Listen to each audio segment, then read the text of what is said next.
Data analytics is the process of analyzing data to uncover insights, make decisions, and identify patterns. It involves various techniques such as data mining, statistical analysis, and machine learning to make sense of large amounts of data. Data analytics is becoming increasingly important in the industry as more and more businesses are relying on data to inform their decisions. By understanding data analytics, you can gain insights into customer behavior, optimize business processes, and identify areas for improvement. Learning data analytics is a great way to future-proof your career as it's one of the fastest growing fields in the industry. According to a report by the Bureau of Labor Statistics, employment in the field of data analytics is projected to grow exponentially. By learning data analytics, you can position yourself for a fulfilling and lucrative career. In this comprehensive video on data analytics, you'll learn data analytics with Excel. Also, you'll get to learn through a series of hands-on quizzes. Make sure to answer them in the comment section below. Also, make sure to subscribe to our channel and hit the bell icon. Let us now quickly jump onto the agenda. First, we have what is data analytics. Next, what are Excel dashboards? Creating Excel dashboards with a hands-on demo. Next, descriptive statistics, inferential statistics, hypothesis testing. After that, how can we run statistical tests? Next, predictive modeling techniques. Next, linear and logistic regression for various data sets. Pandas and Hands-on. Capstone project. Last but not the least, data analytics interview questions and answers. What is data analytics? Data analytics is the buzzword you would have heard a lot about in the recent years. To put it simply, it's the process of analyzing raw data to get insights and find patterns about the information. Using various techniques and processes, the raw data is transformed into a format which could be further visualized and be made human readable. To understand the definition in an even clear way, let's take a look at this example. John, who is a digital marketing professional, is running an online advertising campaign to promote a new smart television. John starts by targeting the group of people who might have bought the previous versions of the smart TV in question. As said campaign runs, data analytics comes into the picture through the data generated whenever people clicked on the published advertisement. Now, by inspecting the data about these users' interest and their buying patterns, you might come across that many of them are interested in streaming 4K UHD video. The reason behind this might be that the new smart TV has a better streaming quality than the previous versions. Using this information, you could tune in your advertisements to focus on users who bought the previous version of the smart TV and are interested in getting 4K streaming quality. This data can also be used to attract new customers who did not go for the previous version of the smart TV but are very interested in a better version of the TV. Why is data analytics significant? Businesses use data analytics to optimize and grow by making better business decisions and finding more efficient ways of doing business. The company can build new and better products with the buying patterns and better understanding what the customers need. So how do data analytics work? The data analytics process has some components that can help a variety of initiatives. By combining these components, a successful data analytics initiate will provide a clear picture of where you are, you have been, and where you should go.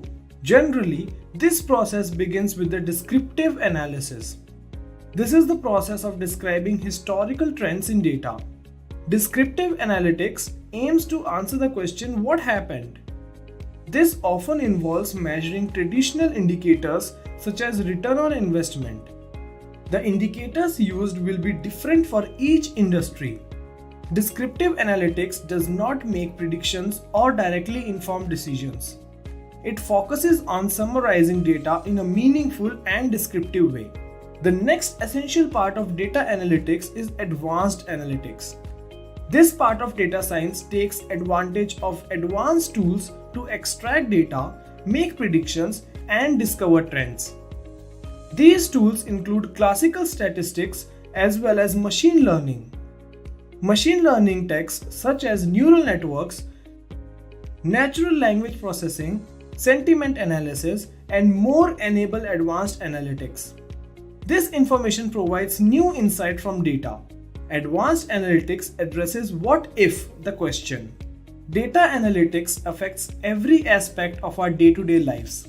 You may not even realize it, but you probably use data analytics almost every day. Here are some of the everyday applications of data analytics. Social media stats instantly register anytime there's a visitor or a post to a page. Cell phone bills can pull up months of calling data to show you patterns of usage. Sensors monitor the changing weather and report that data to you instantly on your smartphone. Sports fans collect statistics on their favorite athletes and often use the data to form the term of fantasy leagues. Schools across the nation are involved in high-stakes testing that generates voluminous data on each student's progress. Educators then utilize data generated from extensive reports to drive their instruction. Data analytics is a growing field and will always be a top domain to get into. The average salary of a data analyst in India is 7 LPA and in the US it's $70,000. There are 27,000 plus data analytics jobs available only on LinkedIn, and there are very few skilled professionals to fill that gap. That's all about data analytics. So let us begin with the first topic, that is, what exactly do we mean by term Excel dashboards? In information technology, a dashboard is defined as an easy to read, often single page, real time user interface that shows a graphical presentation of the current status and historical trends of an organization's key performance indicators. Dashboards take their name from automobile dashboards. There might be hundreds of activities under the hood of your car that affect its performance. Your dashboard visually summarizes these events, giving you peace of mind to focus on properly operating your car. Similarly, business dashboards are utilized to easily assess or monitor the organization's performance. If I have to define dashboards in the context of current business scenarios, I would say a dashboard is a data visualization tool that displays the current state of metrics. Here is a quick quiz question, guys. Which of the following programming languages is used in statistical computing and graphics? Your options are Excel, Python, R, and Java. Please drop your answer in the comment section below. And key performance indicators, or what we basically call as KPIs, by simplifying complicated data sets to offer consumers with a at a glance understanding of current performance. Dashboards can also be static for one time view or dynamic, showing the consolidated results of data changes behind the screen. They can also be made interactive to display the various segments of large data on a screen. Next, let me tell you about how you can decide on key metrics for the dashboard. The core of dashboard lies in key metrics required for monitoring. Thus, based on whether the dashboard is for an organization or for a department such as sales, finance, human resources, production, etc., the key metrics that are required for display will vary. Further, the key metrics for a dashboard also depend on role of recipients. For example, executive, operation manager, sales head, sales manager, etc. This is due to the fact that primary goal of dashboard is to enable data visualization for decision making. So while creating the dashboard, it is necessary to take a step back and analyze what key factors you need to consider in the dashboard. For whom you are creating the dashboard? What context do you want to convey through the dashboard? Is it about tracking progress or analyzing a budget or identifying trends, etc.? Once you have the answer to all of these questions, it is time to import the data into MS Excel and get started with the process of dashboard creation. And that we'll do with next hands-on demo. Well guys, now let's get started with Excel dashboard creation. For this particular session, the data that we are going to use is particularly a sales data for 4 years of sale. So it contains different sort of products such as external instruments, then two-wheeler related instruments, wardrobe related instruments, bike parts, etc. and there are multiple categories inside it. So right now in this data set we have almost 100 records, all right, and for them we have provided rating as well as amount of sale made in that particular year, all right. Now if you look at this whole data set, you can see that there are like multiple rows available, and all of them contain records such as year of sale, product category, then the name of the product and the amount of sales made for that particular product in that particular respective year. After that comes the customer rating for the product. If you dive through this data set, you'll find out that there are no null values available in it. What that means is we don't have to perform any cleaning. If we had any missing value, we would have dropped the certain row which had the null values. But since we have the complete data set, we can say that this data can be processed further for anything. I mean, this data can be used for pivot tables or formulas like sumifs or countifs. Now, first of all, let me convert this available dataset into a table. And in order to do that, I will use the shortcut Control T. And it will generate this small pop-up over here asking if there are headers inside my table. And yes, there are headers inside my table such as year, product category, item sold, sale amount and rating. So I'll say OK. And now this will generate a table. Now the next thing will be creating a pivot table. For that, I'll select my entire table and I'll go into the insert tab and I'll insert the pivot chart. Now here you can see that I have got here pivot table placeholder as well as pivot chart placeholder. And if we look at this pivot chart field, you can find out that there are multiple columns such as year, product category, item sold, sale amount and rating that were the part of our table. We have also got here filters, legends, axes and values.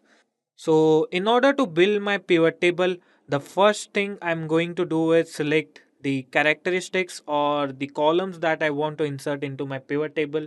So first of all, I have inserted the product categories such as two-wheelers, wardrobe, etc. Now the next thing, I'll include the items sold that are the part of these big sections such as like bike parts has bottom brackets, brakes, chains, handlebars, pedals, saddles and wheels. And now for each of these sections I'm going to add the sum of sale amount. Alright, now here we are getting a chart, but for this particular sort of data I think the bar chart will be the perfect option. So we'll right click here and then we'll change the chart type into a bar chart. Now we don't want these product category and item sold axis, so that we'll move these axis fill buttons from our table. Then we'll go here and we'll remove the horizontal axis because I don't think we require it. Then we'll remove the grid lines as well, and we'll remove the legend as well, and we'll add the data labels. Now here you can see that there is no comma separator in our data labels. So I'll go to our pivot table, I'll go to number format and we'll change the number formatting with comma separator and we'll add 0 in place of decimal places. So here you can see that it has taken effect on our chart. So let me resize this chart a bit. Now the name for this table I'm gonna give is sales. Now I also want to include one slicer, so I'll add year as an slicer. So here we have our slicer. So if I select 2018, I'll get particular amount of sale data for that particular year. All right. Now if I select 2019, I'll get data for 2019. Similarly for 2020 and similarly for 2021. All right, guys. Now let me change the format for this one. So we'll style it with this particular format. And since these are like self-explanatory numbers, we don't need title for this particular slicer. So what we'll do is we'll go into slicer settings and we'll turn off the display header. Alright.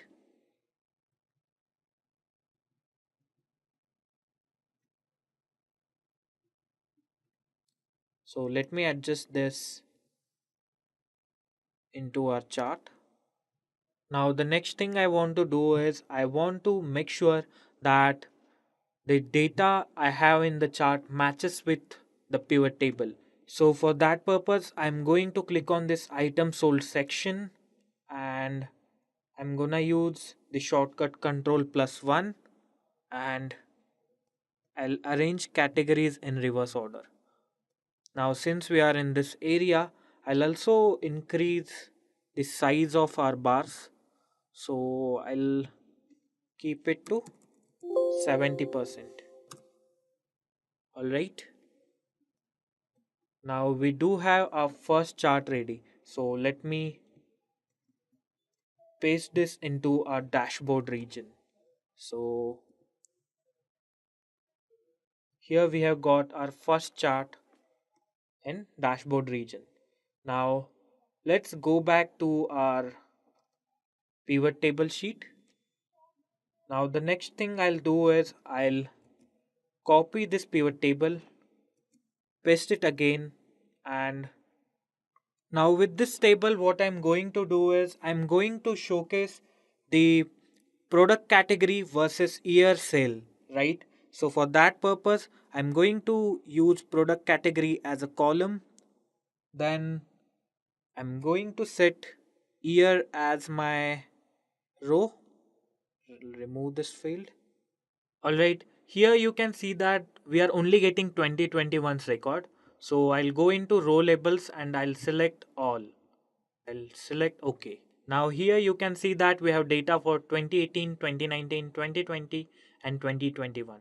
And since this is the data over time, so I'll use a line graph for this particular pivot table. So alright guys, now since our pivot table 2 is ready, we'll select it and then we'll insert the pivot chart. The chart that we are going to use will be a line chart because our data is providing the results over time. Alright, so we'll use this line chart with markings. Okay, so we are getting only two product categories over here instead of all product categories, so we'll go here and we'll select all. Okay, so now we have got all the product categories inside our chart. We'll remove this axis field button and similarly we'll remove grid lines as well as legend. Finally we'll add legend for all the charts, so don't worry about it. So now we have our graph ready. Now the next thing will be producing a slicer, and the slicer is going to be based on product category. So I'll add product category as in slicer. We'll right click here, go into slicer settings, and again we'll remove the header. So now we'll style it with this option. Let us copy this and put it into our dashboard. Now for now I'm going to place this slicer over here and resize our chart. Now here you can find out that once I click on bike parts, I'll get the graph related to bike parts only. When I click on two-wheelers, I'll get movement in graph related to two-wheelers only. Alright, now there is one more possibility that this slicer is also connected to this pivot table because we have directly copied the pivot table.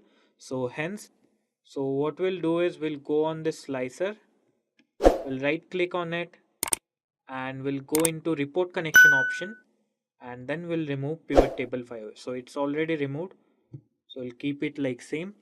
And for this one we'll also go into report connections and we'll make sure that pivot table 4 is not connected to it. Alright, so if I change the product category, the change should only happen inside this chart.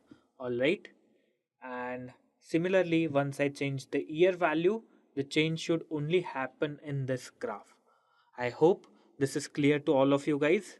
Now let us go back to our chart preparation tab, and now we will create a new chart. So for that purpose, we'll copy this pivot table, paste it again, and this time instead of prices, we are going to add ratings. So from values, we'll remove sum of sales and we'll add ratings. Alright, so the thing is, we want all the features here, and here you can see that we have got the rating. Since now we have got this table over here, so I'll go into the value field setting. I'll set it to average of rating, and then we'll also make sure that it is in percentage format.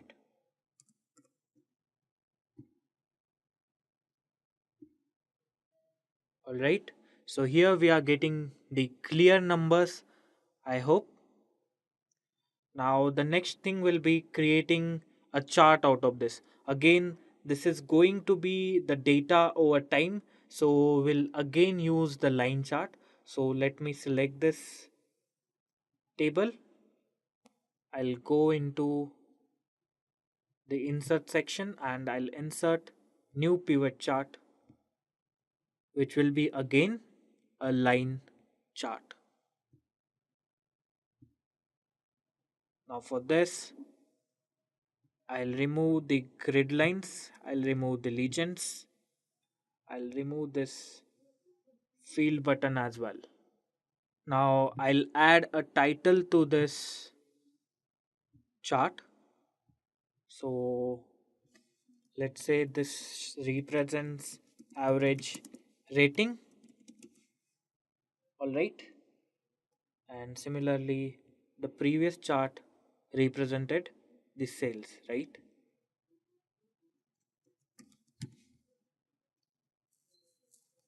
Now I'll copy this chart and I'll put it into our dashboard as well. So let me adjust it a bit.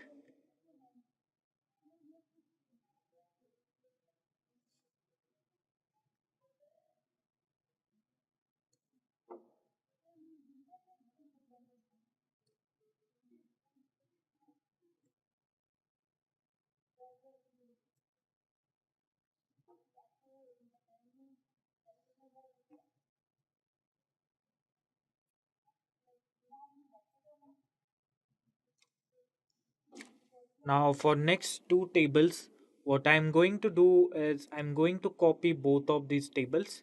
So what I'll do is I'll represent the year on year growth in amounts of sales as well as year on year growth in terms of ratings. So for that purpose, I'm going to copy these two pivot tables over here. I'm gonna paste them.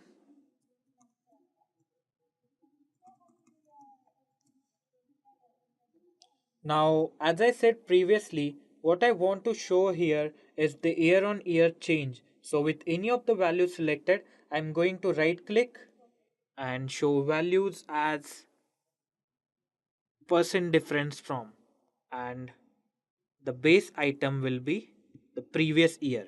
Alright, so the next year and previous year will compare the percent difference between each other. Alright, so this is how it will look.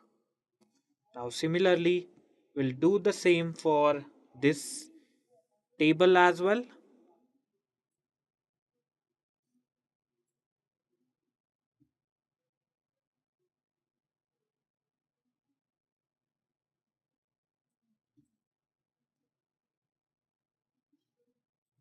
And now here we can see that these are not the clear numbers, they are in floating integer values. So we'll go into value field settings, we'll go into number format, and We'll put them into percentage. We'll change decimal format to 0 and OK. Now here we have got the clean numbers and here as well. So the next step will be creating the charts out of these two pivot tables. So let's add a chart for this particular pivot table. So we'll go into insert, again enter the pivot chart, and this time I think simple bar graph will also suffice. So we'll add a bar graph. As usual, we'll remove the access field buttons. We'll add data labels. We'll remove the grid lines as well as the legends. Alright, let us also add a name for this chart.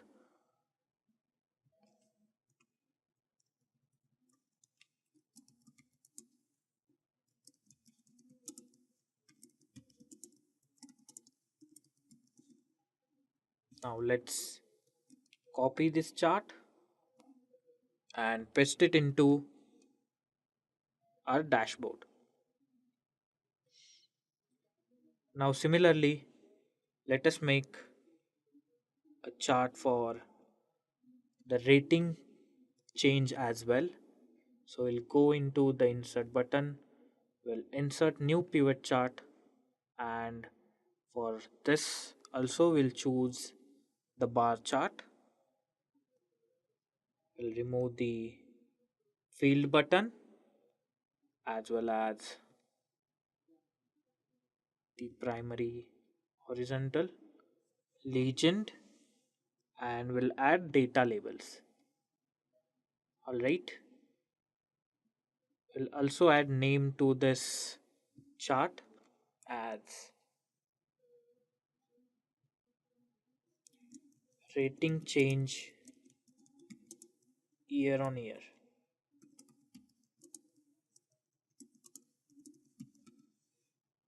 We'll copy it and we'll paste it here.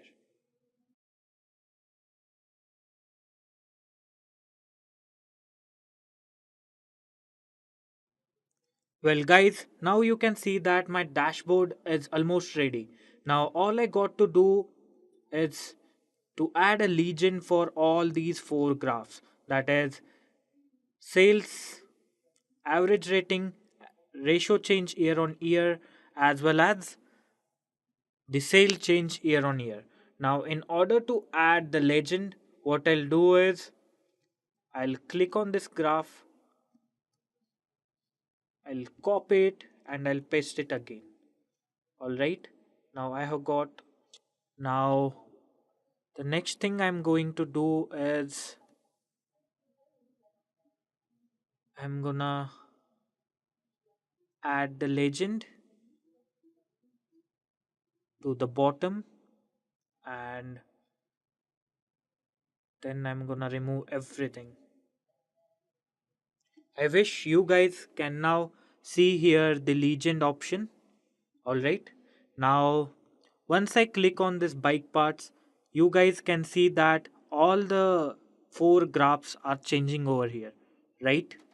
Well guys, now you can see that once I'm clicking on these different product categories, you can see that these four graphs are changing accordingly. All right, I mean they are particularly showing the statistics related to these factors only.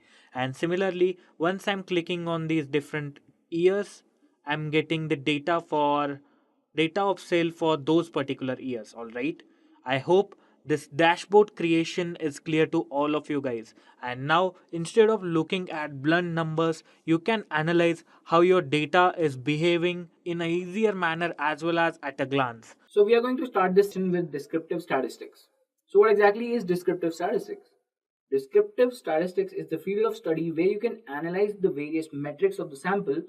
That will include the following, which is basically frequency distribution, we have measure of central tendency, and the measure of variability. Although there are two types of descriptive statistics approach, that is univariate and multivariate descriptive statistics.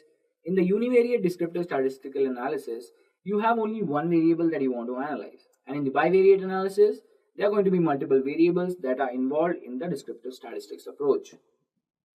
Now let's talk about these three descriptive statistics approaches, or basically the metrics. First of all, we have the frequency distribution. Frequency distribution is nothing but how the data points are distributed in the sample. For example, you would want to know about various data points for categorical samples that include ages or height or weight of various genders in a class taken from a population of an entire school. The simple frequency distribution or the group frequency distribution, it can tell if your sample is skewed or normally distributed, and getting these insights can help you in further analysis of the samples that you will learn while we are working on the hypothesis testing. In the frequency distribution, we have normal distribution, the skewness that is positively skewed, and the negatively skewed data. For a normally distributed data or in a normal distribution, if you plot the histogram of all the data points, it will form a bell curve in which the sample's mean, sample's median, and the sample's mode will all be the same. This basically means that 50% of the samples will be less than the mean, and the other 50% of the samples will be greater than the mean of the sample. Now, when we talk about the positively skewed data, in a positively skewed distribution, also called as a right skewed distribution, the distribution is concentrated on the left side of the curve, where the mode is less than the median and the median is less than the mean. Similarly, in negatively skewed data or a negatively skewed distribution, also called as left skewed distribution, the distribution is concentrated on the right end of the curve, where the mean is less than the median and the median is less than the mode. I hope this is clear to you guys. So now let's talk about the measure of central tendency. If you have any doubts or if you have any questions mid-session, guys, you can mention them in the comment section below so that we'll be able to help you better and resolve your queries. Alright, now coming back to the session, the measure of central tendency. The measure of central tendency is nothing but the mean, the median, and the mode that we have already discussed in the frequency distribution, and these metrics tell us the central tendency of the sample. The other metrics that are included in this are minimum, maximum, the count of the distribution, that best explains the measure of central tendency of the sample. Alright, moving on, let's talk about the measure of variability. Now, the measure of variability is nothing but the range of the distribution, the standard deviation, and the variance that best explains the variance or the variability of the sample. Now, when we talk about range is nothing but the difference between the largest and the smallest value in the distribution. And similarly, standard deviation is nothing but the average of the distances from the mean. When we talk about variance, it is the average of the square differences from the mean. So we'll cover the theory part here for this entire session, and once we are done with that, we're going to move to the hands-on part where we'll be implementing all these descriptive statistics. Now after that, we'll discuss inferential statistics. Everything we will be doing on Excel, or we will be using the Google Sheets for that, so that it is accessible to all, obviously. Now, and since now that we're done with the descriptive statistics, let us also learn about the inferential statistics as well. So what exactly is inferential statistics? Inferential statistics is the field of study where you will draw conclusions about the sample using various statistical tests and population parameters. Alright, so the two main fields of statistical analysis include making estimates about the population using the sample statistics, and the other one includes hypothesis testing that draws conclusions about the population based on statistical evidence. We will learn about both of these, and the other major concepts that are involved in the inferential statistics are, the first one is correlation. Correlation is nothing but a measure or metric that defines the relationship between two or more variables. It gives us an idea to what extent two variables are related to each other. The correlation can be positive, negative. The values between -1 to 1, where -1 shows strongest negative correlation and 1 shows the strongest positive correlation. Whereas if you have 0 as correlation, it basically means that there is no correlation at all. And we must not confuse correlation with causality. It's something that everybody must remember if they're working on any machine learning projects or descriptive or inferential statistics as well. Like, although the latter, that is causality, seems quite similar to the correlation between variables, but causation explicitly causes an event, whereas correlation is just the relationship between the variables. So never confuse yourself with correlation and causality. always make sure that you have a distinguished understanding of both these concepts, so that you don't make any mistakes in the future while you are analyzing any set of data. So next one in inferential statistics is covariance, the measure of two features to vary together.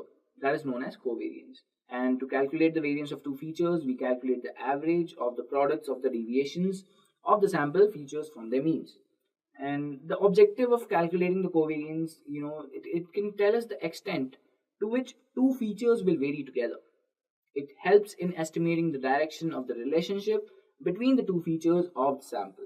If both the features tend to increase or decrease together, the covariance coefficient is positive. And if one feature increases and the other decreases, or vice versa, the covariance coefficient is going to be negative. So that is what you have to remember when talking about covariance, because the covariance coefficient is something that you will analyze, and that is how you are going to estimate whatever inferences you are getting from your sample. And last but not least, we have the confidence interval. So whenever we make estimates about a population based on sample statistics, the confidence interval gives us the range in which the estimates will fall for a certain population parameters. For example, the confidence level such as 95% or 99% gives the estimate of how many values from the population will adhere to the sample statistics that was estimated using the statistical analysis on the sample. Now let's just take a real life example here. Let's say the heights of two groups were recorded in a survey, and the average height of the group turned out to be the same for both the groups. Alright, but the variance of heights is in one of the groups was more than the other. Now the range of the confidence interval for the group that had more variance will be larger than the other group. So the point estimates that can be used for calculating the confidence interval include proportions. You can use it for population means. You can also use it for estimation of variances amongst various groups. And let's now go on to understand what exactly is hypothesis testing, and how these statistical tests can be used to draw conclusions about the population. So before we move on to the test, let's just discuss what is hypothesis testing in general. All right. So the process of hypothesis testing is carried out to test theories or assumptions on a sample of data that will help in drawing conclusions about the entire population. The statistical test is backed by test statistics that help in accepting or rejecting the hypothesized theory or assumption.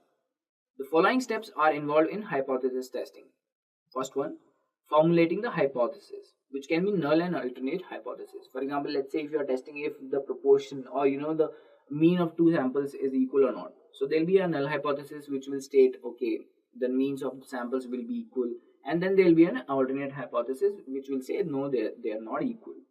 The second one is collecting the data to test the hypothesis.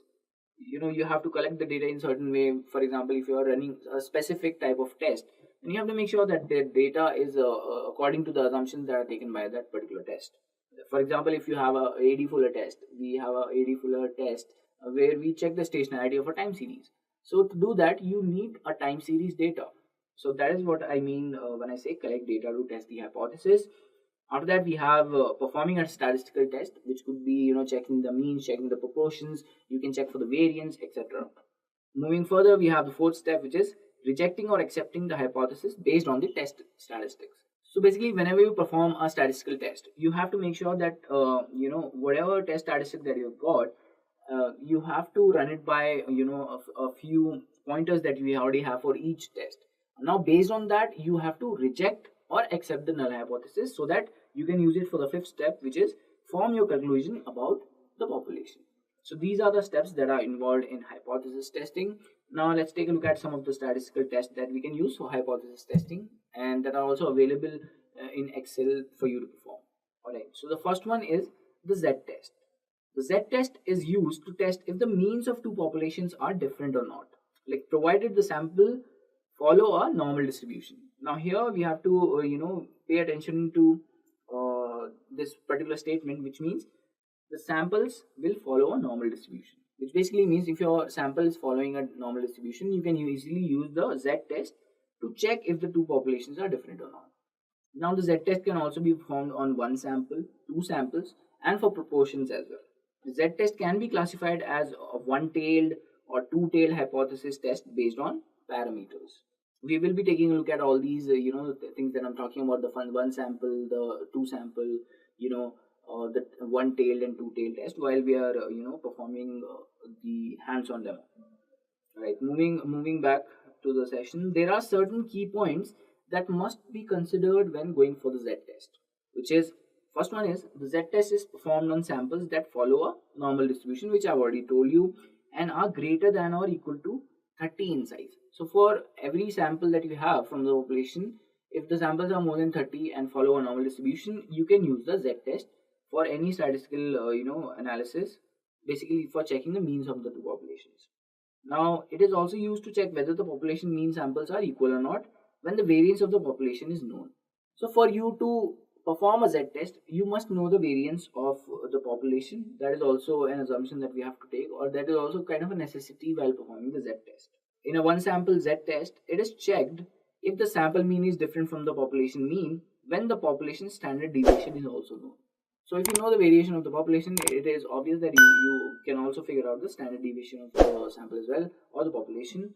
So in a Z-test, there are three things that you have to make sure: that the data follows a normal distribution, is in 30 or more size, you have to know the variance of the population, and you have to know the standard deviation of the population.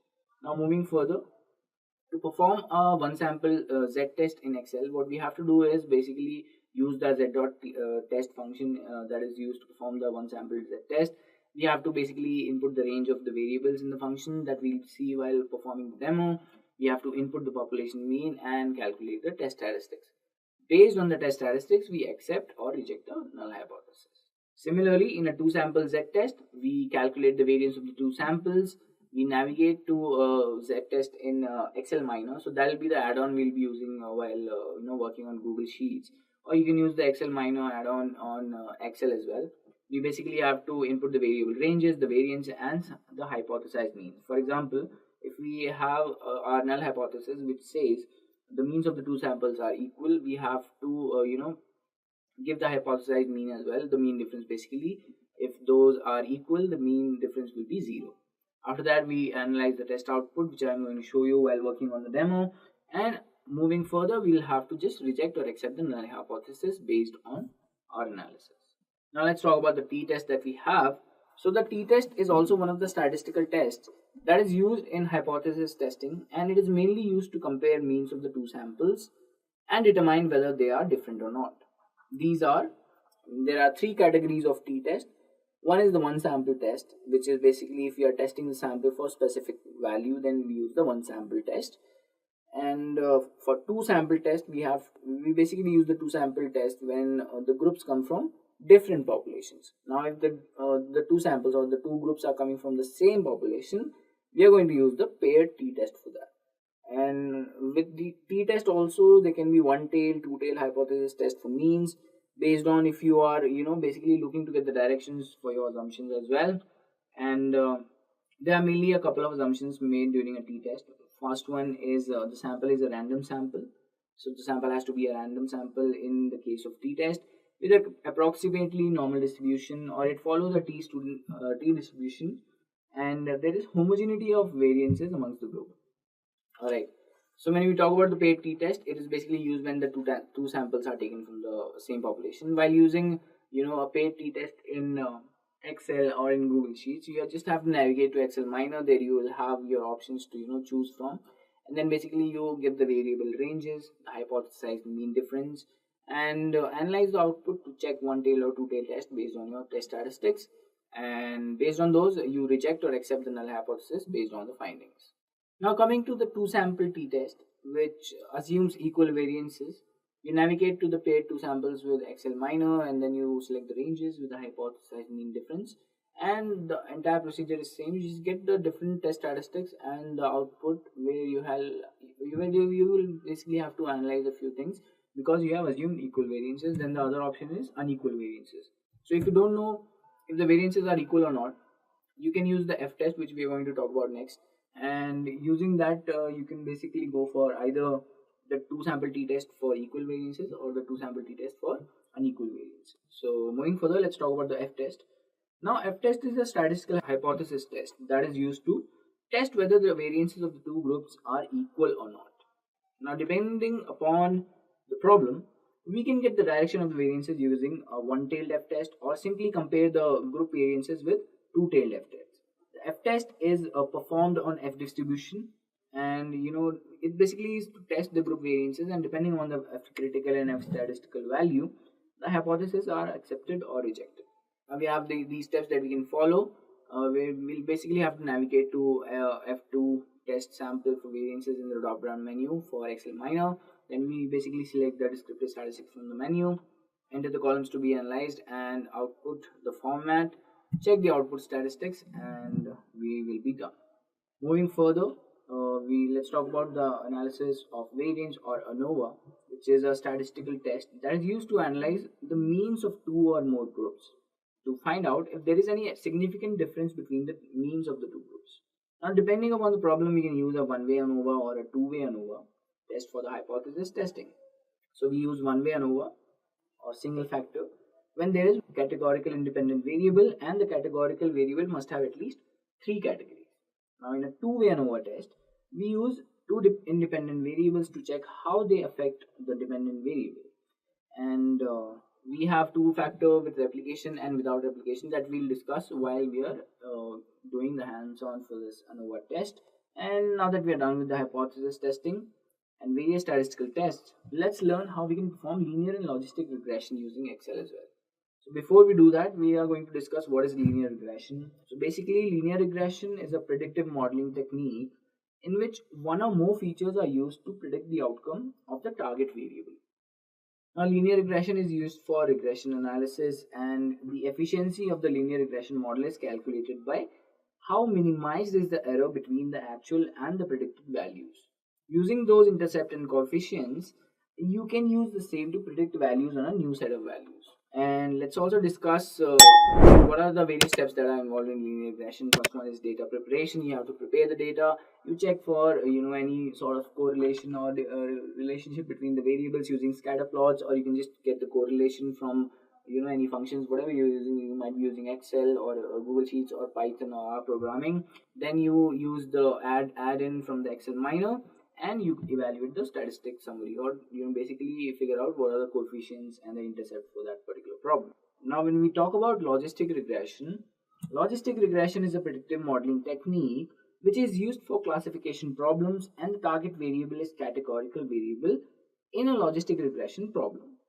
The efficiency of the logistic regression model is calculated by the confusion matrix, from which we can determine the precision, recall, and the accuracy of the model. So these are the steps that we can use to calculate or create a logistic regression model in Excel or in Google Sheets. So we install the Excel minor add-on in either Excel or Google Sheets. We enter the input ranges and basically get the summary statistics, and based on our summary statistics, we evaluate the confusion matrix, precision, recall, and the accuracy of the model. So now that I've done explaining the theoretical part here, we are going to start with the demo, where we are going to start from the scratch itself, which is descriptive statistics, and we will move on to inferential statistics, and then we'll talk about how we can do the hypothesis testing, all these tests that we have discussed, linear and logistic regression. So stay tuned, guys, and if you have any questions, you can mention them in the comment section below, and we will be more than happy to help you in your journey towards learning data analytics. Here is a quiz question, guys. Which of the following is used to create and manipulate data in R? Your options are data frames, worksheets, spreadsheets, and tables. Please drop your answer in the comment section below. Just a quick info, guys. If you are looking for Data Analytics course, then we have a good news for you. Intellipaat is providing an advanced certification in Data Analytics for Business with IIT Madras. The course is of very high quality and very cost effective. The course link is given in the description below.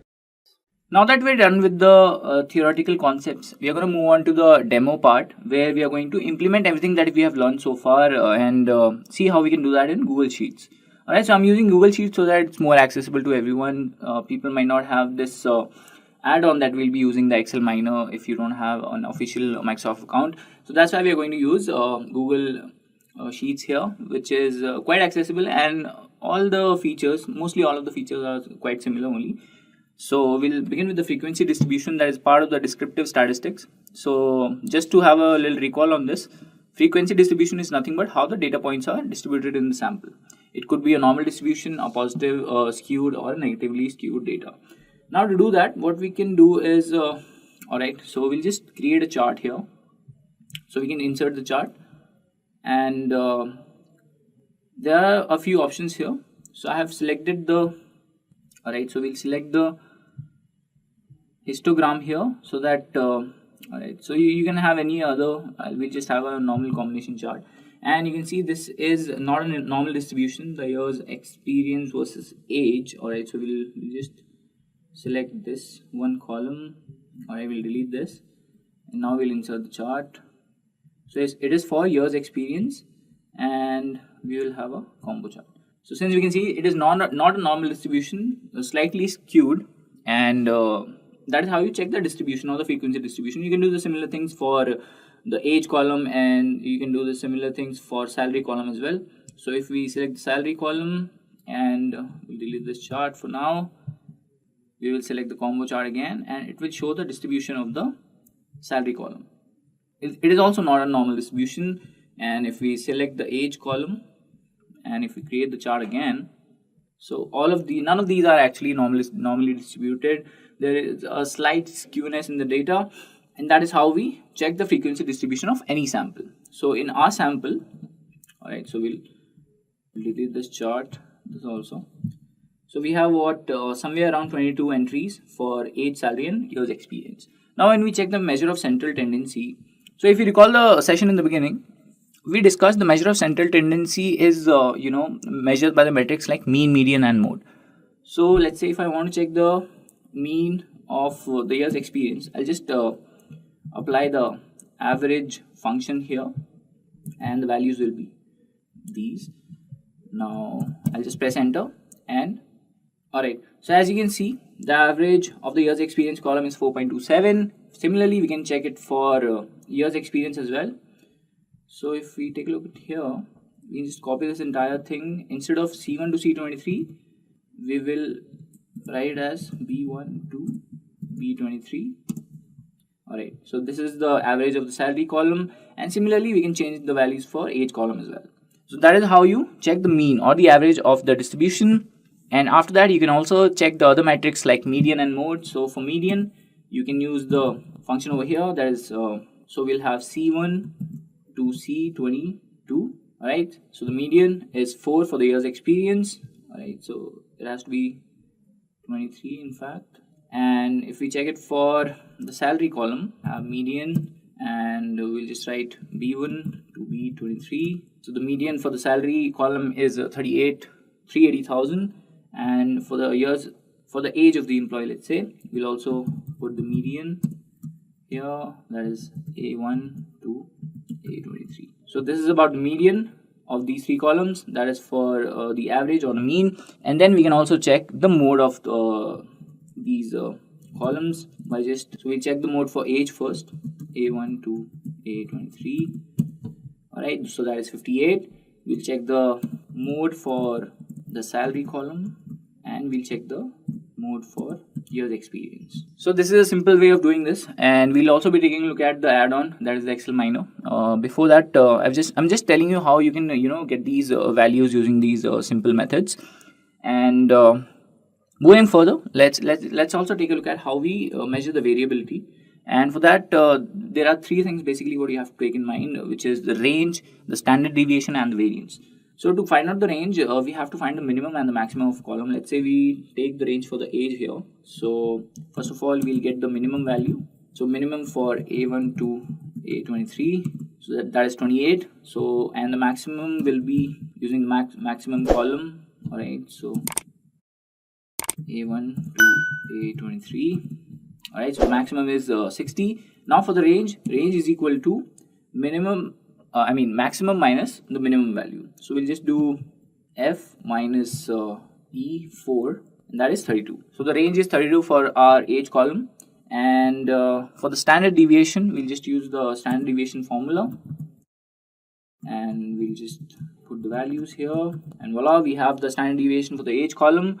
And for the variance, we have the formula again. We can use the variance formula, A12. I think we made a mistake here. So this is the variance for the age column. Similarly, you can find it out for the other columns as well. Now to make it all simple, what we'll do is we'll just use the extension. Alright, so to have this extension, you can just go to the add-ons, click on get add-ons, and then you can search for Excel Miner that we are going to use in this session. So when you type Excel Miner, so this is the tool pack I'm talking about. This is what you have to install. It's already installed in my system, so we're not going to go ahead with that. Alright, so now I'll just use this Excel Miner tool pack. Now you can see all of these services that this tool pack is offering us. We are going to use the descriptive statistics. We're going to input the range here, which is going to be our all three columns. We're going to get it for all three columns. It's updated. Now the labels are in our first row, so we'll take this one.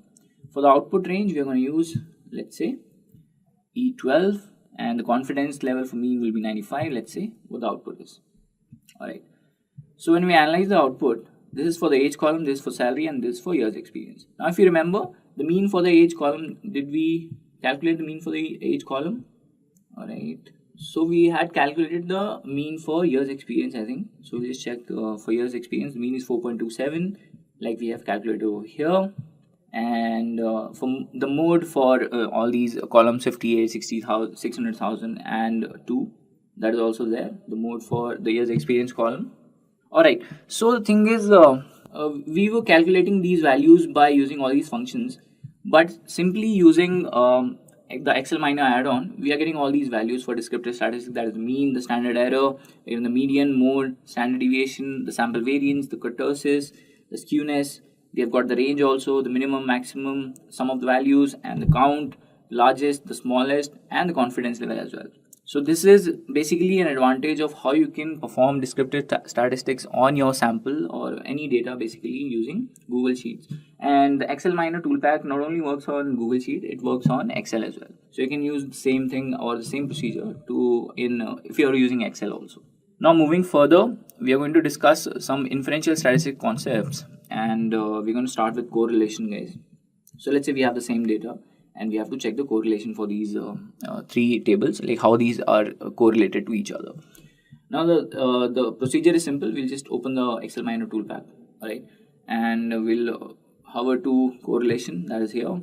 We just have to put the input range, which is going to be the same, A1 to C23. Alright, so we have labels in the first row. The output range, we'll just randomly select this cell, for example, and when I click on OK, I have this I have this table which has all the correlation coefficients. So if you check here, the column with each other will always show a positive correlation of 1, which is basically the same column. So since you can see over here, now when we check for salary and age, the correlation is 0.30, which is not as strong as we cannot say it's a strong correlation, although it's a positive correlation. But when we check it for, let's say, years experience and age, it is 0.49, somewhat strong. We can say this is a correlation, a positive correlation, which is somewhat strong. So in my opinion, the strongest correlation that you can consider for any problems would be ranging somewhere around 0.7 to 1, or in the case of negative correlation, then same, somewhere around minus 0.7 to 1. Since we do not have any correlated values here, we'll move on to the next metric that we have, which is covariance. So we want to see how these variables are going to co-vary together, like we vary together. Then again, we have to follow the same approach. We go to the Excel Miner analysis toolpack, we start it, go to covariance. Now the input range will be A1 to C23, labels in the first row. Output range, let's say, we'll have E2. Click on OK, we have the covariance coefficient. So all of these have positive covariances, except for years experience and salary. So these are showing negative covariance.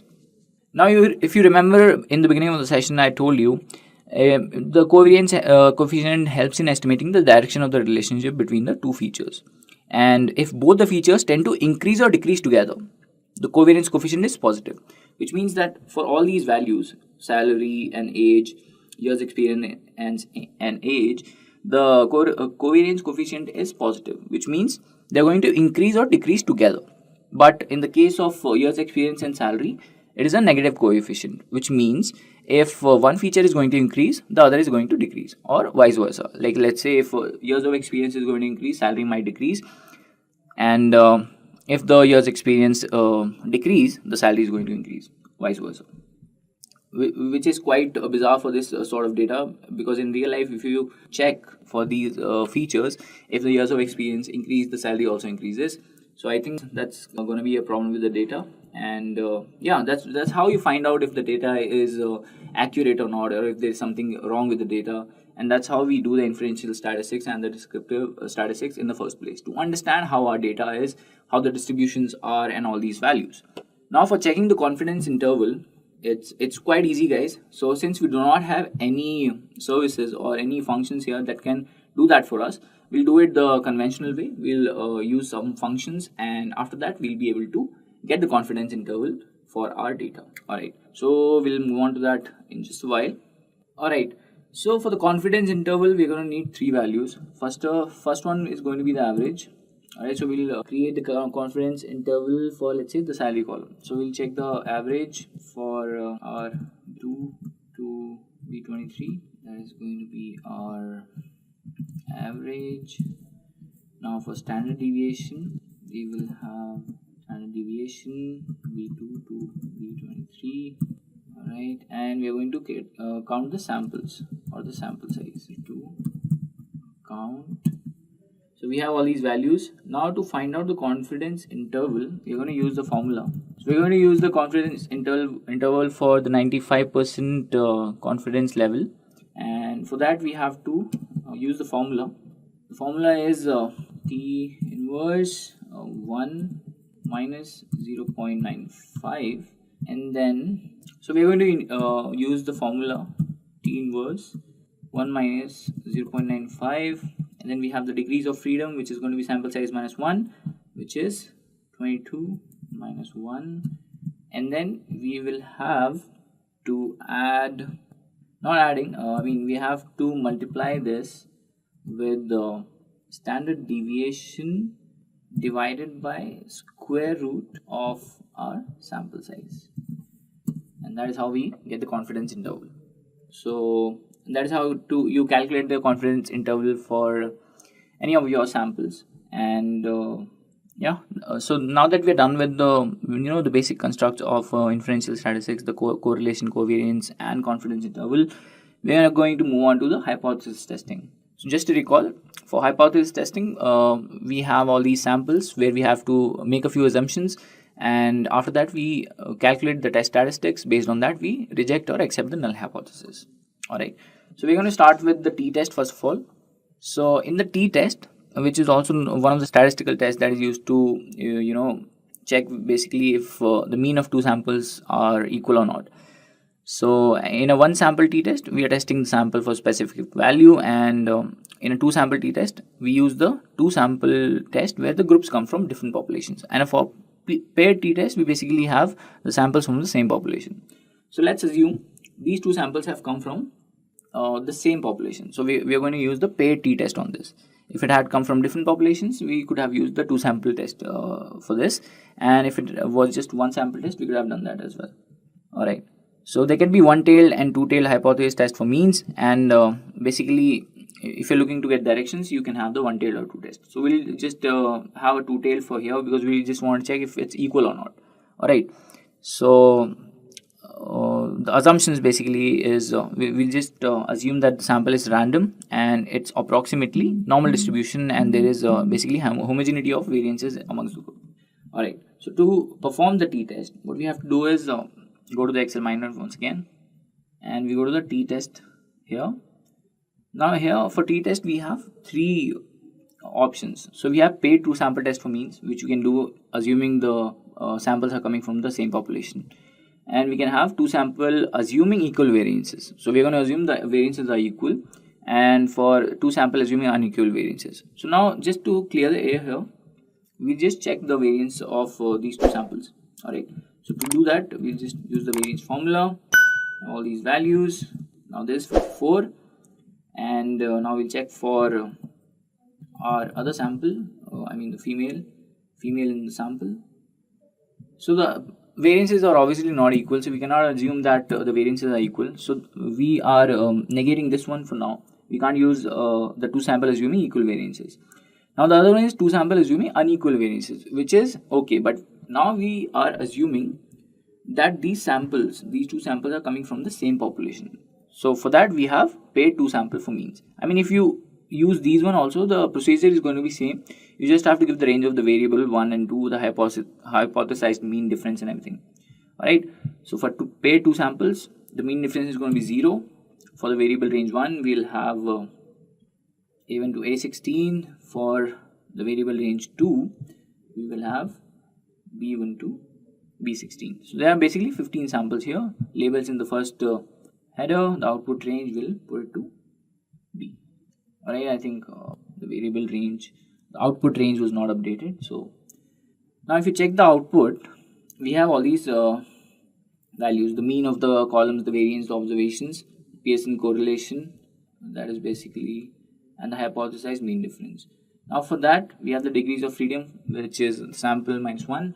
The t statistics we haven't got, the one tail p value, the t critical one tail value, the p two tail value, and the t critical two tail value. Alright, so based on these test statistics we can assume. So we haven't got the t statistic value here, so I think we will go for 2 sample assuming unequal variances. We'll assume the populations are coming from different samples. Alright, so for variable range we'll have, and for variable range 2 we'll have B1 to B16, hypothesized mean difference 0, labels, the alpha value is 0.05, output range is D. Okay, alright. So now when we check the test statistics, we have all these values: the t statistic, the critical t value for 2 tail, the critical t value for 1 tail. Now based on these numbers or statistics that we have got, we can reject or accept the null hypothesis. So the null hypothesis is the mean of these 2 samples is equal. Now if for 1 tail, if you are, that is basically a 2 tail test, if the p value is less than 0.05, we can assume that the mean of the samples is equal. So that is how you perform a t sample test on various samples. Before that, you just have to check if it's the variances are equal or not. You have to check for the distribution. We have just assumed that this is an approximately normal distribution, but then again, if you want to have efficiency for your test, you have to measure the distribution, the frequency distribution, and figure out if it's a normal distribution or not. Now moving further, alright, so now that we are done with the t-test, let's move to the next hypothesis testing or the statistical test that we have, which is the z-test. Now to perform the z-test, we can do it on a 1 sample, on a 2 sample as well. And it is basically used to check the means of the 2 populations or not. And it's basically performed on samples that follow a normal distribution and are greater or equal to size 30. But we have only 15 samples in the data. So we'll do one thing. We are going to use a different sample for this. So we copy these 2 columns. Alright, so these also have only 18 values. Let's check for other samples that we can use. Alright, so we'll have these 2. So let's use these 2 and let's just paste them here. Alright, so let's say we have more than 2 samples now, and let's hover down to z-test here, 2 sample for means. If you want to do it for 1 sample, we have a function also that you can use, that is z-test. And basically, let's say this is 1 sample that you want to analyze, we'll just do that. Alright, so I think we made a mistake here, and we have to give the value in this. Alright, the value is going to be the hypothesized mean, basically the population mean. So let's just take 75 for instance, and after that we have to give the standard deviation. Let's say standard deviation for our sample is somewhere around 25, for example. This is just the hypothetical value, and this is how you get the test statistics or the z statistic for your 1 sample test. And since you are using 2 samples here, we'll just put a variable range 1, which is going to be this. Alright, so we'll just do that manually. Okay, so we've got it, D1 to D30 and E1 to hypothesized mean difference. So we'll assume that the mean of these 2 samples is equal, and we are going to do the 2-tail test on over here, because you don't want to check if it's larger than or smaller than. if we want to do that, then we can use the one-tailed z-test. So we'll put the hypothesized mean difference as 0. The variable 1 variance, we have to check the variance also. So for that, we'll just quickly check the variance of D2 to D30, and the variance of the other sample, which is E1, E2 to E30, that is 39.14. I think we have made one little mistake here. So we don't have 30 samples, we have 29. So I'll do just one thing here, get a couple more values from this data, and I'm going to add them here. Alright, so we'll check the variance again. I'll just make this 31 and this also. Here also we'll have to make a few changes. We're good to go. So the variable 1 variance is this. Alright, so the variable 1 variance is going to be the cell G3. Variable 2 is going to be G4. The labels in the first row, output range we'll put here. So let's check the output. Okay, so variance 1 must be greater than 0. We just manually put this 26.32, 37.81. So we have got our test statistic. Similarly, like we have done for the t-test, we have got the z statistic, we have got the z critical 1 tail, critical 2 tail. Now here also we'll check for the 2 tail. If it is less than 0.05, we can reject null hypothesis, and that's how we know that the means of the two samples are not equal. And yeah, if I had not mentioned this about the t-test, yeah. So if the p value for 2 tail is less than 0.05, we can reject the null hypothesis and assume that the mean of the two samples are not equal. I think I had mentioned the other way around, so apologies for that. Now that we're done with the z-test also, we're going to move to the f-test. Alright, so there are a few assumptions that we have to take for the f-test. Basically, we have to make sure, first of all, we have to know that the f-test is used to check the variances of the two samples. Alright, so we are checking if the variances of the two groups are equal or not. Now, depending on the problem, we will be using 1 tail or 2 tail if we want to check if the variances are greater than or equal to or not. Now, we simply compare the group variances with the f-test, and it's performed on the f distribution data. That is the assumption that we have to take now, and let's go ahead with that.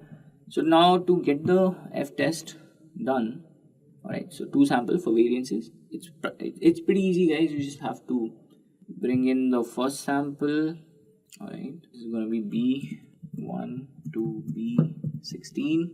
Labels in the first column, the first row. The alpha level is 0.05, which means the confidence level is 95%, and the output range, let's say D2, D3. Alright, so when we check the test statistic over here, we have the f value, the f1 tail, and the f critical 1 tail.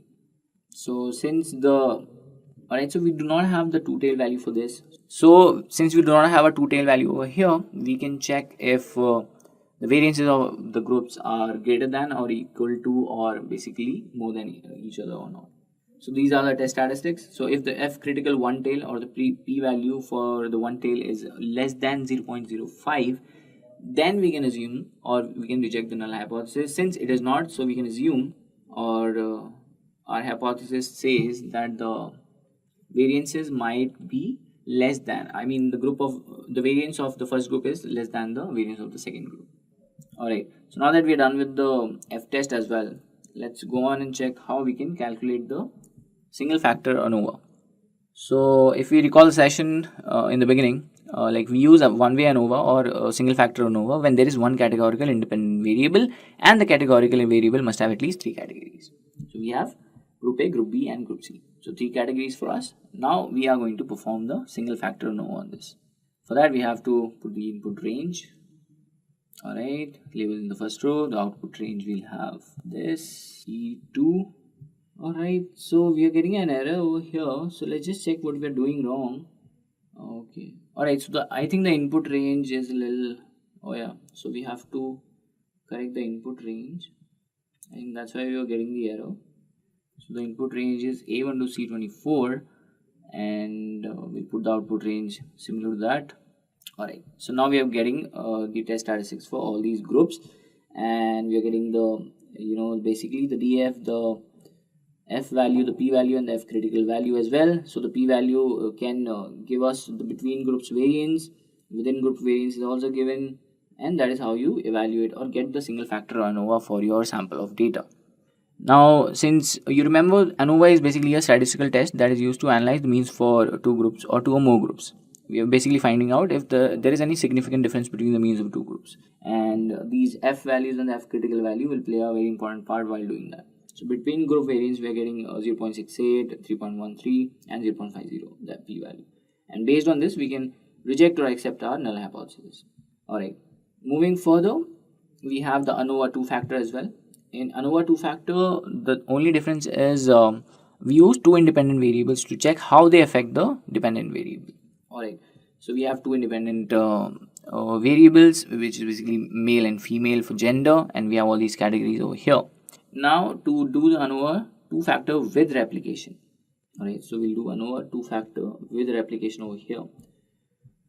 So we have two categories, male and female. We have all these values, and for replication, we'll put the input range over here. Rows per sample, we have to check the rows per sample as well. Alright, so we'll quickly check the rows per sample. Let's say, alright, so the rows per sample is going to be 36. Let's say the output range is E2. Let's see what the output we're getting. So we're getting the summary statistics for all these: gender, weight, everything. The count, sum, average, the variance for each group, the count, sum, average, and the variance for male, for female separately. We're getting the ANOVA, and we have the within, the interaction, all these values, the F value, the critical F value, and the P value. And based on this, we can accept or reject our null hypothesis. And one more is there. One more ANOVA test is provided by the Excel minus toolpack, that is two-factor without replications. And in this we're going to use these values. So the input range is going to be, it's a little tricky, guys, and if you are not aware of how ANOVA works, I suggest you check out our tutorials on our YouTube channel, and once you're done with that, you'll be able to understand how it works, and then probably you'll be able to understand this better. And we have the labels in the first row, the alpha and the output range. Let's put at A7, and we have our test statistic. Alright, similar to what we have got in the replication part. Without replication, this is also this, and we have the DF, the degree of freedom, which is basically the F value, P value, and the F critical value for rows and columns, and the error as well. And based on these statistics, we can create inferences for our data. And now that we are done with the ANOVA as well, we will move on to the next part, which is nothing but the linear and the logistic regression that we have. So first of all, we'll go ahead with linear regression. I'm sure people who have come to this part of the session are basically eagerly waiting for this. So we have these two samples, or basically two columns: years, experience, and salary. Now, before we begin our linear regression analysis or linear regression model, we'll just quickly check the correlation over here. And to do that, we'll use the correlation service here. The input range, put it to A1 to B31, labels in the first row. The output range we'll put at E5.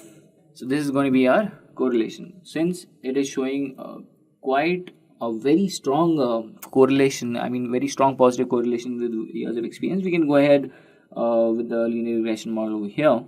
And to do that, first we'll get the model done, and then I'll explain the summary statistics so that you will be able to understand it better. So the Y range, which is basically the salary, we'll put it first. Y is basically the value that you're going to predict using the linear regression, which is B1 to B31. The X range is going to be A1 to A31. Labels in the first column. Confidence level we are putting at 95%. And let's get the summary statistic. Okay, so output range is missing. We'll put the output range as E11. Okay, wait just a minute. Did not get updated. So E11. Alright, I think there's something. So we've got the test statistic, the regression statistics. We are getting the multiple R, the R squared value, the adjusted R squared value, the standard error as well, and the number of observations. Now these are the regression statistics. Basically, how you evaluate your model using the R squared value and the adjusted R squared value. Just quite good in this case. We have 0.95 for r square and 0.95 for adjusted r square. Now the most important part is the intercept and the coefficients. So using this intercept and coefficient in the linear regression equation, we can predict the future values basically, and that is how you create a linear regression model. You have the t statistic, the lower 95%, upper 95 percentile, the lower 95 percentile and the upper 95 percentile, the p value, everything is given over here, the f value, the significance f, all these values are given in this test statistic. And if you have worked on Python for linear regression, you must be wondering, how is this so easy?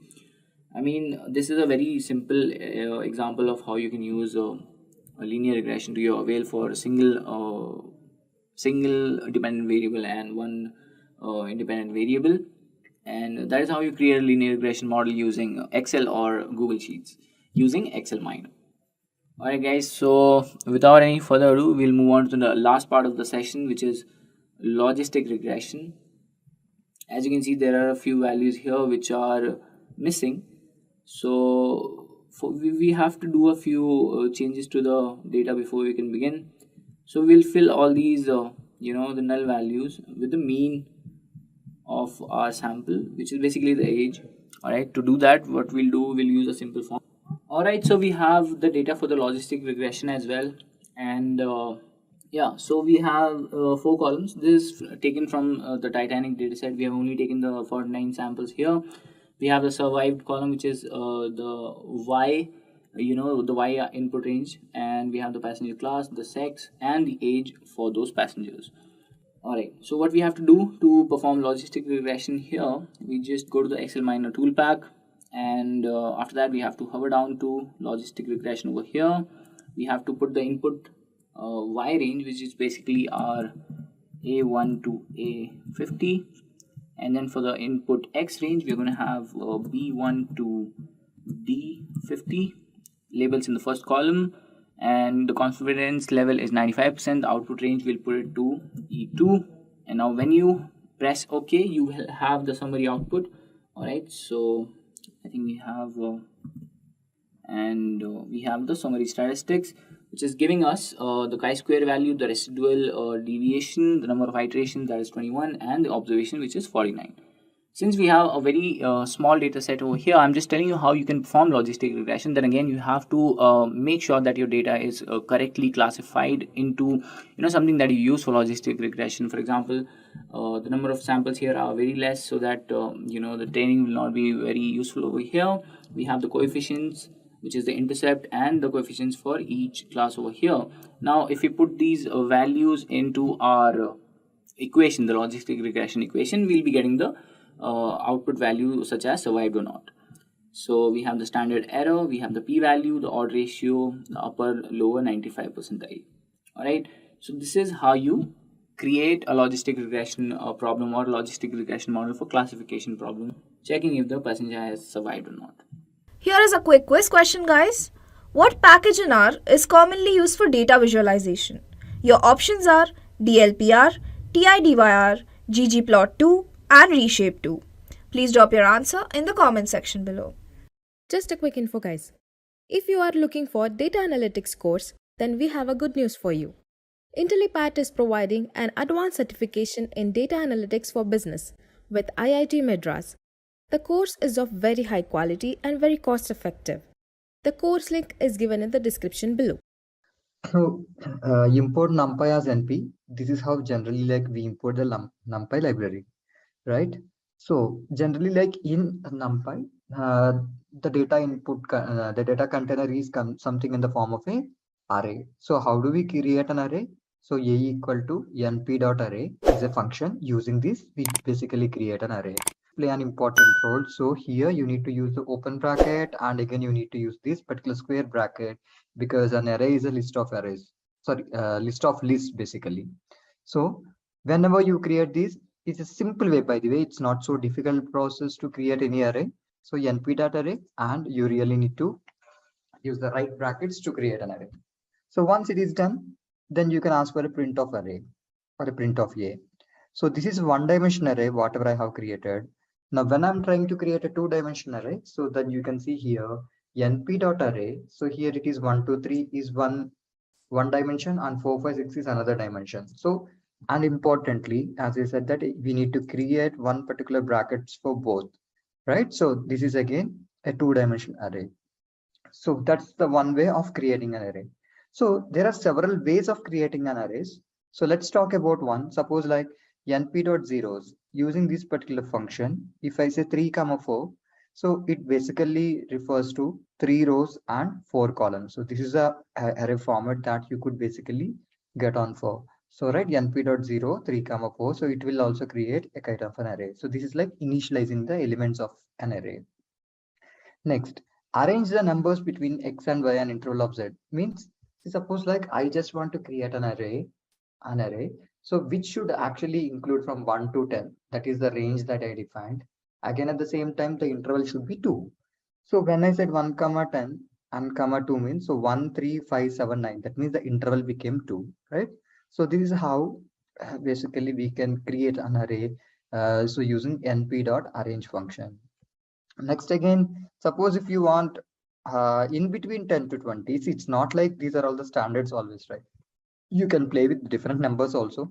So suppose like if you want to create anything in between 10 to 20, all the even numbers. So I have given a function 10, 20, 2. So thereby it created or it generated a couple of even number of, it's an array with an even numbers, right?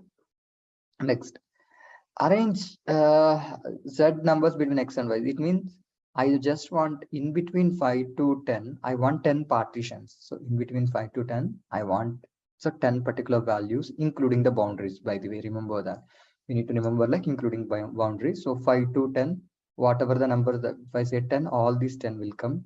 And don't worry, by default, that's how like the 5.555, 6.111, it comes like that. So that's a nature, because the moment it is dividing into 10 parts, it could actually leads to decimals, and you can take it, because one thing when we are learning in Python, right, or not only in Python, in any of the things, we need to justify the code, or we need to understand the code through output only.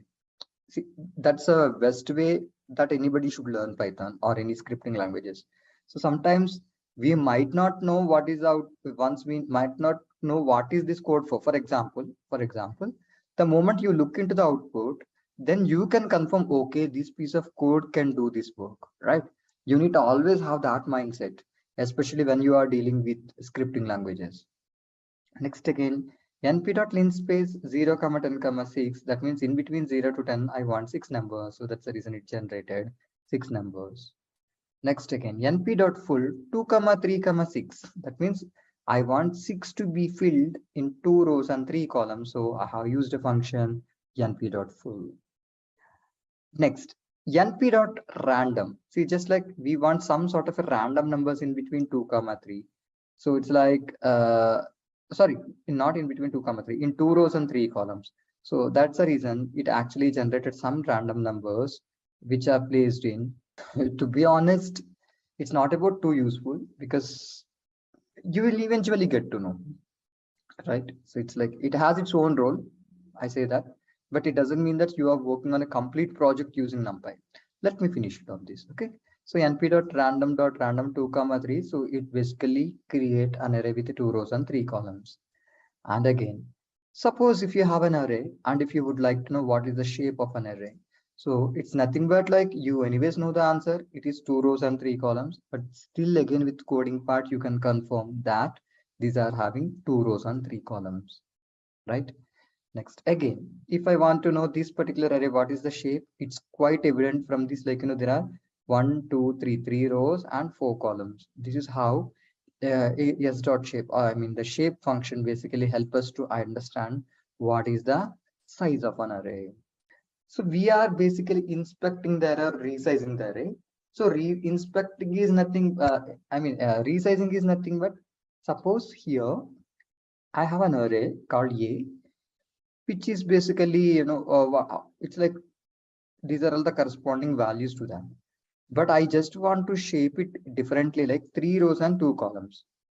3 rows and 2 columns. So earlier it was how many columns? 2 rows and 3 columns, right? Can you make it from this? It is like a 2 rows and 3 columns. Now I just want to reshape it to or resize it to 3 comma 2 means I am just trying to get it in 3 rows and 2 columns. So using this, we can basically change or we can resize the array shape. Now let's talk about the one more example with shape point. It's like I have an array. How many rows and how many columns it is?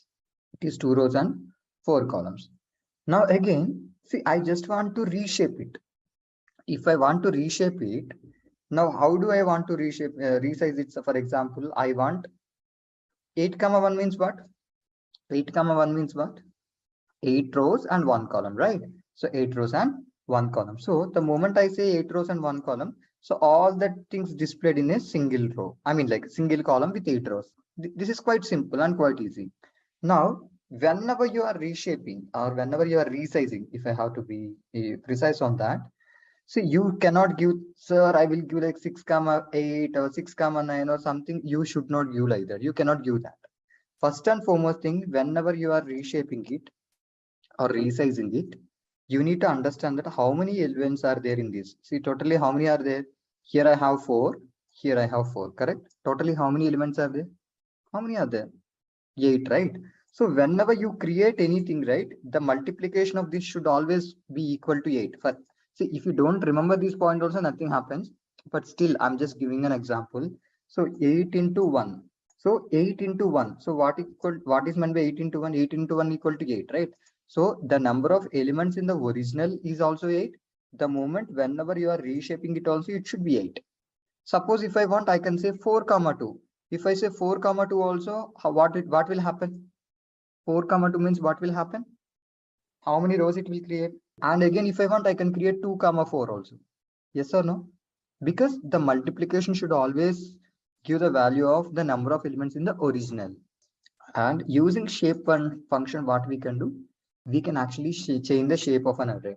For example, here, what is the array? What is the shape of an array? It is 2 rows and 4 columns. It's a 2 cross 4, correct?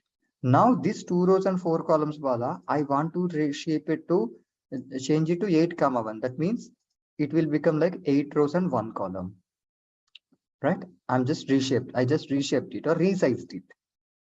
Okay, so using a dot shape, you can resize.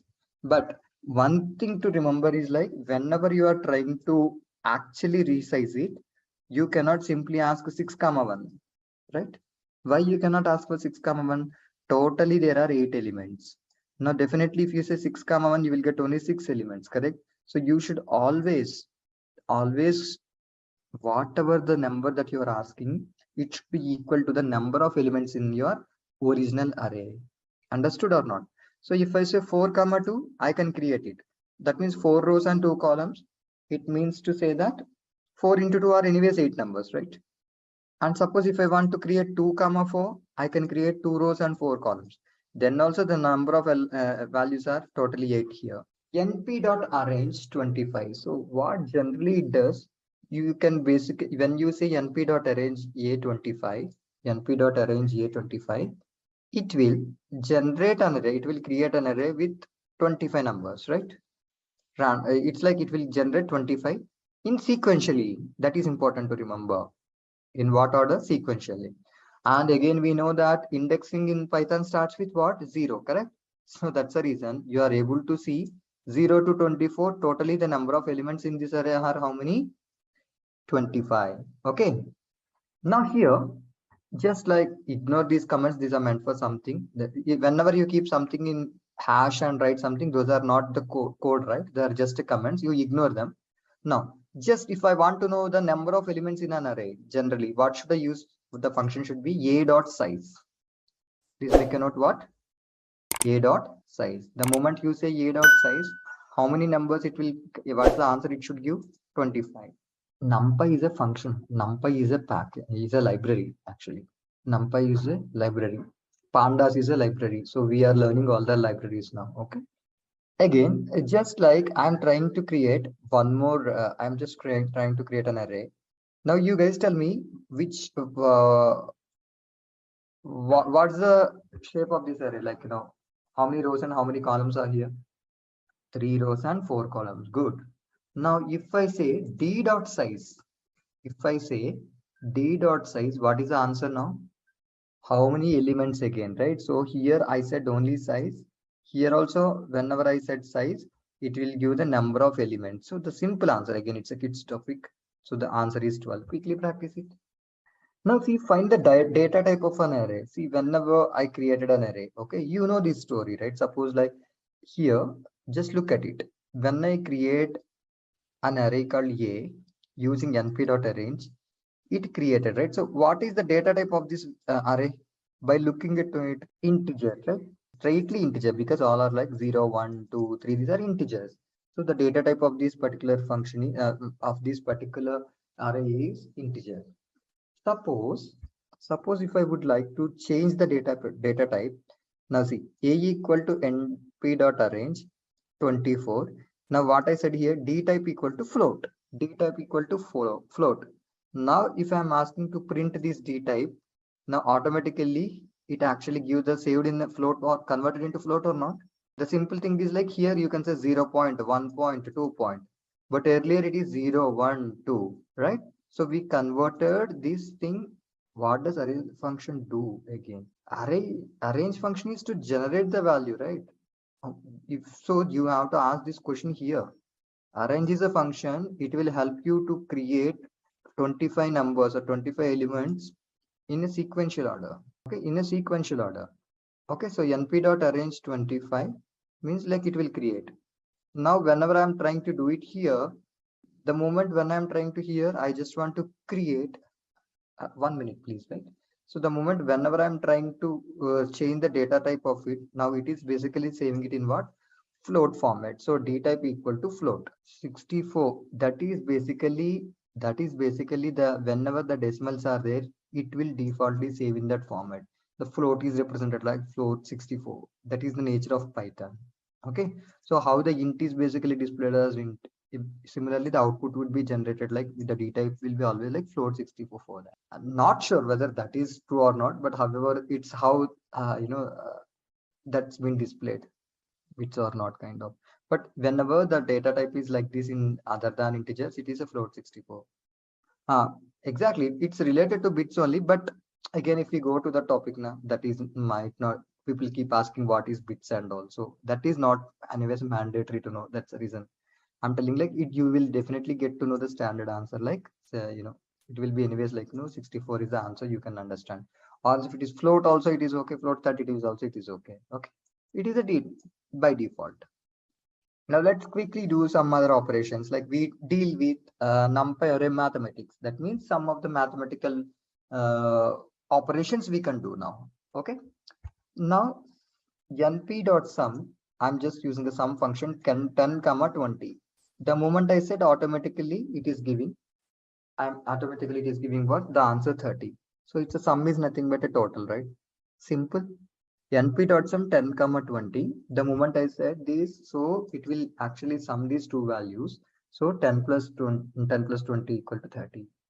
Similarly, a comma b, I just used two variables. I created two variables. One is a, one is b. It means I'm saving 10 in a and 20 in b. That is the meaning. A comma b equal to 10 comma 20 means it will save a equal to, it means to say a equal to 10, b equal to 20. Now, instead of calling the numbers, what I sent here, np.sum a comma b. That means instead of earlier we told 10, 20. In this case, I told a comma b. Anyways, a comma b are nothing but 10 and 20, right? So the moment I say sum of it, again it will calculate the sum. Now again, np.sum 1 comma 2 5 comma 6 axis equal to 0. The moment I say axis equal to 0, ideally it actually do the row wise sums. That means one, see it, you can understand like this. Okay, 1 comma 5, right? 1 plus 5 equal to 6, 2 plus 6 equal to 8. Can you notice it? 1 plus 5 equal to 6, 2 plus 6 equal to 8. Okay, now if I say axis equal to 1, it will do like this. 1 plus 2 equal to 3, 5 plus 6 equal to 11. Understood? It's quite evident, right? So only the axis equal to 0 and axis equal to 1, that is actually creating the stores new values into an array. No, actually, it is not. It is calculating the value and giving the answer. It's calculating the value and giving the answer. Suppose it's like anyways, it is just to explain you the functionality of the functions over here. Let me wait a minute. Smaran, wait. Okay, now again, simply if I say np dot sum, what it is doing? If I'm saying simply np dot sum, what it is doing without saying anything.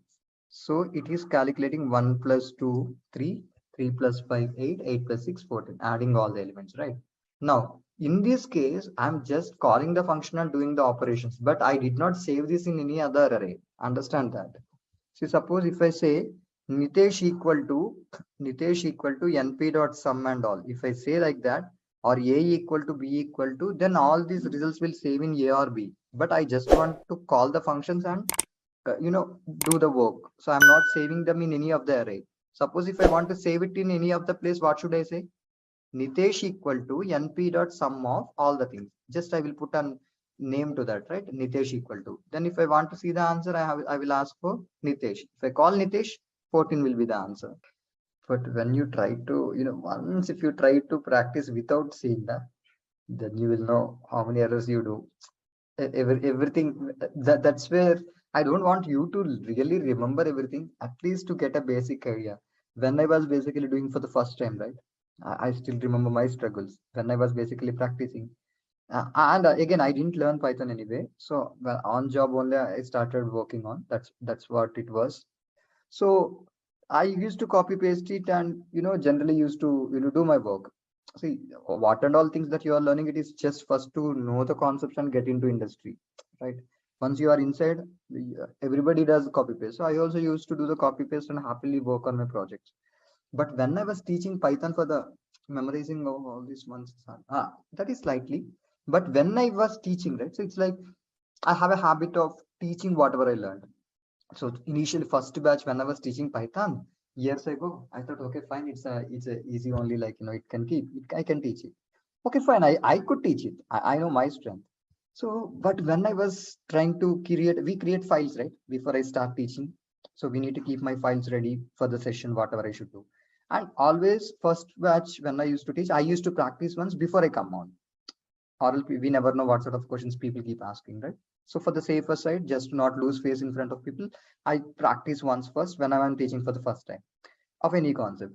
That time I used to try to literally do it like how you people are doing, though I know Python, but still I know that okay, I used to use some other brackets, either I don't use comma or something. Of course, not only in this example. So it was slightly understood. Okay, it's like when we look at it, it is easy. But when you try closing your eyes and do that, closing your eyes means literally without having any reference. If you try doing it, there will be some sort of learnings will come.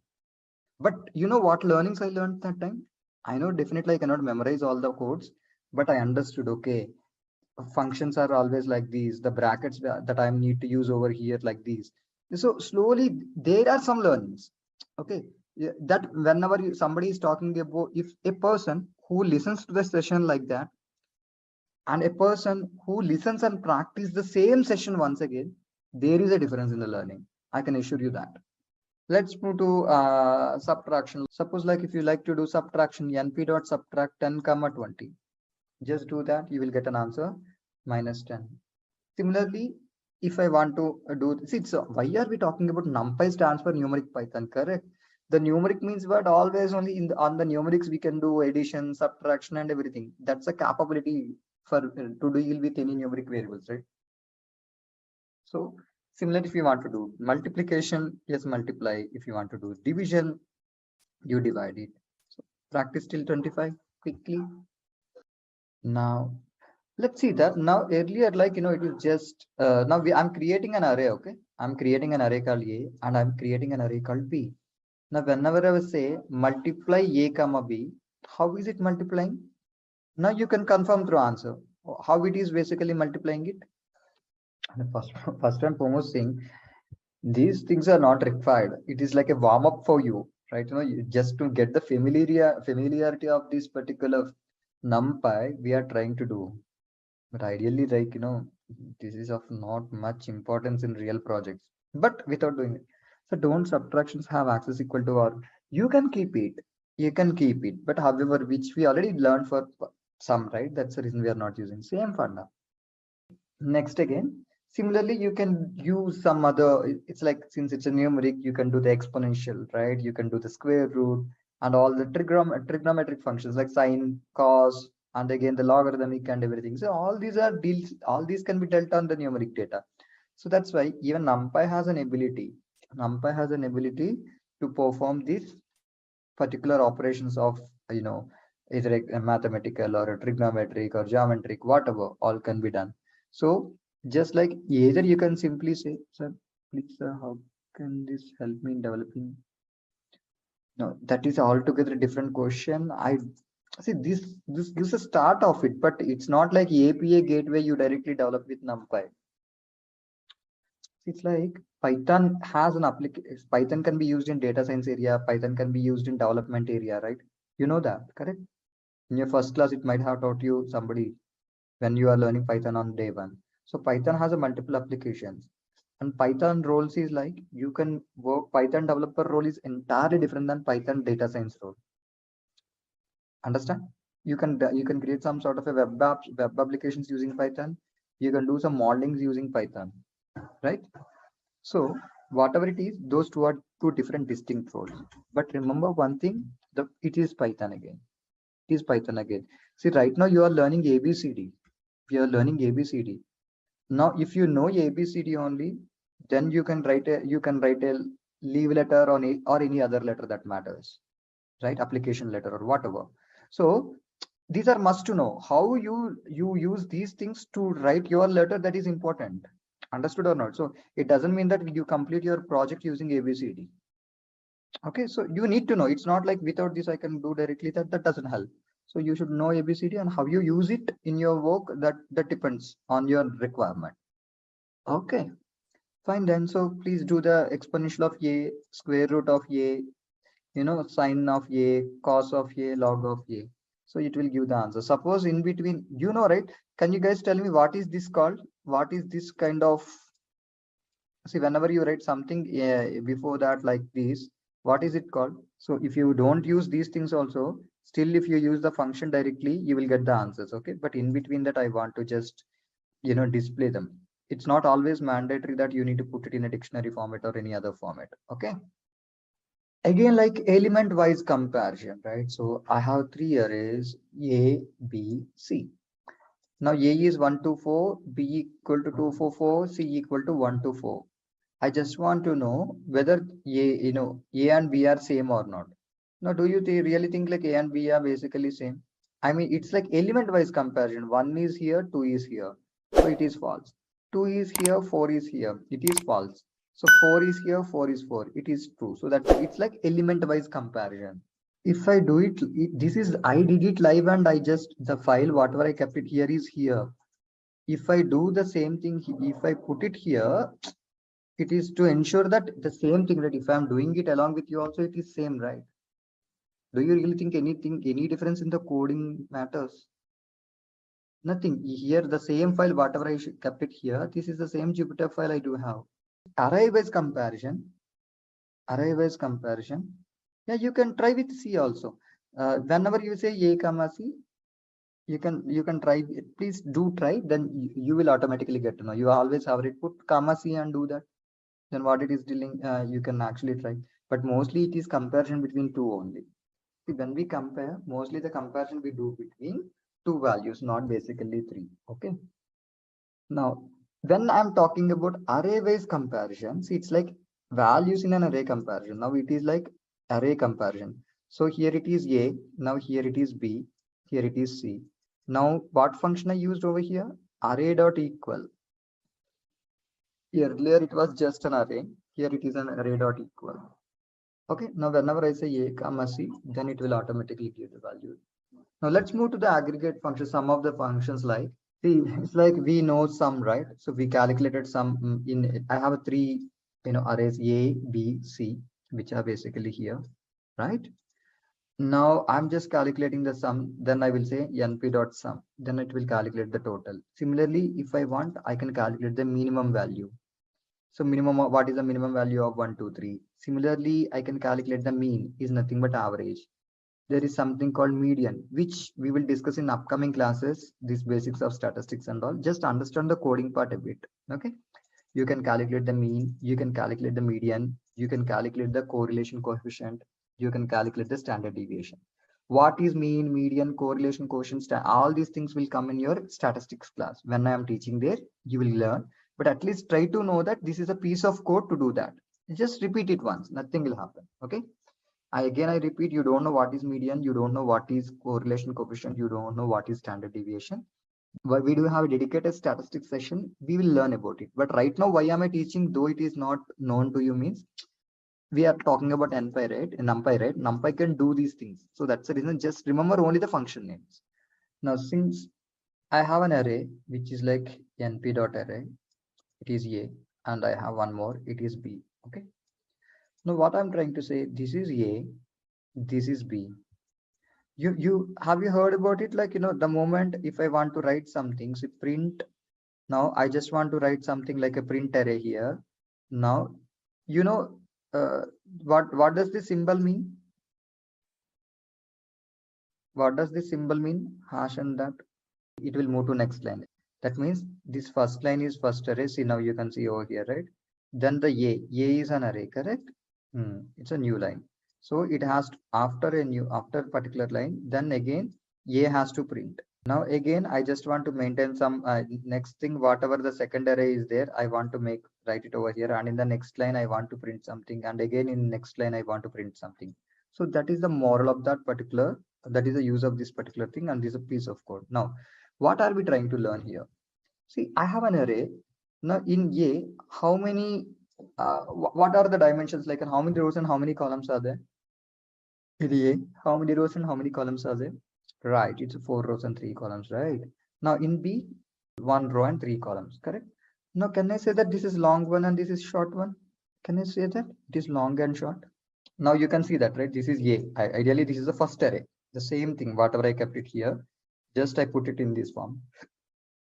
It's like 4 rows and 3 columns, and the second one is like same thing. Now, whenever I'm adding 1 plus 2, now simply this is a function. I'm simply, you really no need to think that the code is big. It's like A plus B. The moment I'm trying to do A plus B, now what happened? What it did?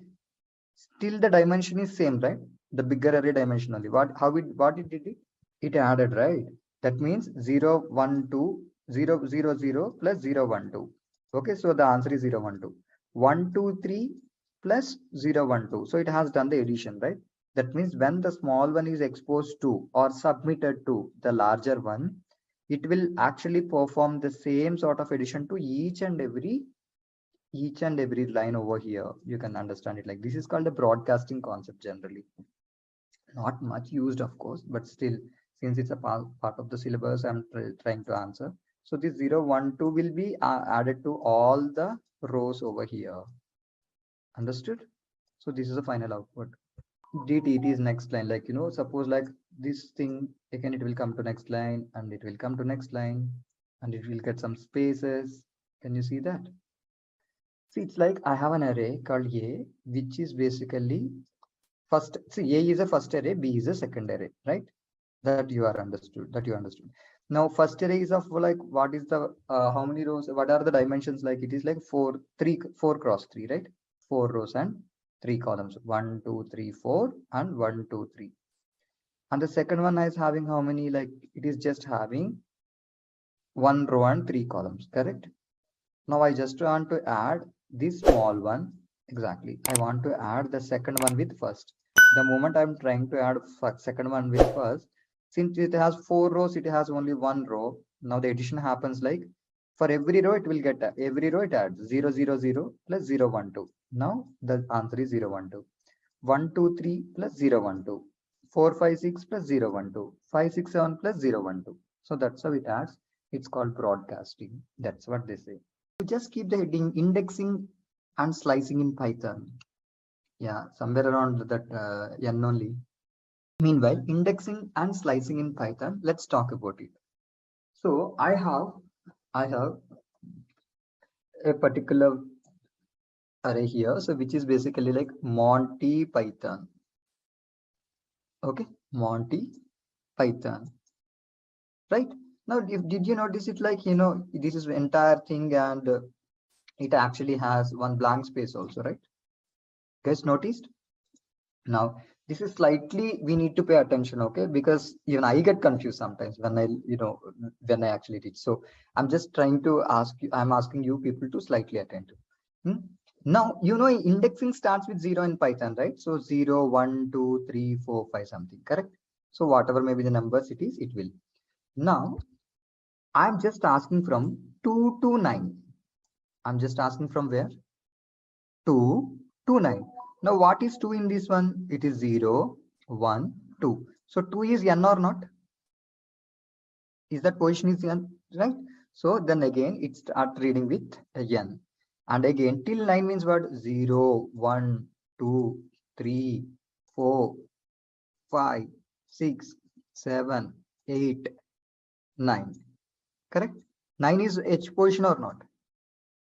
0, 1, 2, 3, 4, 5, 6, 7, 8, 9. Now, whenever I said till 2 to 9, it will not, end is not included in slicing, exactly. So this ending is not included. It is just only, exactly. It will not include the last one. You can say that n minus 1. If you think like it is 9, it will take till 8. Is that okay? Now, what is the dimension of this array? Now, when we talk about the 3 cross 3, now I said first a comma 0. Now, when I said a comma 0, what it did? It's like when we talk about this array. Now, imagine that this is a matrix format, correct? Or else, like, this is the format that we do have, correct? Now, understand here, this is a 0 row. See, always the indexing is like this. See, in Python, everything starts with 0, right? Everything slightly, I will be slow here. So this is what it is, a 0 row. This is first row. This is second row as per the index. Agree? Though there are 3 rows, the indexing will be 0, 1, 2, right? Similarly, for columns also, there are 3 columns. But how would be the indexing? 0 column, 1 column, 2 column. This we know, correct? This we know, right? Now, let's talk about it. Whenever I say a comma 0, ideally what it has to give? Ideally what it has to give? I will execute it a bit, then it is easy to understand. Okay. Now this is an array, correct? Now let me deal with one after the. Now I'm telling a comma 0. The moment a comma 0, and if I run the program, what happens here? Nothing happened, right? It printed as it is. It printed as it is. Okay, now the question is, a of 0 or a, both are same. Yes or no? I know that there is some sort of small nonsense logic is there that is not making really great difference, but still, like the moment whenever I say this, or else let me put it like this. Okay, now if I say y equal to, and now if I'm saying a of 0, okay. Now if I'm calling y, what's the answer? That's the reason whenever you are dealing with this, you try to put them like, here also it will ideally come. There is nothing wrong in that. Here also you will get it. But what is the mistake I did? Why you got the same output? Though I created this a comma 0, still I call a. I thought that I did not save it in any of the new name. Yes or no? No, there is nothing so high-fi logic here, because I did that mistake earlier when I was doing. So that's why I tried keeping it. So always don't think like the second line, whatever you are writing, whenever you are trying to get the answer, a comma 0, then it will give the answer. In the above case, what I did, I still kept a, because those days my maturity was, I was thinking, okay, I will call a. But to be honest, if I call a, this will only come, correct? This I did not save it in any other particular variable, but still I thought like, okay, fine. Whenever we are dealing with, I thought it's okay, fine. But no, so please understand that whenever you are calling it, you call only that, don't try to use a there. Okay, then you will give the right answer. Now, as I said, like the indexing, it always starts with what? It always starts with what? 0, correct? Now, I will go back to my coding part. I always miss this file here. I don't know why. Okay. Now what I said here, a comma 0 means it will first take only the first line, right? So ideally it should be the answer 1, 2, 3, correct? Now a comma 1, always remember this one. Anything before, if I say a comma 1, just give a try. Now a comma 1, what it will come? Just give a hint and give a try, because indexing is slightly I pay some time, after that it's not much required. A comma 1 means what it will do?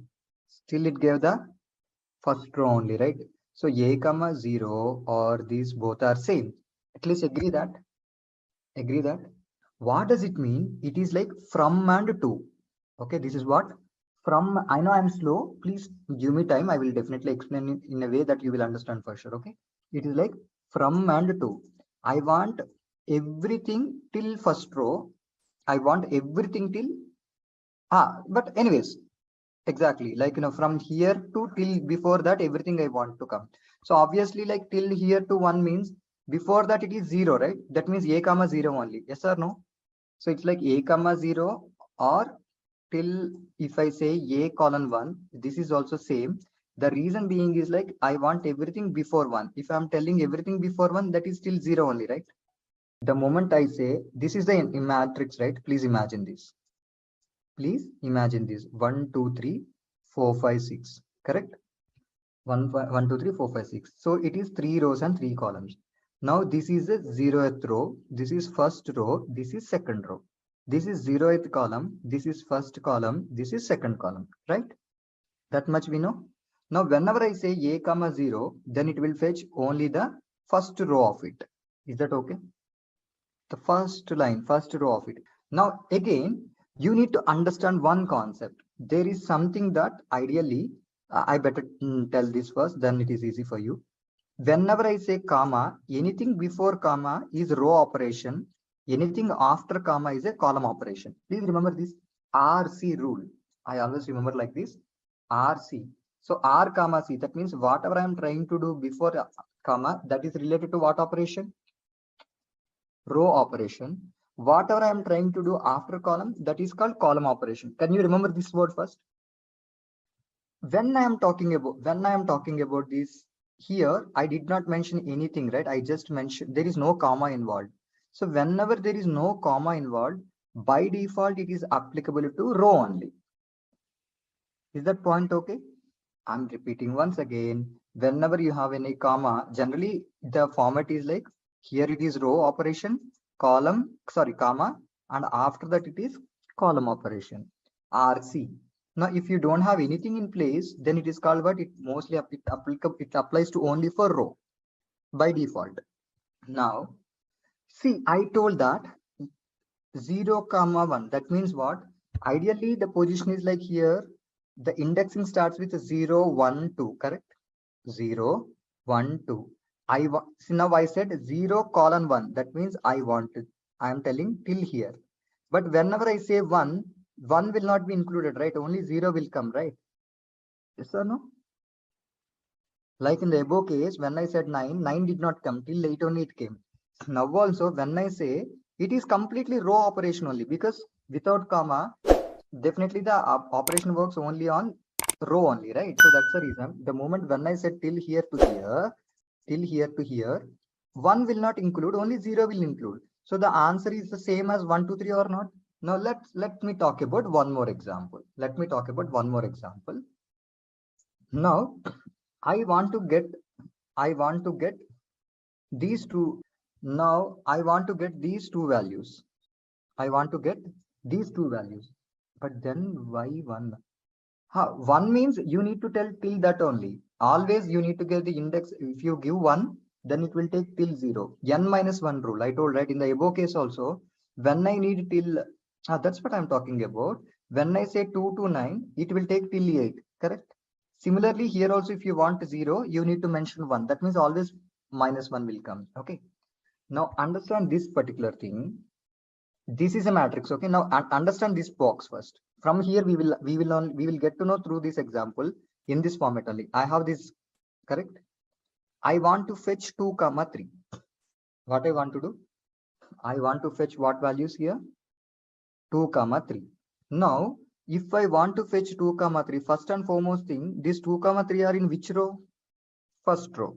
It's a zeroth index. Zero row means 1, index row means 1, index is 0. Okay. Row means first row. Index of that row is what? 0. Okay. Now, A colon 1 means what it will do. Just refer this. Refer this. A. It's a 0 to 1 means what? Which row it will take? First row. Agree, everybody? First index in. Okay, in row 1. Similarly, if I say 1 colon. Now, what am I asking here? 1 colon ending. 1 colon ending. So 1 column means which particular column it will take? Column 1 means it will take the first row. Are we okay with that? Now, when I am talking about 1 to n means what? I want from first column, first index column till last. Now, with that, now just imagine this, okay? 1 colon 1 comma 1. 0 to 1 means it is a 0th index, right? So 0th index means which one it will take? 1, 2, 3. First, it will take this entire row. So 1, 2, 3. Now, again in that, I kept one more condition. 1 colon 0. What I said here? 1 colon 0. So after comma, it is which particular calculation operation? It is column operation, correct? It is column operation. So it is 1 means which particular column? This is 0th column. This is 1 column, right? So from 1 column till ending. So the answer is 2, 3. Okay. Now we will take one more example. Okay. Not only with this. Second column index column. Second column, that is index column number 1. Second column means index column because first column is indexing 0, right? This is 0. This is 1. This is 2. Okay. Here's a quick quiz question, guys. Which of the following functions in R is used to read CSV files? Your options are read.csv, read_excel, read.csv2, and read table. Please drop your answer in the comment section below. Just a quick info, guys. If you are looking for Data Analytics course, then we have a good news for you. Intellipaat is providing an advanced certification in Data Analytics for Business with IIT Madras. The course is of very high quality and very cost effective. The course link is given in the description below. It is like, think like it is 0 to 2. If it is 0 to 2 means how many rows will come? 0 to 2 means how many rows will come as per the indexing? 2 rows, right? That means 1, 2, 3 will come, 4, 5, 6 will come, correct? 0 take first to last column. Column nahi, no, don't say column. Again, it is row, whatever we are discussing. 0 and 1 row. It is before equal to, na? Before comma, right? That means we selected these. Now, after that, what is the next selection? 1 colon. 1 means what? This one, right? This is 0. This is 1. That means from 1 to everything I want. So 2, 3, 5, 6. Understood? 2, 3, 5, 6. Want, see, 5, 6, 8, 9. See, now just look into this. I want this piece, right? I want 5, 6, 8, 9. Now 5, 6, 8. I cannot deselect 7 anyways. So 5, 6, 8, 9. 5, 6 are in which row? First to deal with the row. What is it is in which row? Second row, right? So second row means the indexing starts with 1, correct? So that's the reason I want complete this thing, right? So I told 1 and colon. So this is a row operation. And 5 and 6 are present in 5 starts in which particular column? Second column, right? That means the indexing starts with 1. So whenever I say 1 colon here, 1 colon here, I got the answer 5, 6, 8, 9. So this is the logic. So you please remember that logic. Suppose if you confuse with the logic, understand through output. Okay. Run the code and understand through output, then you will automatically understand it. So always how I remember, it is row and column operation, R comma C. So from where to where I want rows, from where to where I want columns. And this ending will not be included. This ending will not be included. Yes or no? I mean the ending position, whatever the number that you are, always -1, -1. Next, again, these are slightly simple. First, I will explain it. There is an array called A. Now we are doing array manipulation. Okay. I have an array called A. I have an array called B. I'm concatenating. See, this concatenating is nothing but adding. Okay. Concatenating is nothing but what? Adding. So here in this array, there are 3 elements. In this array, there are 3 elements. When I am saying np.concatenate of A comma B, it concatenated everything. Is that okay? Now, if you see that the result has the values from both the arrays. Now, there is something called H stack. H stack is not, H stands for horizontal. H stands for horizontal. Concatenate is like string, means it's not only string, it could actually concatenate both characters also, numerics also, right? So these are all concatenate means simply adding only, Smaran. Now, H stack means what? Horizontal stack. See, these both work similar. Either you say np dot concatenate a comma b, or else if you say np dot h stack, np dot h stack a comma b, it will also stack. Stack means like kind of an adding. You can remember it like that. So a horizontal stack, then again it will give the same answer. So h stack is a function. But when we talk about v stack, you will get to know the difference easily. That when I say v stack of a comma b, see a equal to 1 2 3, b equal to 4 5 6. Now it will add in a column row wise 1 2 3 4 5 6. It is like a single one. It is like a sorry, which one I'm talking? V stack, right? So h stack is like an horizontal. Okay, v stack is like a vertical. That means it will act like a second row. Can you make the difference between h stack and v stack? Okay.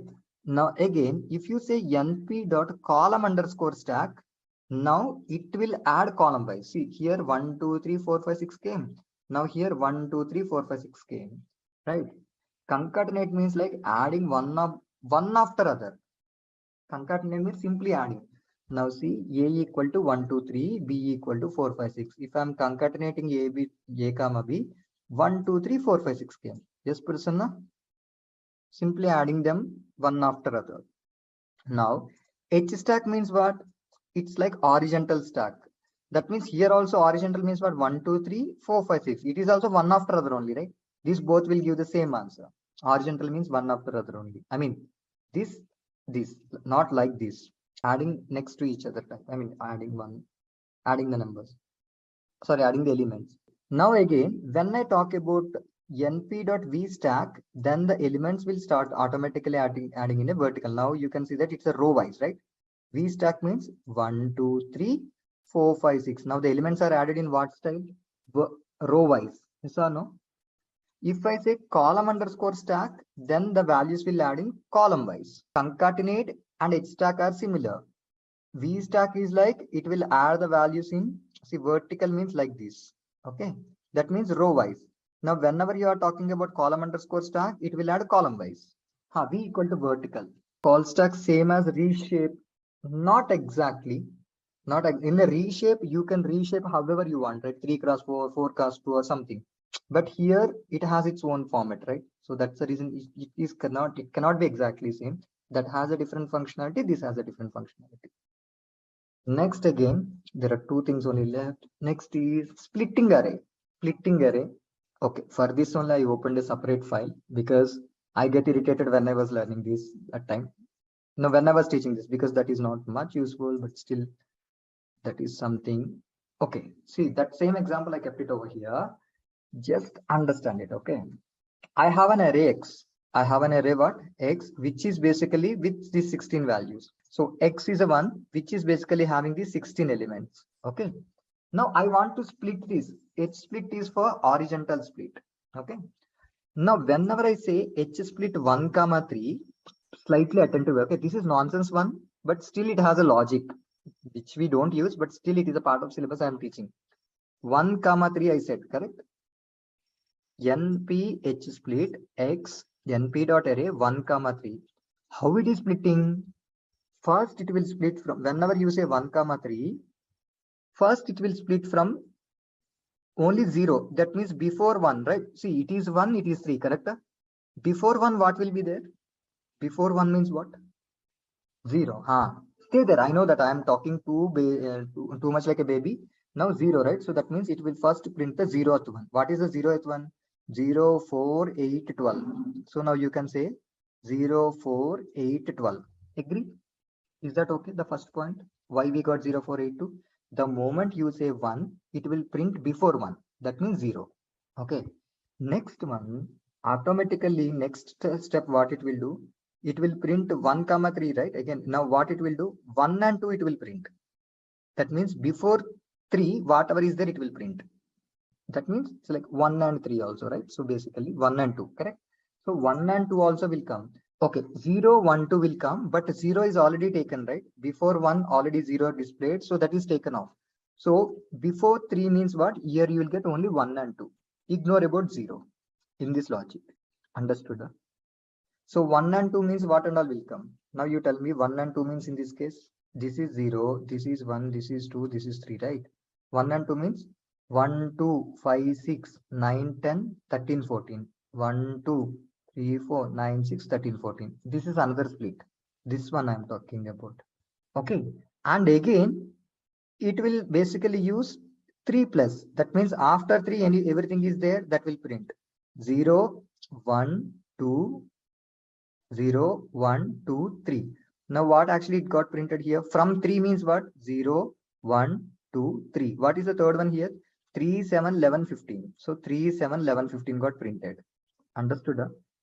This is how it got splitted. You got a basic idea at least.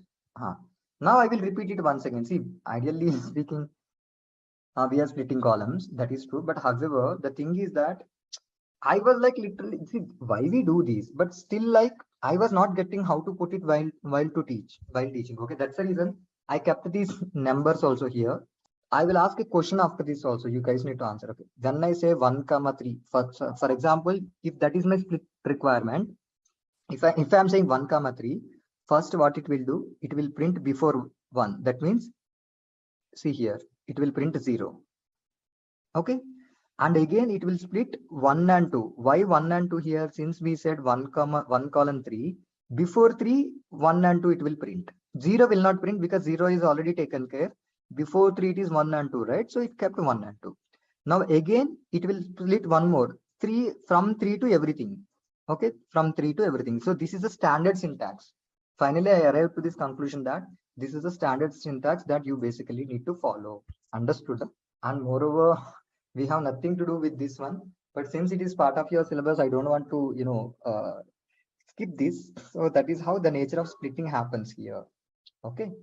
Now, one more, the last point here is like, now you can see here, right? I will explain this point once again for your betterment.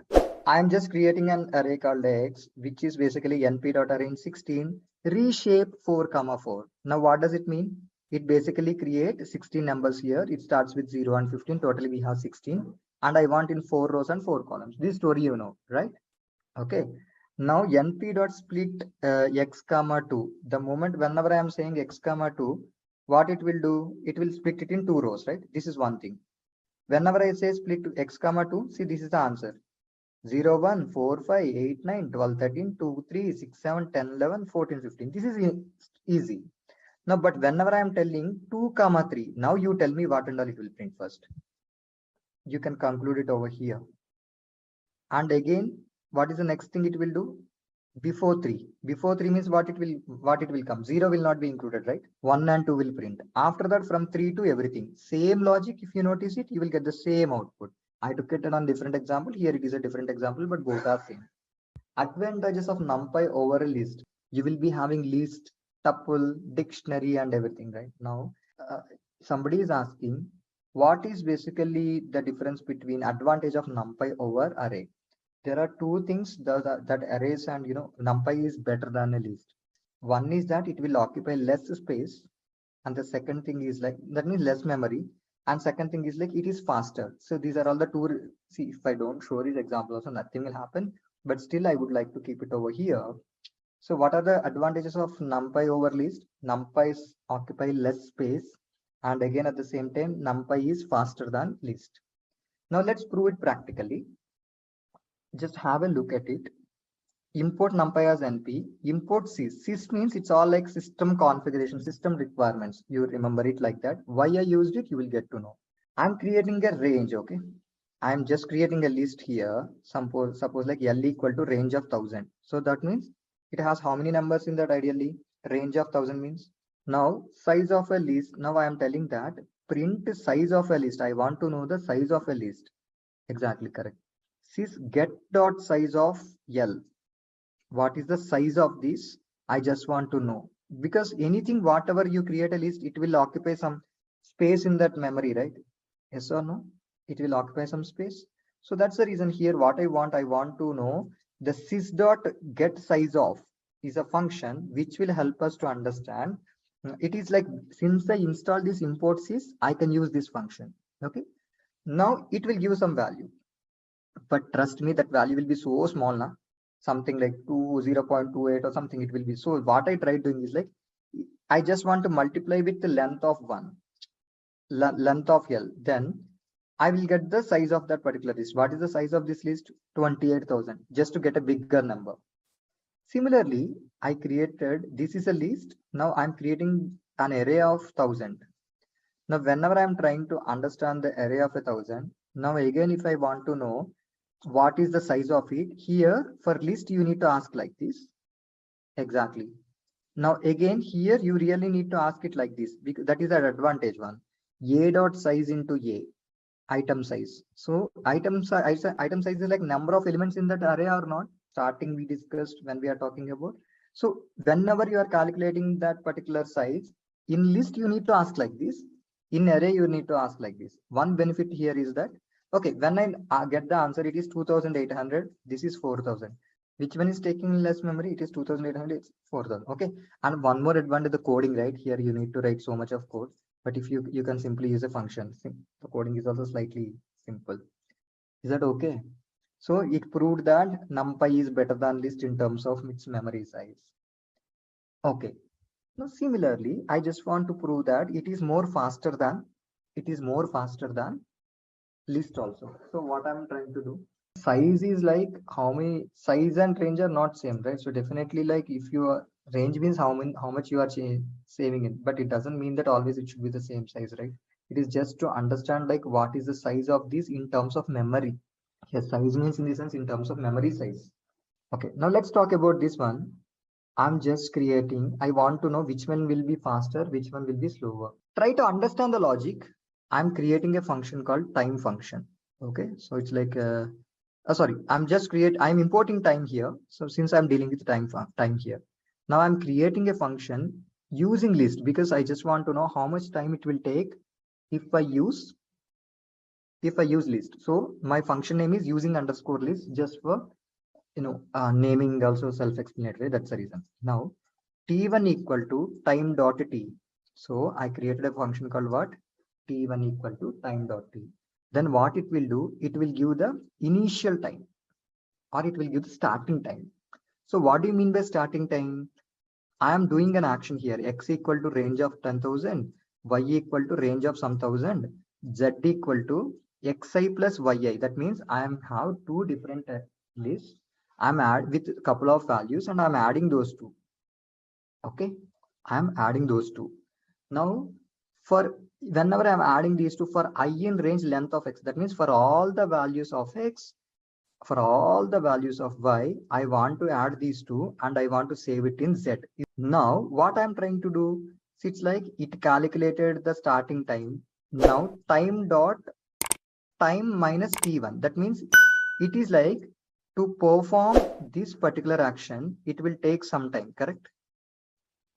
It will take some time, correct?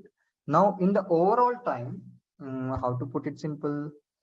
Okay, suppose if I started this work at 9:02, I will leave it in 3 more minutes. People, please give me 3 more minutes only. If I basically start this work at 9:02, if I complete this work at 9:03, now starting time minus ending time minus starting time would be. So that's the reason here this time dot t is basically for this t1 is nothing for like when we are starting that work and when it gets complete. So this minus this will be definitely what is the total time to complete this particular work. Okay, similarly, now I am creating one more function. I am creating one more function for NumPy, using NumPy what it is.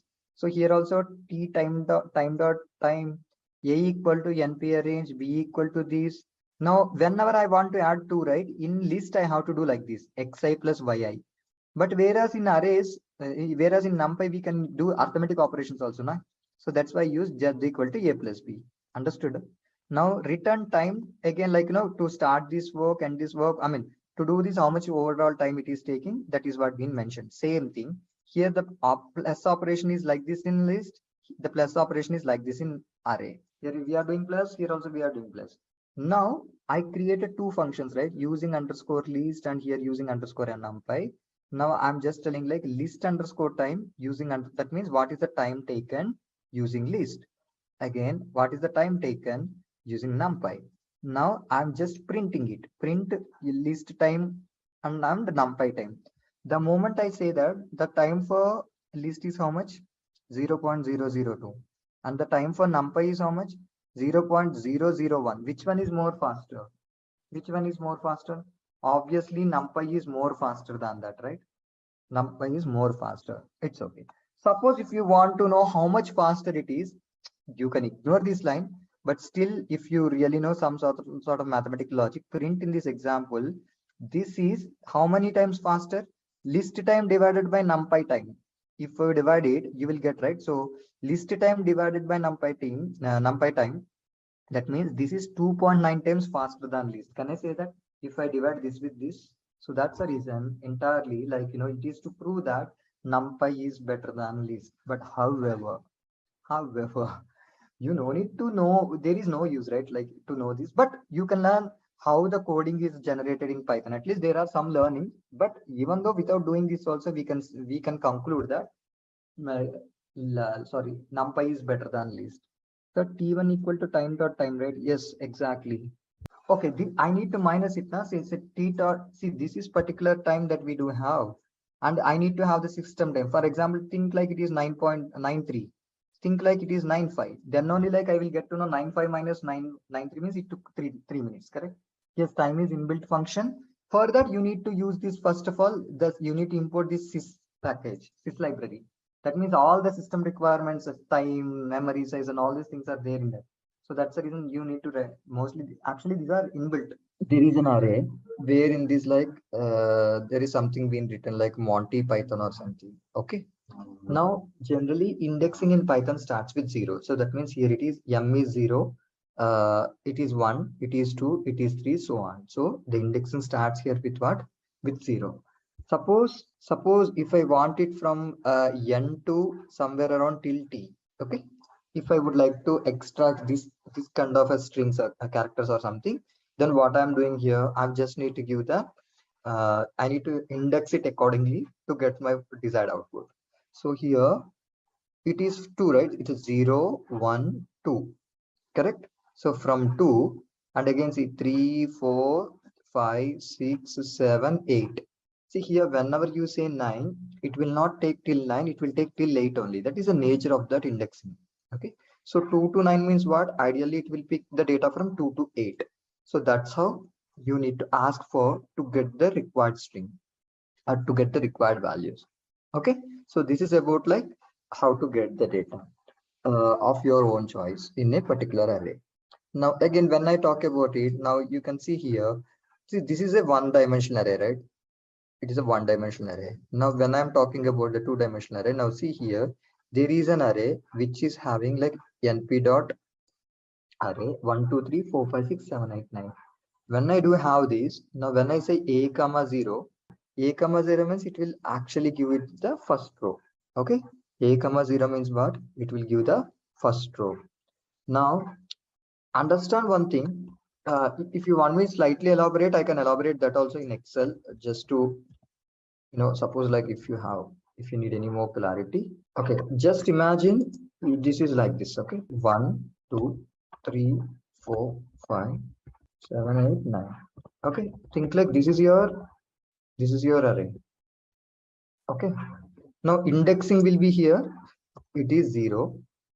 Okay, this is 1. This is 2.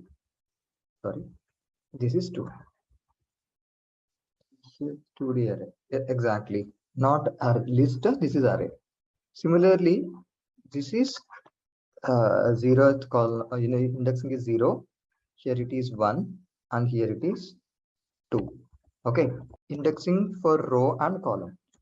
But ideally, if I have to further elaborate, it is actually a row 1, right? It is row 1. This is row 2. This is row 3. Exactly. Now, I think this will give much more easy idea whatever I'm talking about. Similarly, this is what actually column 1. This is column 2. This is column 3, right? Now, if I say 0, now when I talk about this particular concept, so you need to understand that there is something called comma that plays an important role in this. What is that? Comma. Now the comma is always like, it's an RC rule. See, R means row, comma C. That means it's a row and column analysis. Like whatever you put before R, it is a row. Whatever you put after comma, that corresponds to column. Is that okay? Now, whenever I simply say, now I'm just going to that file and see here, I said a comma 0, correct? What I said here, a comma 0. Whenever I say a comma 0, see a is my entire array name. Okay, this entire array name is called what? A. Now a comma, what is that? Column, right? A and bracket. I have said here what? Make sure of the brackets rightly. 0. 0 means what? 0 means what? It will take the entire first row. It is 1, 2, 3. Is that okay? Yeah, it is index of you see, it's like, now you can ask me, sir, this 0 is which 0? Whether it is row has also a 0 or column has a 0. This 0 refers to where? That means by default, if you don't put comma, everything will act where for rows only. So that's the reason it is row 0. Similarly, now if you keep this, but it's even, to be honest, now I will also tend to forget, even though however we teach, however we work, see, we forget, but always I keep one particular method in my mind. Okay, thereby if I forget also I can recall immediately. That's where I generally practice. But if you are able to remember it naturally, that is also okay. Now I said a colon 1. So what it will do? Now you tell me, whenever I say here a, and again I said like here it is colon and it is 1. So a colon 1 means what? Ideally, if it is a colon 1 means, sorry, if it is a colon 1 means ideally it is what? From where to where? Means it is ideally equal to. This is nothing but, can I say like this? This is anyways same as a 0 colon 1. Same only, right? Don't you think these both are same? Yes or no? Either if I put like this. Now you know one funda. Whatever is there, it will included. But 1 means it will not included, right? Always n minus 1 rule. So it is almost equal to a of 0 only, right? Whenever I talk about it, it is nothing but a of 0 only. Yes or no? Yes. Yeah, then again, it will also give you the same first row. That means this or this, both are this or this are both are same. It will give the same answer. Understood or any doubt? Similarly, now let's talk about the other thing. Now, if I say it's like, now you tell me, if I say this comma colon 1 and this comma colon 1, that means what it is doing? Just imagine, colon 1 means what it will give. Colon 1 means first ideally what it will do. Now I will put with some colors, okay? It will select the, now I'm talking about, simply I'm just asking colon 1. This means with what it will do? What it will select? Colon 1. Row 0, right? Okay, now I'm telling like row 0. Don't say row 0, say index 0. Okay, say index 0. That would be the better thing. Now that means ideally this is the thing that it is targeting, right? So far it selected this. Now again I said comma. So it's like the coding is like this, right? Again I'm telling like 1 colon. So 1 means which one it will refer to? After comma means it will refer to colon. Okay, colon 1 to ending. Colon 1 to ending means what? Colon 1 to ending means this is colon 1, right? No. Yeah, exactly. From here to this particular ending. The moment when you talk about it, when you say column 1 to ending, then ideally it will fit this piece. So what should be the resultant answer? It should be 2, 3. Now you understood? So this should be the thing. So that's how. So it's like when I was learning for the first time, See, you know one thing, I'm a very bad learner. When I'm learning something, if others can get it in 2 minutes, I will take 5 minutes to understand. I ensure that though I am spending 3 more minutes, I have my own way of understanding. So whenever we are working on, so thereby what I really when I learn anything new, I always think like, if I'm teaching to people who don't know this, how should I teach? What should be the possible question? So these things always by default keep it in my mind. So that's why I try to simplify I want to simplify it like whatever best I can do. So this is what I thought, like, if I imagine this matrix form in this mind, and if I imagine this, then it will understand me. See, whenever we are splitting array, so generally think that this is your, you have one of the array, which is basically whatever maybe the dimension. Okay, this is what you do have. This is an array, remember it. X equal to a range of 16, reshape 4, 4. What it will do? It will arrange some values for you. Point number 40. When you have any array that matters, okay, whether that example or this example, let's like if I am talking about 1, 3. Okay, this is what I would like. See, this is an array. Whatever you have X, you know this story, right? You know that just you can imagine that this is an array, which is basically we created, right? And it is like having 4 rows and 4 columns. This X, can you remember? It is simply an array of 4 rows and 4 columns. Okay, once you have that, suppose I am doing a horizontal split with 1, 2, or if I'm splitting with any particular number, whatever that matters. If I'm telling split with 2, 3, okay. If I'm splitting like that, first remember it will split into three different arrays. It will split to how many arrays? 3 arrays. Now first, why twice n? That is to maintain some gap between these two. Next line. That means like I just want to maintain some line between two new lines are there in between. Those are empty. To maintain gap between these two outputs, this print is this print is this. It creates some space between these two. Okay.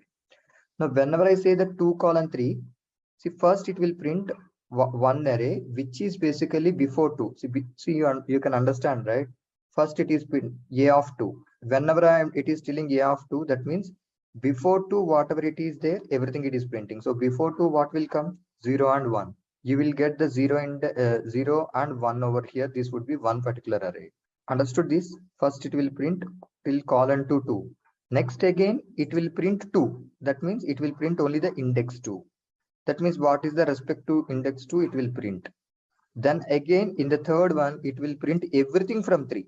It will print everything from 3. That's how it try to create 3 different arrays when you split it with this. So always the funda to remember, whatever the number you are asking, before that whatever is there, that will split to one array. And again what you mentioned here, that will be one array, and what you mentioned over here from here to till the end, that is another array. So that's how the entire concept of array works. See the splitting and all. And don't worry, like we really no need to split these arrays, and we are not working, but however it's a part of our syllabus, and it is just to give like how the functionality of these arrays work. Okay, numpy work and all, we are just understanding it. First row and first column is the answer should be ideally 1. Now let's talk about it. If I'm putting it, if I want only first row, what is the code?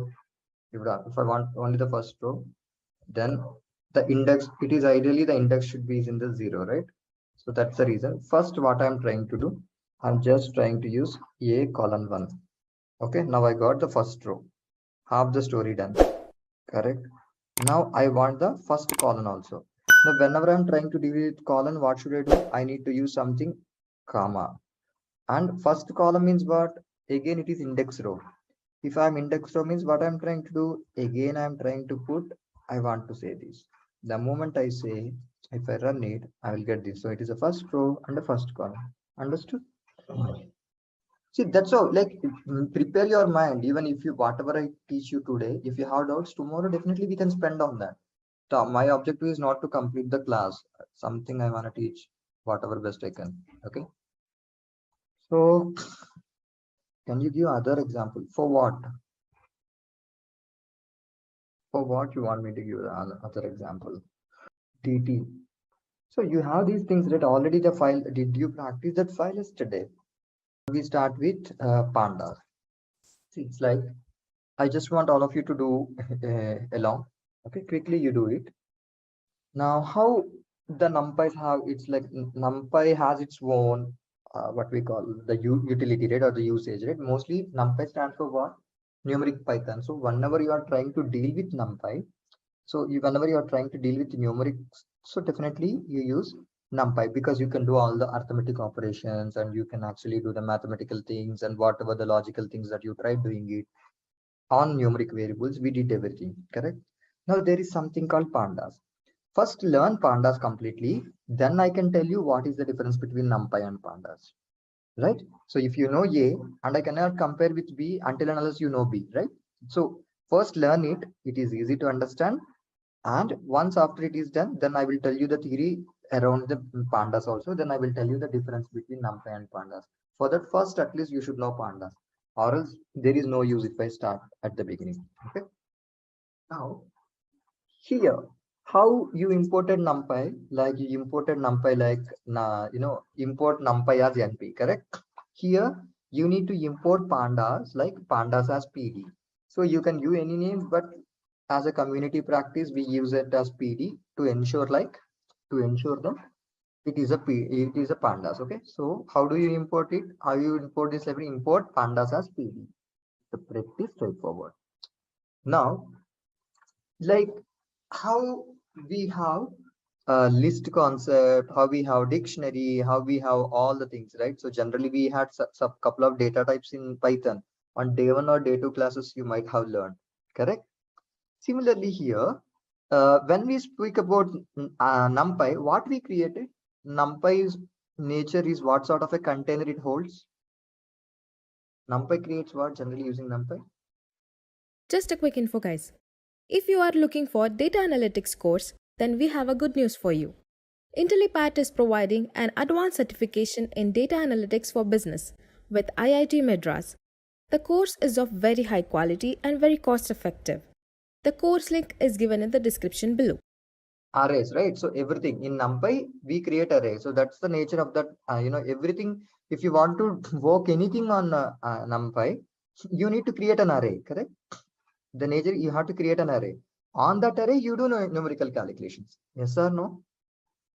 See, NumPy means you should remember array. Okay. Similarly, whenever you talk about pandas, it also has its own. How NumPy has an array concept, here it has a concept like series and data frame. We talk about it.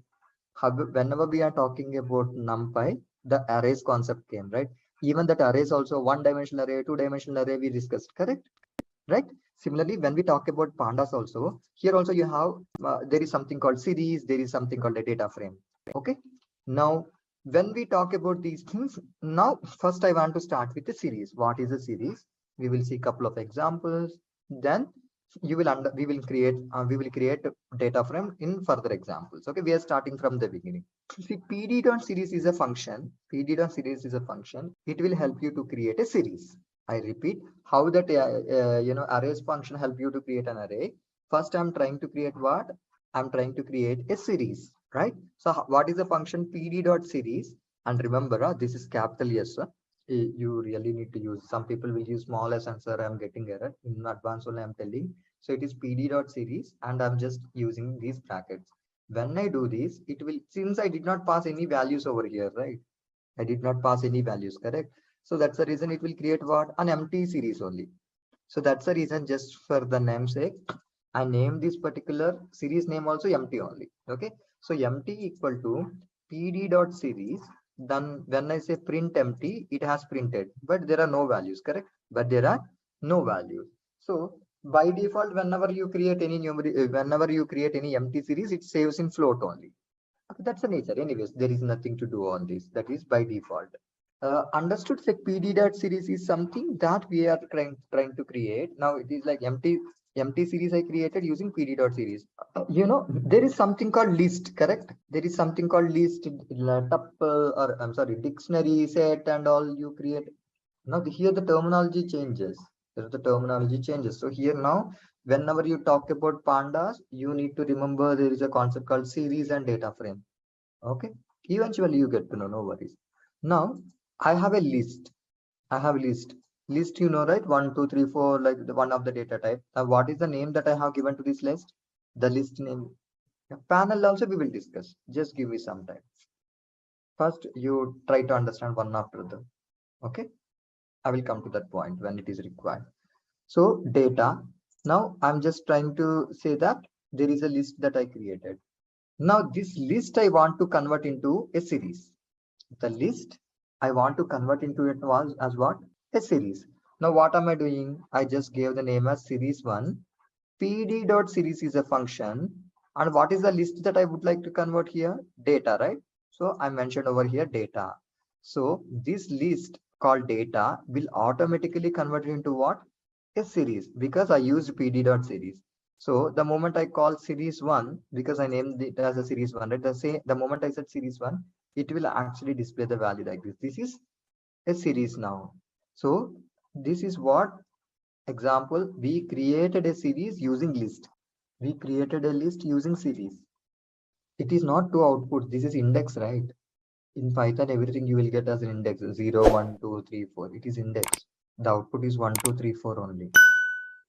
I have a list. The list name is, so is all of that in the series. Exactly, Smaran.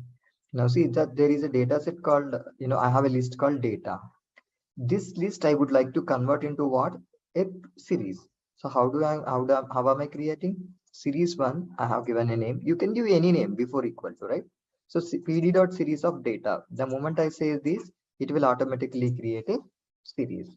Whenever we display that out series, you will automatically get an index, right? 0, 1, 2, 3. That is how the Python index works, correct? It starts with 0, so that's the reason it has created. Now, just to tell you, like, so you can tell in this example I told down. Now you know, right? Data is what actually? Data is what? Data means not data. It means data is a list, correct? So here, this list when I call, see the output how it is. The moment the same data when I put it in series, it is getting in a sign kind of a tabular format. Some kind of a format it is coming. Did the format change from here to here? Is that no? The moment I put it in series format. Now, ideally, just tell me like to do any sort of analysis. Do you like the data to be like this or do you like? Okay, noticing output. Here I said like the out one when I kept in the out series, the data is 1, 2, 3, 4. When I talk about a list, the output is like this. So now the moment you try to keep the data in an organized fashion, then it is easy to do much more effective, right? You can do the analysis or something much more easy. Yes or no? Slowly we will go there. Okay. Now see here. So the data is a list. So did you guys created the one list and try to understand what is the format, how the data set and so how the series and the list looks like? Just everybody completed till 6.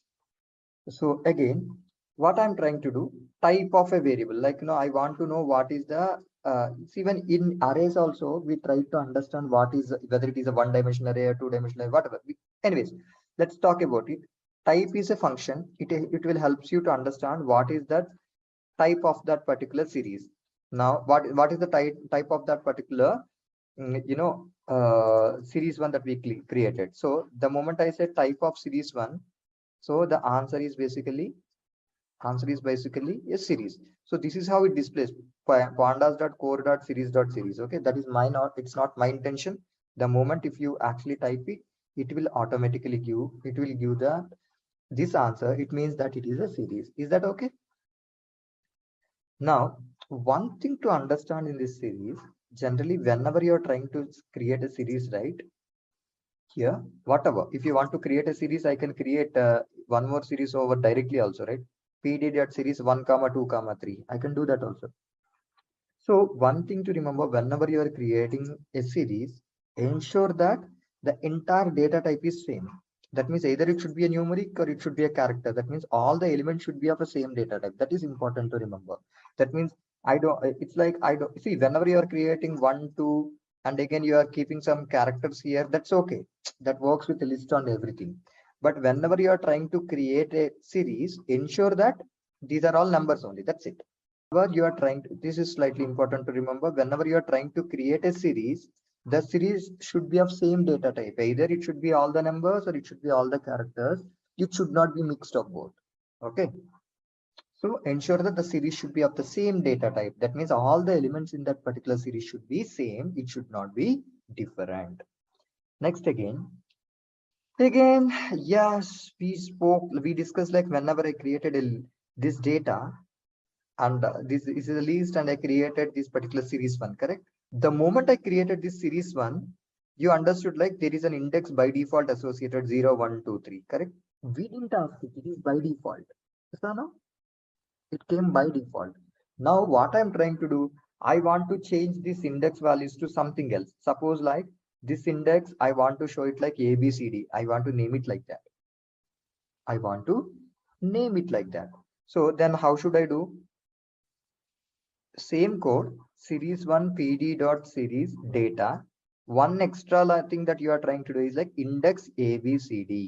That means wherever you have the 0, 1, 2, 3, it will automatically change it to ABCD. So what is the use of index function here? Index is to change the values of your index from default 0, 1, 2, 3 to your required. Here in this case, to your required values like not ABCD. Now I want to create a series from an array. So when I talk about array, yes, Danish, do you have any doubt? Are you raised hand? Now let's talk about this one NumPy. Now I want to create an array, and with that particular array, I want to convert into series. Whenever we talk about, if I sound array, what should come to your mind? Okay, right. Whenever I talk about arrays, what should come to your mind immediately? NumPy, right? Exactly. So that means that the arrays NumPy deals with arrays, right? That's how like there is a connection. So very good. So like that. Now I want to convert an array to a series. I want to convert an array to a series. So what I need to do if I want to create an array, first and foremost thing I should import NumPy, right? So import NumPy as NP. Then I'm creating an array. My array name is what here? ARR. The moment I created this, now I want to convert into series. So what I said here, pd.series of ARR. pd.series of ARR. The moment I call SER, that is my series name. Now it will automatically create it. PD means pandas. This I told now. And the first example was that import pandas as PD. You should ask me at the line 2, right? So import pandas as PD. No, that's the first thing when I opened my file I told, okay, to import that. Where am I now?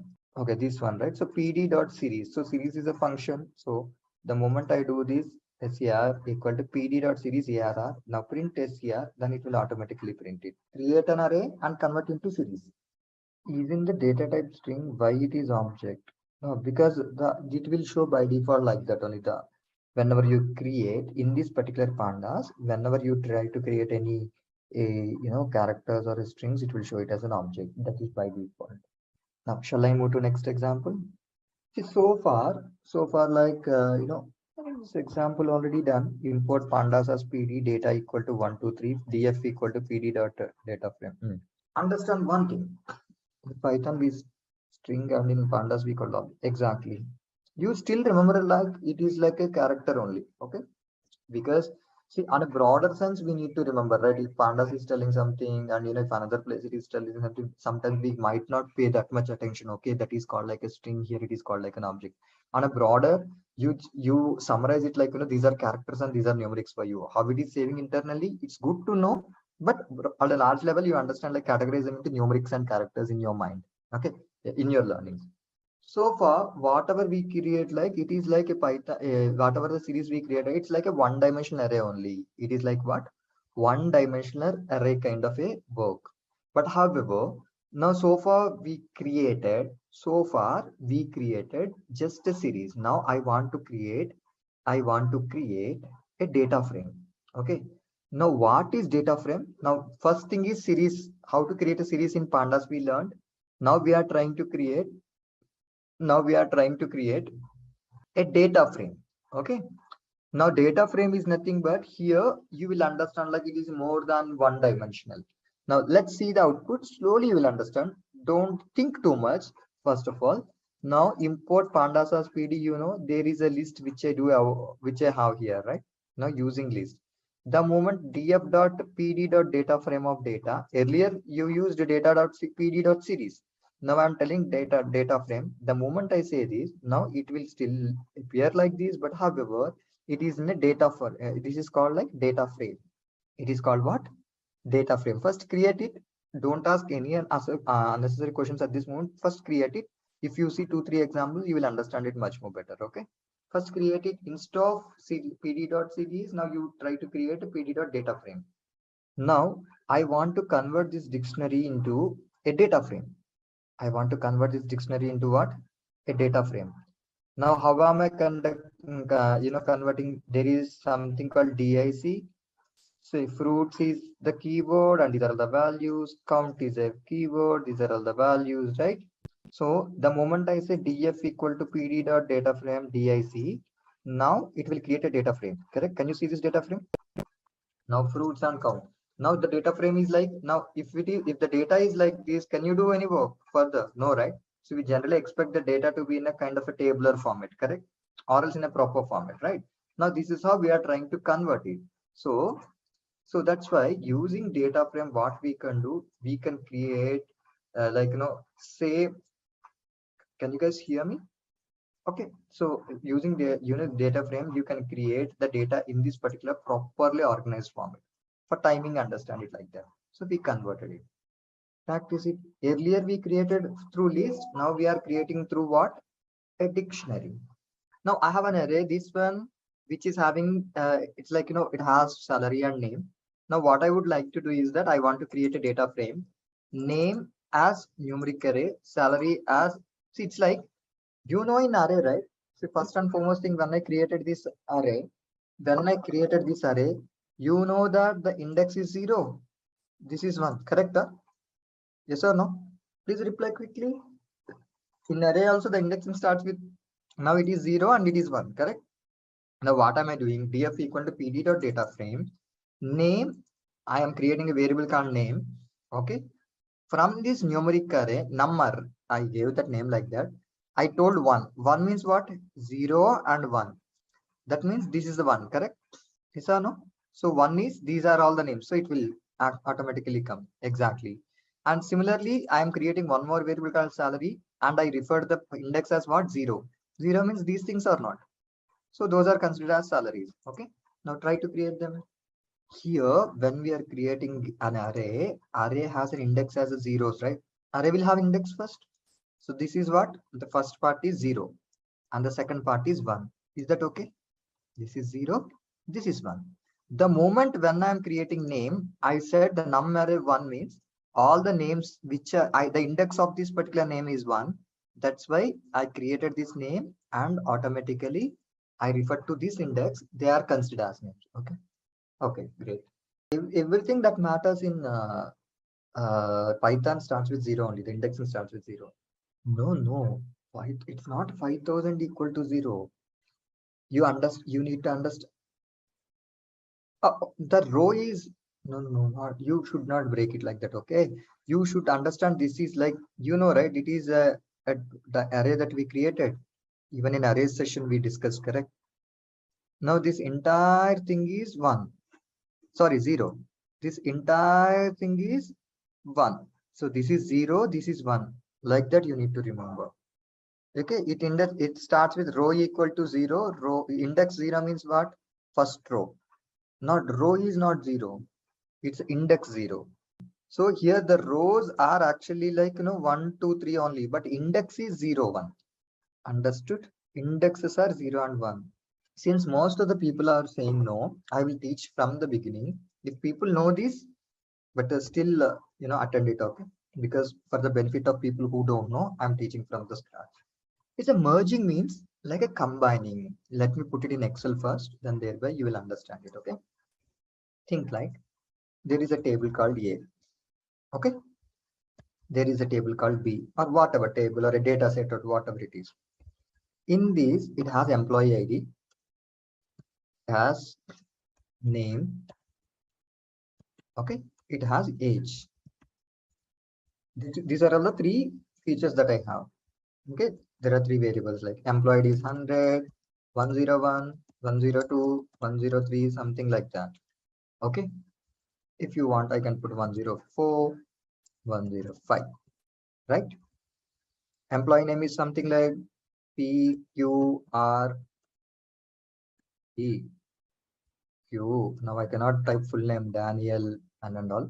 That's the reason I'm just putting it. Okay, PQRSTQVW. Okay, age is something like, I know that it should be double digit, but still 1, 2, 3, 4, 5, 6 or something like that. Okay. So this is one table which has this information. Understood this?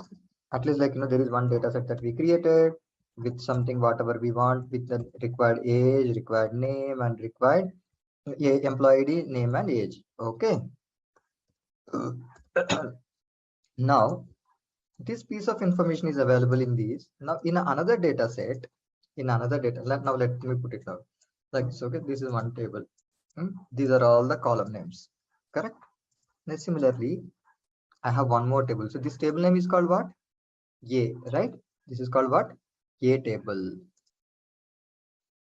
In B table, again I have employee ID. I have the bonus information and I have the PF information of the people. Okay. Try to be slightly, I'm teaching from the basics only, you no need to worry about it. Now in this case, the employee ID is 100. Here the employee ID is somewhere around 105. Here again the one employee ID is 110, or like whatever it is, like 108 or 109, whatever, 125 or something. So whenever I have this information, okay, let me put some more numbers. 101 is also there, 104 is also there, and you have 109 is also there. Okay, understood? Here the bonus is basically somewhere around 1 rupee, 2 rupee, 3 rupee, 4 rupee, 5 rupee, and similarly the PF information is how much? Somewhere around 1, 2, 3, 4, 5. Okay, think that this is my second data set, or this is my second table. Whatever you wanna call, you can call it. Okay, now these are like this is the information that I do have in two different places. Understood? Now this is first one, this is the first table, and this is a second table, right? Now when I am trying to do this, whenever I'm trying to do this, now I want everything in a single format. Like I want employee ID, I want name, I want age, at the same time I want bonus, and I want PF in a single table. Understood? I want everything in a now I want to keep everything in a single table. This is what my requirement. Understood? I am assuming that you understood the question, right? Now if so, what I am trying to do, I cannot simply copy the data from here and paste it here, because the 100, 101, 102, 103, 104, this order is different, this order is different. Do you really think like I can copy paste it as it is? Does it work?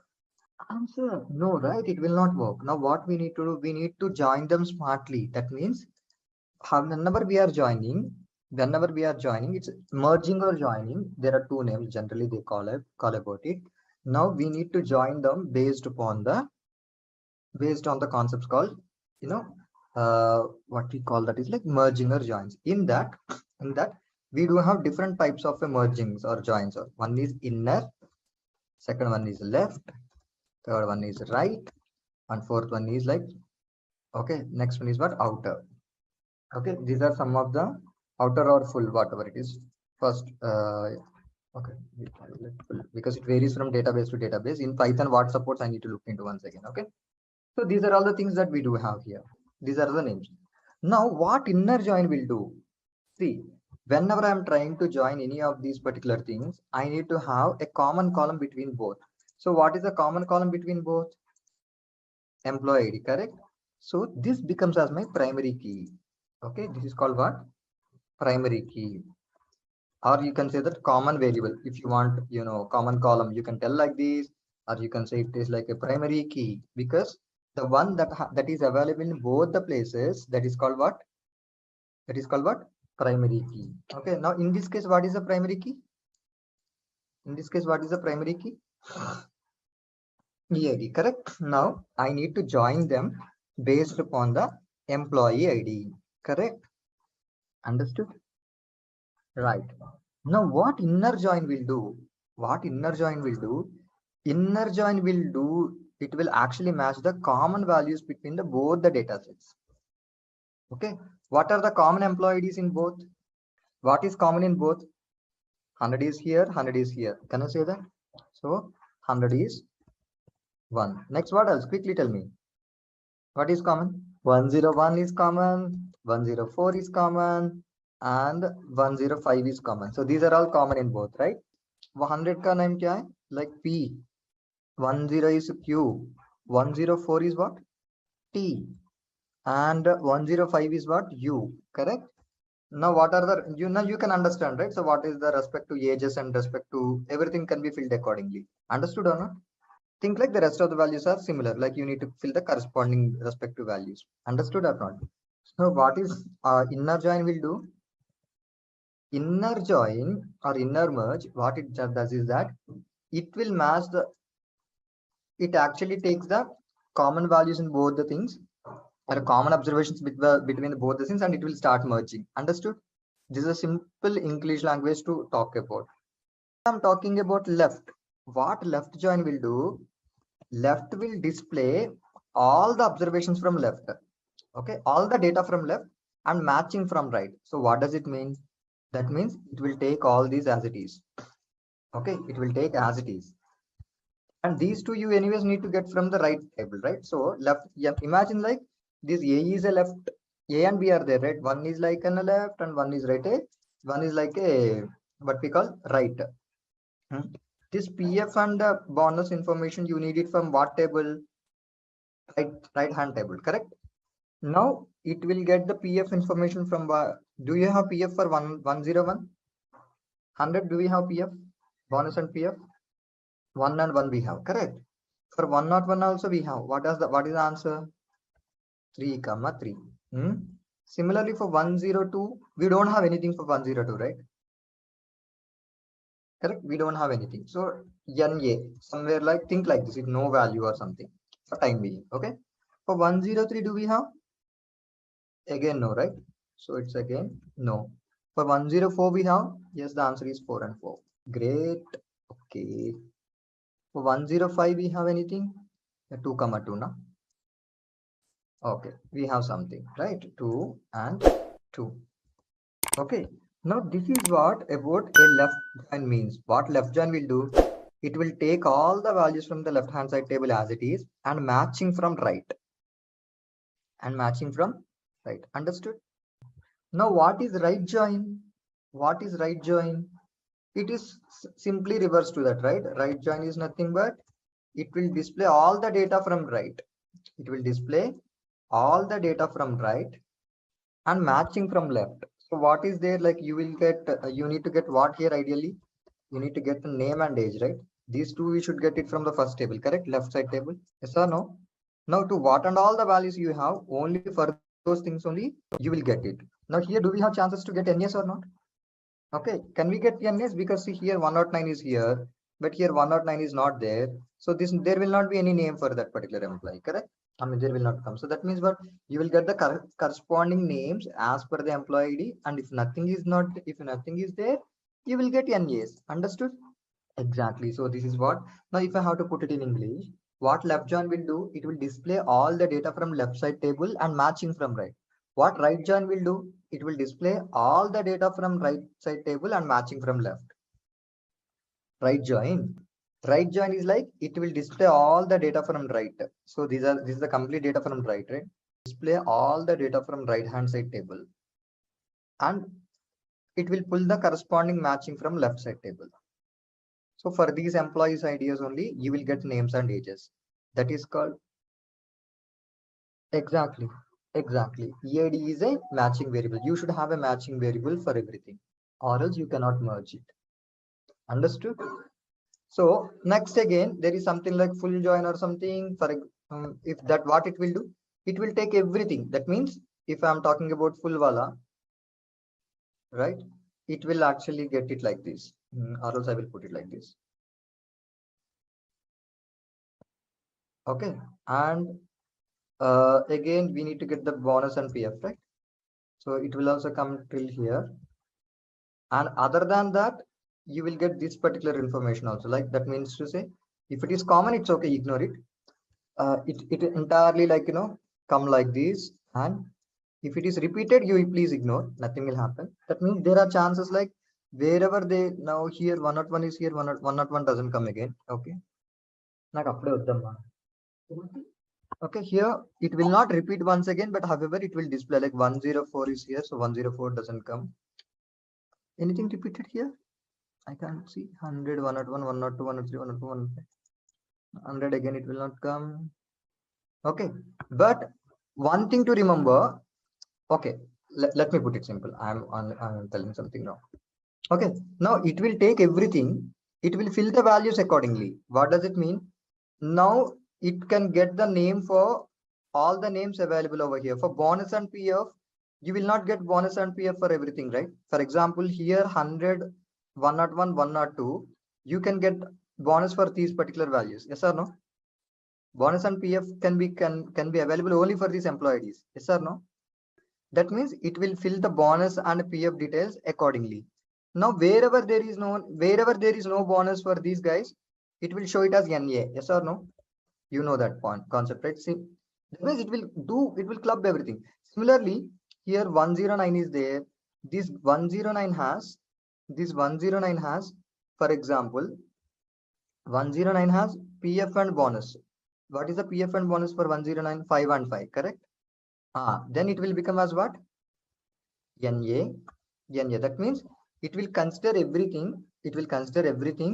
But it will fill accordingly. If it is available, it will come. If it is not available, it will come like this. Understood or not? Now, let me recap it once again. So these are all the joins that you need to know, or merging concepts like inner, left, right, full. Okay. Now, for the benefit of all of us, I'm repeating it once again. I have two tables or whatever, the two data sets or something, whatever it is. Okay. A here, B here. I want to match them, right? So if whenever you're trying to join them or merge them, you need to have a matching variable or a common variable that is also called as a primary key. So in this example, employee ID is common in both the data sets, right? So here it is EID, here it is EID. So we will join the two tables based on what? EID. So EID is called what here? Primary key. Okay. Now, whenever we are trying to join, there is something called inner. What inner will do? Inner will do the common observations between both the data sets based on EID. Correct? Common between both based on what? EID. So what is the EID over here? These are all the EIDs and these are all the EIDs. So what are there in common? It will try to display the particular result only for common. So basically it works for the common values in both the data sets, both based on the EID. Understood? Okay, now when it comes to left join, what left will do, it will display all the data from left. Okay, left will whatever is there, left will automatically come. Only matching from right. Matching means what? Whatever the bonus and PF for those things can come, it will come. So only matching from right. Right? So you can have some missing values for bonus and PF. Agree? So again, what I'm trying to say here is like, suppose right join is nothing but it will display all the data from right and it will take matching from left. If the primary key is missing, you can't do this. First understand it. We will talk about it slightly later. You need primary key to do these particular joins. Okay. That is a basic requirement, right? If you want to join in 9th class, you have to pass 8th class. How the condition is. Similarly, if you have this EAD common variable only, you will do, or you will not do. But however, there is something different concept that we talk about it. Whatever is there available here, there are missing here. So definitely you will be having some different EIDs here and there. But the thing is like there should be EID in both the cases. Whenever you are doing in the right join, 109 will be there, and whatever is missing in left, that will be missed. Correct? Everything from right matching in left. Okay. So understand the concept. Anyways, I will teach it on Python once again. First, I don't want to teach it directly on Python first. That's why I'm trying to keep it simple first. So right means what? In right, it will display everything from right and matching from left. Full means what? Whatever it is, it will display everything. Understood? What if multiple tables, same strategy? No, you need to do it for two tables first. If you have three tables also, ABC also, first merge only AB. Fully, it's not what is better. It's always based upon the requirement. It always based on the requirement.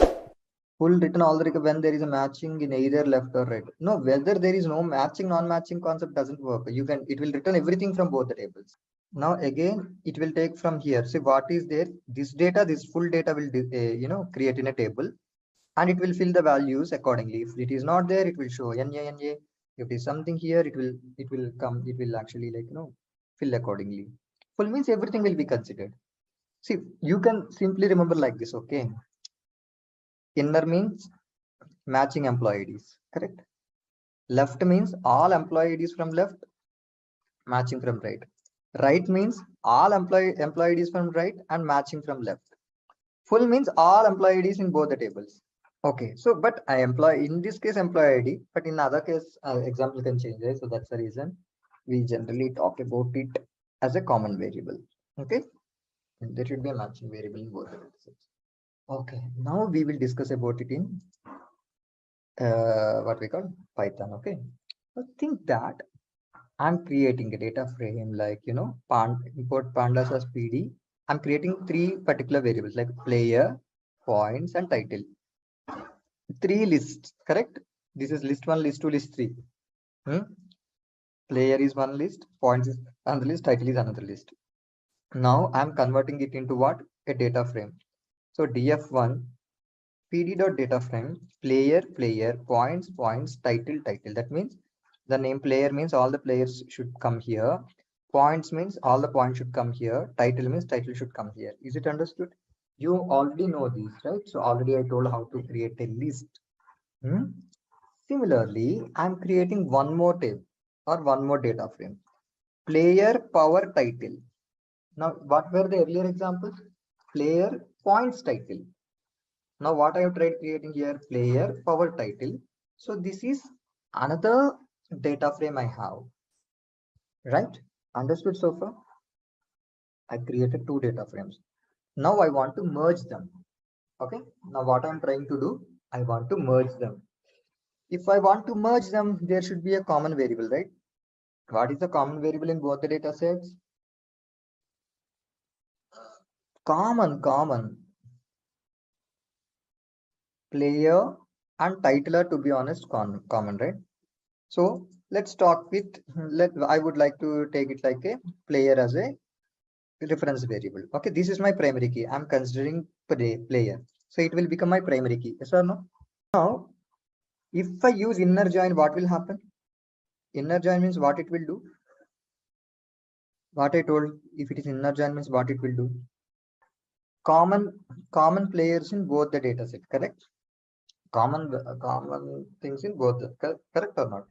Now you tell me, since the data set is so small, P1, P2, P3 here P1, P5, P6, what is common in both?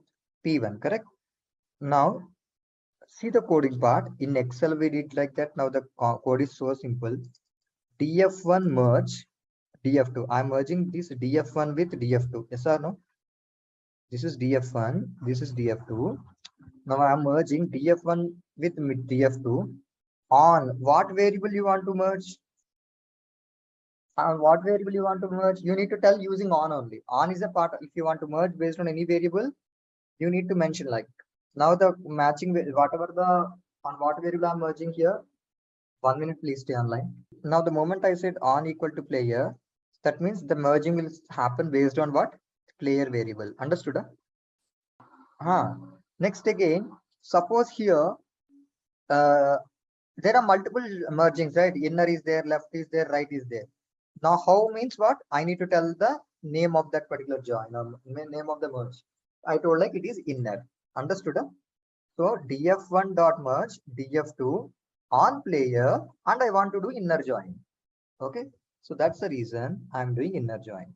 So now you only got to know p1 8 g1 punch g1. So these are all the things like it is a p1 is common in both, so it displayed both. So understood about the inner join? Okay, somebody is asking me to repeat. It's like we need to put the common key too. Yes, we need to keep it on. And how? Okay, on and how again? Okay. On means what? Based on what variable you are trying to join? Primary key? Player, correct? See, suppose if you are joining by title, you need to say on equal to title. In my previous example, I joined in the Excel wala, I joined based on what? Employee. Now, then what should I code here? On EID, right? Suppose if that, for that data set, I need to say on EID. Understood? Huh? On is a standard syntax. You need to mention based on what is your common variable, based on what you are trying to join them. Okay. And how means what? How means what join? Inner join, left join, or right join, whatever. Understood? Let's not do that. You do it based on one. Ideally, we don't do like that. Okay. We don't do that practice. It depends upon your requirement. In another example, what is the common variable you want? You need to pick that. Okay. On is player. This is what, because I want to join based on player here. Should match with column name. Yeah, definitely the column name should be same. Okay.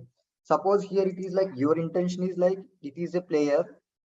Here also it is also a player. Okay. But simply like, you put the name as like player. Here it is players or something. Then it will not work. The column name should be same. So understood, the column name should be same in both. Similarly, anyways, tomorrow we will do hands-on, but for time being, understand. If I say left, what it will come? What left will do? Okay, that is the common under. Try to use only capture left table and try to match similar. Exactly. When we talk about left table, then what it will do? Left join. It will get the data from left completely. So P1, P2, P3, and matching from right. So for P2 and P3, there is no power and title, right? So P2 and P3 are not there in the right hand side table, correct? P2 and P3 are not there in right. So that's the reason it showed like missing values. Understood? Now, right means what it is doing? It is taking P1, P5, P1, P5, P6, everything from right, and it is matching according to left. Yes or no? Here's a quick quiz question, guys. Which of the following Excel functions can be used for the mean range of values? Your options are average, sum, count, and max. Please drop your answer in the comment section below. Just a quick info, guys. If you are looking for Data Analytics course, then we have a good news for you.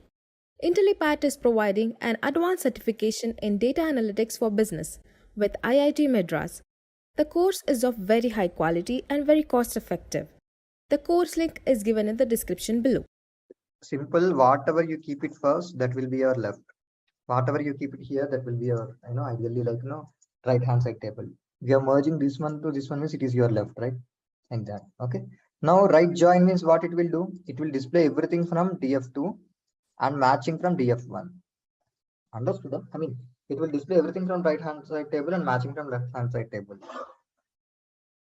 Now again, it's like I told that full, right? That is called outer in this particular example. Okay, in Python, it's like even in SQL database, they call it like full join. There is something like full outer, full left. Something in databases, the terminology is different. If you now here, if I am working on Python pandas, I need to use it as outer. Then it is like a full for me. Okay, that means P1, P2, P3, P5, P6, everything came, right? Full data like that. Now again, what I'm trying to do, it's not I'm trying to do. The moment when I say outer, it is matching everything, and wherever it is not there, it is showing missing value, and wherever it is matching, it is displaying the values. I tried my best to keep it simple, so but the concept is really correct. Okay, even at the time of interviews, also they keep asking these questions, especially if you say SQL on your profile, definitely they will do. Okay, so this is about. Okay, now just try to create inner join. What inner join will do? It will give the matching between two, right? What is the common between those two? So what is the common between these two? Now just understand the code df1, I'm adding to df2. So I mean df2 I'm adding merging with df1, right? So whatever you write first, it will be your, yeah. Anyways, in this case doesn't matter, but however, remember like this. df1 and df2, the moment you are trying to merge based on what variable here, player, what join I'm trying to do, inner join. And then P1 is common in both the data sets, so it will come. So quickly do it. Both has only P1, right? So here P1, P2, P3. Again, here you have P1, P5, P6. So the moment you notice it, so both will have the same thing. P1 is a common, so it has that. Similarly, do the left join. What left join will do? It will display everything from df1 and matching from df2, right? So because it is your left and it is your right. Copy and paste the code, and instead of inner, please use left. Edit it. Then you will get to know it easily. Then again, let's talk about, see, it's like so far, whatever we did, it is a merging concept, right? Yes or no? Now, same thing. Now, there is something called joins. Same thing. You have a concept called what? Ignore all. That anyways, I rectified the error. Now you have to focus on line number 26. I delete. Ignore the previous one. I was doing some trial and error. That's not meant for you. Okay. Now we are talking about joins. What is basically join? Join also do the same thing. See, it's earlier concept. We use like, merge, right? Merge, we use merge function. Remember or not? So far what you did is like df, guys, please reply. So we used merge. Now you can use a join also. But what is the difference between a merge function and a join function? This could be one of your interview questions. Okay. What is the difference between merge function and join function? Now remember, when we talk about merge,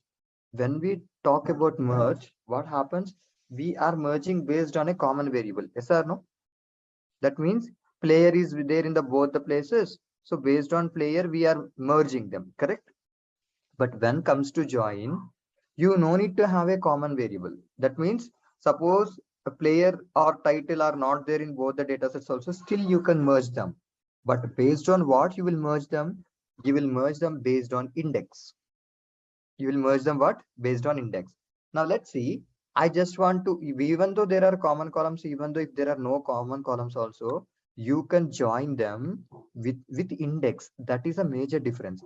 Now remember, player, points, title, these are all the things we told, like, okay, player is the one which is common in both. So then thereby what I did in the earlier example, I joined them based on, I merged them based on that. Yes or no? People, please reply. This is slightly important. But when it comes to this example, now see here, player, points and title, players, power and titles. See, these three are completely different, right? Here it is player, here it is players. Just to show the differentiation, I just created two different. Here it is points, here it is power, here it is title, it is title. So I created a new data frame with all together no common variable in both. Yes or no? No common variable in both, right? But I want to join them. So how do I want to join them? In the same code, whatever we have similar for the merging, what would go? So in the same way, whatever we have there, now I'm trying to create one more column, one more thing called what? Index. I told you, right, by default, the index in Python will be 0, 1, 2. And we created our own index at the starting also. Remember yesterday we discussed about it. If not, you can actually create an index L1, L2, L3. Now this 0, 1, 2 will become what? L1, L2, L3. Similarly for df4 also, what I did, I just created the index L2, L3, L4. L2, L3, L4. Now you have something in common, right? The index is like, L1, L2, L3, the index is L2, L3, L4. Now it will basically join it based on the index. Understood? Based on the index. Now, if I have to talk about inner join means what is the common index between both? Here also it is L2 there, here also it is L2 there, here also it is L3 there, here also it is L3 there. So you will get the answers like L2 and L3. Very good. Okay. So what is the difference between concept is still same. There is nothing difference. Only thing is like your code will be instead of merge, you will use join. Okay, now I'm not overwriting now because this is a data frame that is basically created in df3. It is in a df4. Just understand like that. Earlier was df1 and df2. Now I am trying to create a data frame called df3 and df4. The moment whenever I am performing merging, I need to have a common variable in both the data frames of both the tables.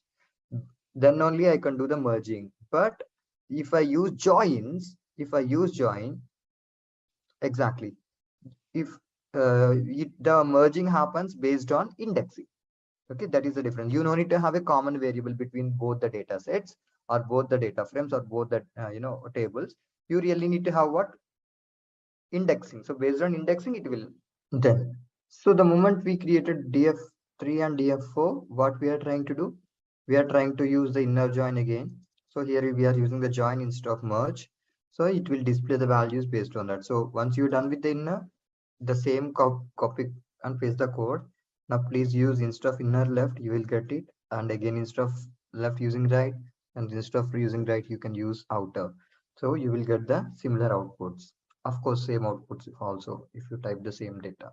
So please ensure like your DF3 and DF4 are properly created, else it will come. Either if you are creating your own data sets with, without any common name or something, then it will work properly. Now, similarly, once these two are created, because I still remember, like, more or less, I also got a similar error when I was doing for the first time. I think mostly like this, because I did not create my DF3 and DF4 properly. That's the reason now I'm creating properly. Okay, please create the data frame as it is being displayed. Now, with that, I'm just moving to the next topic, concatenate. Now, what is concatenate? Concatenate means what? So concatenate means nothing but adding, right? So here I have a DF3. See, L1, L2, L3, these are basically from where? These are from DF3 data frame. L2, L3, L4 are from another data frame, correct? You know that these are all the two different data frames we have, right? So this one and DF3 and DF4. The moment when I am concatenating means it is adding one after other. So it's like L1, L2, L3. So here L1 has player, points, and title, correct? So that's why you got the data. And L3 has players, power, and titles. So you have this here. So whenever these particular L1 doesn't have this information, it is displaying NA. And whenever this L2 doesn't have this information, it will say NA. Okay. So what is the moral of the story? When you are joining, whenever you are doing merging, it is adding column wise, correct? It is adding column wise. First three are L1, next two are L2. Here also it is similar, but here it is mostly like it is basically adding the observations, right? It's rows adding. So player points title, player power titles. So first three are basically from DF3 and last three are basically from DF4. The code is also so simple. pd.concatenate DF3 DF4. So you are simply adding one data set to another data set, right? Here you don't have any common variable or indexing not required, because it's like you're simply adding two data sets, right? So for that we are using a function called what? Concat function. Quickly do it. You already have the DF3 and DF4. So simply use the function pd.concatenate df3 comma df4. It's like adding rows, it's not cells. It's like we need to understand one thing. See, it's like every value, it is a value, right? This is called a row, this is called a column, correct? Now here we are adding two data sets. That means the first three are basically from that first df3 data from. Next are like we are adding to the same thing l2, l3, l4. It's ideally good, and mostly like we expect it to be, right? So if you just think about it like this, when we tend to add, ideally we need to have a common values, right? Equal or something, then only we try to. Even our requirement also will, if it is demanding to use concatenate, we also ensure like the columns are in both the tables are same, or else like equal number of tables, then only we try doing it, right? Just understand that it's all about the need based. So ideally the nature of this concatenate is to add two different data frames. When to add, in what scenario to add, will be context based again. So but ensure like the column names are same most of the time. Now see, so far whatever the data that we dealt with, right, it is internal data. That means internal data means in the sense we created the data sets by ourselves, and we created the data frames here in general, correct? But ideally speaking, when we talk in real time, these and all activities internally, like creating data set by our own, we don't do, right? Because we have the business data. So with the business data only, we will work on it. Yes or no? So far, it is to know that the capability of a particular library called either Numpy or Pandas we discussed. But however, if you have a data set in externally, how to import the data externally? Now just understand this thing. I have a data set called empty cars. Okay, this is one of the data set I do have here. It has a serial number, MPG, something, something, something. It has some data information over here. Now, whatever may be the file that we do have, here I'm trying to import it into, where? In Python, correct? The external file, whatever I had, I definitely need to import into Python. Now remember one thing. It's not only with R, not only with Python, even in R also, we don't directly import Excel file. Please make a note of it first and understand that is the standard process across the companies, across the industry we do. Okay, we try to save the file in a CSV format. It has what? Though it is, if you somebody is giving you the file of Excel also, you need to save it into CSV. Excel and CSV look similar only, right? Yes or no? So try to save it in a CSV file. So the moment you have the CSV file, then only you can import it, because this particular Python has a ability by default. It can import only CSV. It cannot import Excel. Okay, so that's the reason anyone, even when our client is sending us any data sets also, even Excel file also, if I have to import in file, I don't try to, first and foremost thing that we need to do is like, I need to save it in, what I do is like, I need to save it in CSV, then I will import. You can also create text documents with Python, right? That is there, but now that is a different story. Okay, now what we are trying to do is like, I'm trying to import an Excel file from the external file. Okay, this is external data, correct? Now how do I basically read that file? So import pandas and pd. Now I have given the name of this particular thing as cars. Now pd dot read underscore csv is a function. Pd dot read underscore csv is a function. Now, meanwhile, I'm just explaining you first. Later on, you can do that. Cars.pd.read underscore CSV. That means this command is used, or this function is used to actually import the data from CSV files. Okay. So I need to give the path of that file. What I need to do? I need to mention the path of the file. Once I mention the path of the file, I need to tell what is the file name. So what is the file name that we have here? What is the name of the file that we have? Empty cars, right? Now, what sort of file it is? It is CSV file, correct? Name it whatever the name that you want to give. Here I named it as cars pd.read underscore csv, because I am trying to import a CSV file. Now after that, you need to keep the entire location of that file. Once location is mentioned, you need to mention the name of the file, and you need to tell what is the data type of what is the type of the file. So the type is CSV, right? So everything you need to keep it in what? In quotations. Exactly. You need to keep it in quotations. Now remember, whenever you copy the file, it will be having only one. If you will get only one slash, correct? I mean to say, suppose if this is the file, now can you see that there is only one slash it is displaying, correct, in the path? Slash slash slash.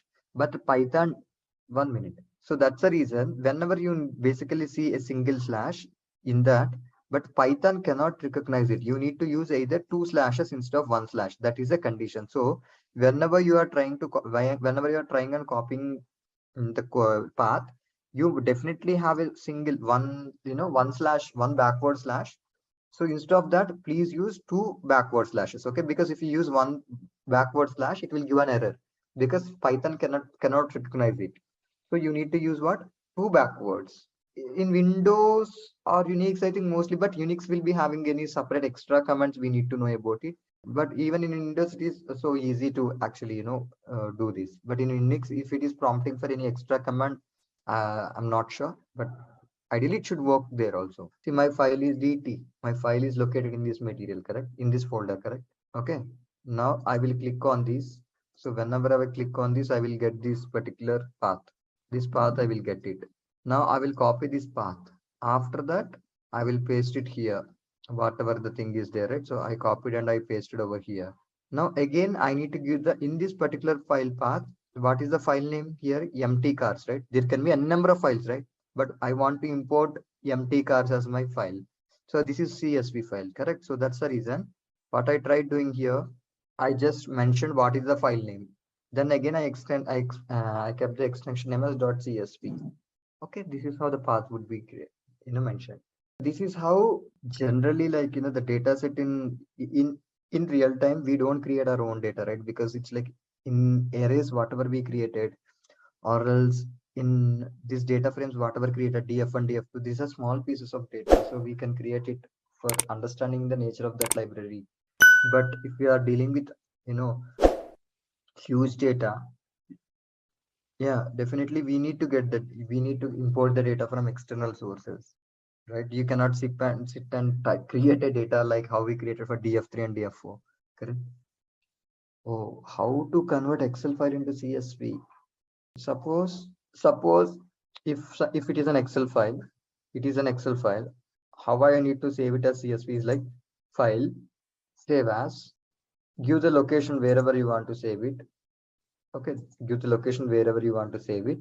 Whenever you are actually selecting this, you really need to mention it like CSV, right? So you need to mention it as what? CSV. Look at here, comma delimited. Just the moment you select it, CSV, comma delimited, and if you click on save, it will be saved. But the moment when I actually did this, right, cards, now I know that it got successfully imported, but just to confirm it, right, what we use a function called cards.head. When we do it, by default, head will display the top 5 records. And what it will do, it will display the top 5 records. That means whatever been there, if it got displayed, that means that file is successfully imported. See, if you are not using this, if you are running still here, if there is no error, that is okay. That means that is also successfully imported. Okay, but still after importing the regular data file, I already sent Pavitra. Now cars.head, the moment I do this, it will display the top 5 records. Is that okay? Since the index starts with 0, that's the reason like it looks like 4, but however, you can see that there are 5 records that is being displayed. Everybody done with head? What head will do? It will display the top 5 records. Okay, now this is about the cars.head, that what we do is like it is to display the top 5 records. Now type of car. So now I just want to know what is the data type of this cars, right? Because we imported it from CSV file and I saved in this. So what is it actually? It will save in the form of a data frame, right? It is a data frame. It is just to check you that. Welcome. So what is the type of this particular, cars? So this is basically a data frame, right? In Pandas, everything we create basically like, it's a data frame format, correct? So type of car should be data frame. That moment whenever you are using tail here, it will display the bottom records. So it's like, what are the bottom records that we do have here? These are all the things. So it head will show the top 5 and tail will show the bottom 5. So there is nothing as such like, the CSV import limit and all, we can import it like, it has an ability to deal with that. If you, until unless you mention the number of records you want, by default, if it is telling, I don't know, because I never used I didn't work on Unix environment. So that's the reason. But most of the times, like in here, it is by default top 5, bottom 5. Cars.shape, sorry. What cars.shape will do, it will tell how many rows are there, how many column names are there. So in this, how many columns, first, how many rows are here? Totally 32 rows I have, correct? How many columns I have? 13, serial number, unnamed on MPG and all. Okay, so that's how it is that we need to understand. What is shape will do? Shape will tell how many rows are there, how many observations, how many rows are there, how many columns are there in a data set. Is that okay? Now let's see. I imported the file. Now what I just want to do is like, I just see there are many variables over here, right? There are many columns here, correct? So it's like generally they're called as a columns. These can be called as a variables or these can be called as a features. Generally in Python, we call them as a features. Okay, these are called as what? Features. But it's nothing wrong if we call them variables or we call them columns also. But however, it's like features. Now I want to calculate the mean of all these numeric variables over here. Now, whenever I'm trying to create this, but when I am calculating the mean, see the function here, cars.mean. That means cars is the data frame here, right? So mean is a function. The moment you calculate it, whenever you say that, it will calculate the mean of all these numeric variables. Because see, mean is basically mean can be done only on numerics, correct? Average can be done only on the numeric variables, right? So that's the reason. The moment you do mean cars.mean, it will automatically calculate the mean for all the numeric variables. Please do it quickly. Describe, I forgot. So when you say cars.describe, it will produce all the basics of statistics. Forget about whatever it is. Main data or cars, both are same, right? The main data, whatever you got it, that you kept it on cars, correct? So it will calculate the entire data. It will calculate the entire data set only. Cars is the name of that entire data. Cars.describe, what describe will do, it will produce basics of statistics. Now it will produce count, mean, standard deviation, all these basic things. I know that you don't know these things. In statistics class, we will discuss about them. But right now your learning should be whenever I'm talking about describe function, it will give the summary statistics. Okay, what it will do? It will give the basic statistics or summary statistics of all the numeric variables. That's it. What regarding those things we in statistics class we will learn, but right now you need to understand what describe will do. Okay. Next again, suppose if you want to calculate mean, see it's like this describe is giving the complete statistic. Can you repeat? Really? Okay, cars dot describe will give the basic statistics, summary statistics. That's it. It will take all the numeric variables and produce basic statistics. When did you join Anjaneya? Okay, cars dot describe will basically produce the basics of statistics. Okay. Now, when I want to calculate mean, only mean, then what I have to say, cars dot mean, it will calculate the mean for all the numeric variables. Now, similarly, first understand cards dot mean. When I said cards dot mean, it will create it. It has provided you the mean. Similarly, if you want, you can calculate median. You can calculate standard deviation. You can calculate max, minimum, count. Instead of mean, you can use these particular keywords. Then you will get the respective answers. Now, what are those things? We will discuss next week. Okay, what is mean, median, mode, and everything in statistics class we will discuss. But right now, remember this, how are you calculated the mean? Similarly, you can calculate the median. You can calculate median. How? Instead of mean, use median. You can calculate standard deviation. You can mean is average. That's okay. Mean is simply average that everybody knows it, right? Other things people might know. Minimum you know, maximum you know, and most of the things you people don't know, right? The entire learning should be the learning is like how to calculate these things. So this is the syntax to calculate these things. Now again, I'm trying to calculate the count. How many values are there in each and every feature. So simply I say cars dot count. There are how many serial numbers are there? 32. How many unnamed one are there? 32, 32, 32. That means all these values are how many are there? Totally 32 are there. Okay. So these are all the values that we do have. Simply the count of that particular values in that feature. It is also simple. In QSEC you have only 29. That means it has some missing data. What is count doing? Count is counting how many values are there in that column. Totally we have 32, right? 31 plus 32, 32 are there, correct? So that's the reason how many unnamed are there, how many are there, how many are like that. But if you notice it in one of the column, QSEC, there are only 229. That means how many missing values are missing in that column? How many are missing? 3 missing values are there, right? That's the story. So if you want to calculate that only for a single column, you say, for example, I want to calculate only for gear. Okay, in this cars data set, I just want to calculate for the gear feature. I want to calculate mean. So cars dot gear dot mean. Then it will give the answer 3.685. But however, you can see it here also. Whenever it is giving for the whole data set, you can have the value 3.685 here, and here also you have 3.685 here, right? That's okay. See that one thing is like you really no need to focus about the things. I mean, if you are learners, you are asking, but you need to understand that what are we trying to understand from this. It's not about d type equal to in 64 it is displaying, but that is not the generally, right? I know this time it is you are paying attention, but we really no need to pay attention about it.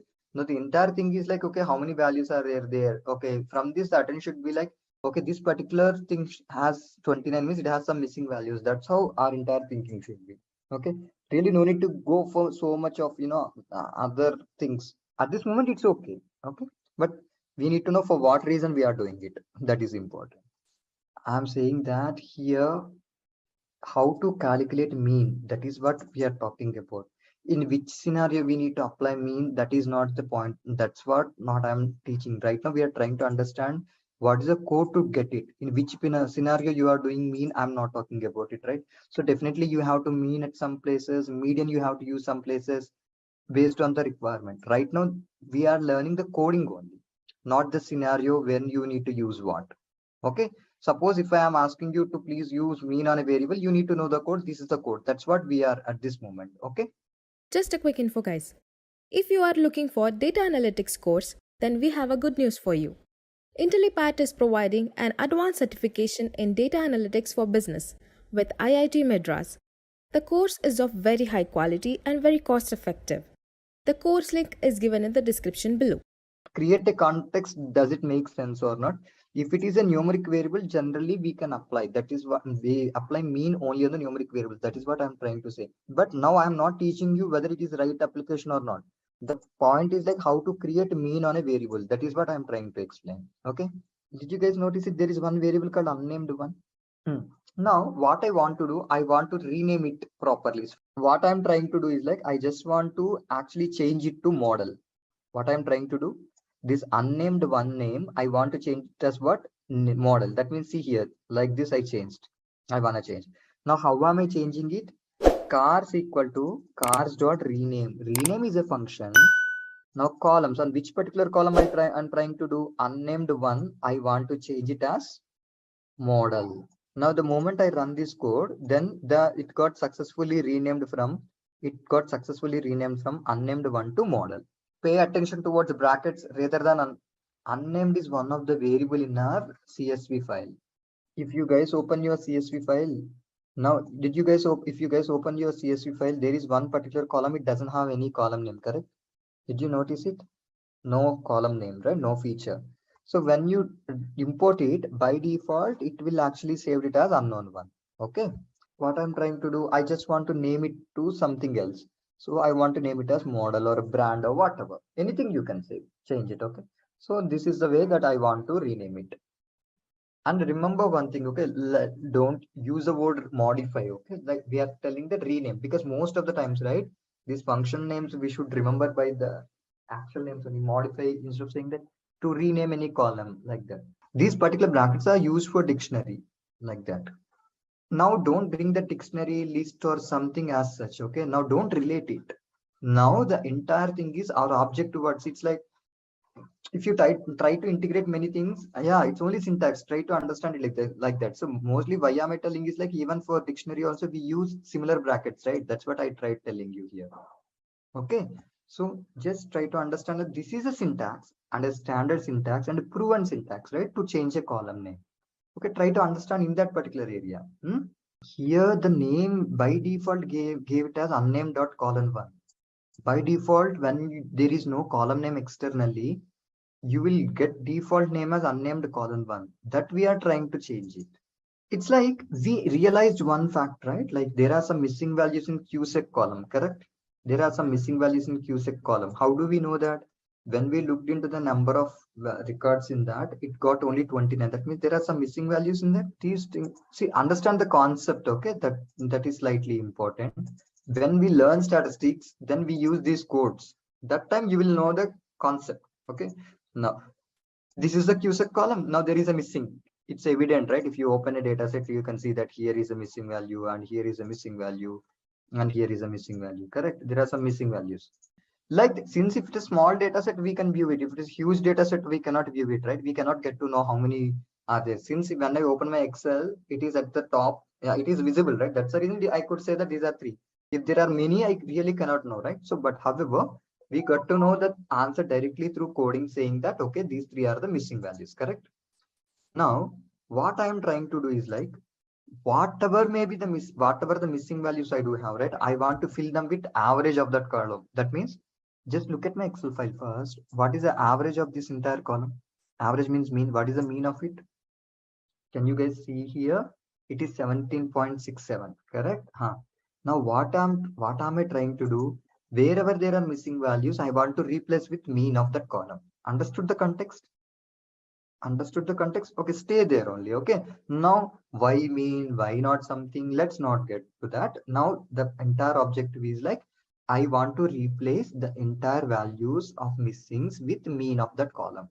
Now how should I do? Now I know this, or now I can simply enter it here. But ideally it will not work if you have huge data, right? It will not work. You need to do through coding. Now I am teaching you how to do with coding.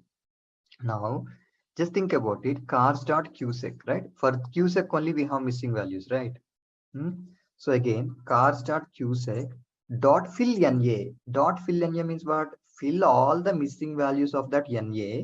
In which particular fill all the missing values of that qsec with what? Cars.qsec mean, with mean of that particular variable. Understood or not? It is simple. If you know English, you should understand.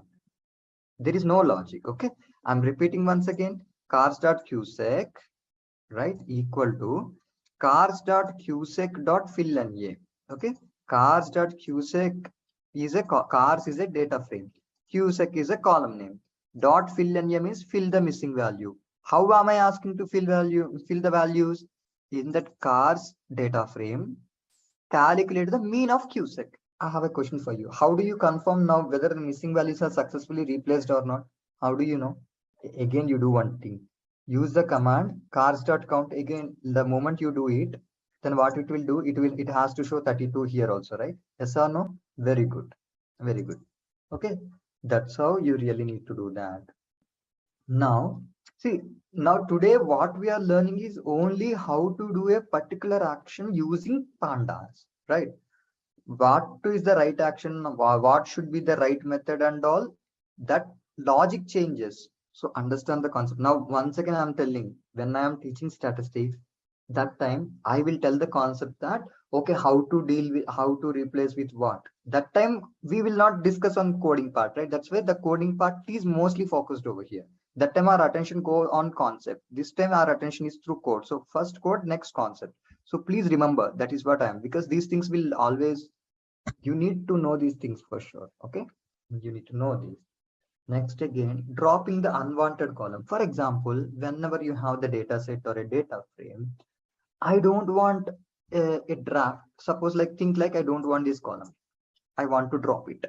Now if I want to drop any particular column, what I can do here, cars equal to cars dot drop columns equal to draft.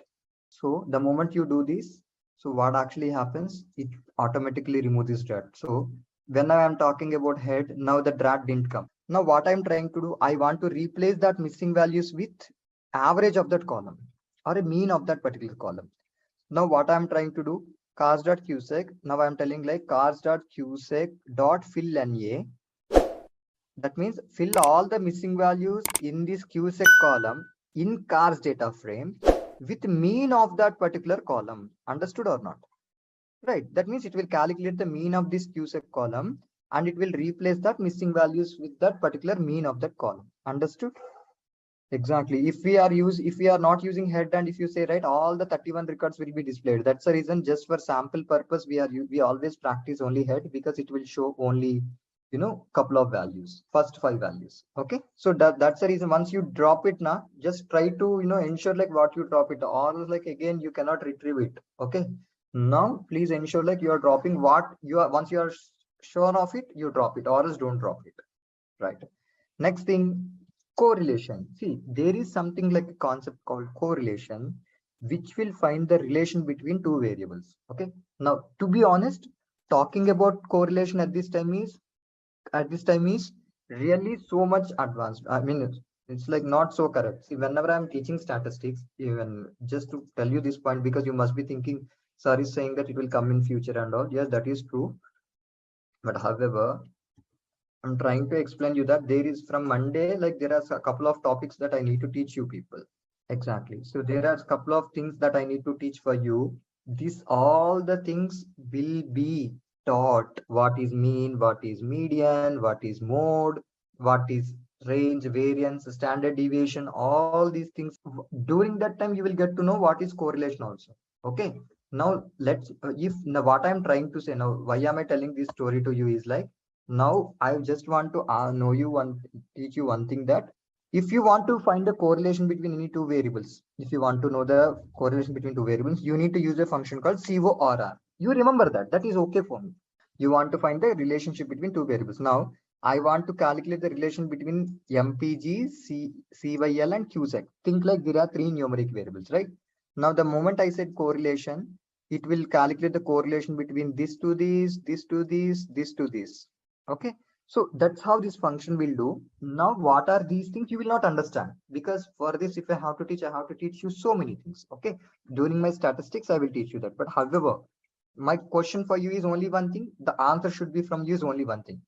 If I ask you how to find the correlation between numeric variables, how to find the correlation between the variables, then your answer should be, I need to mention the variable names and I need to use .corr function. That's it. You answer, you stay there only.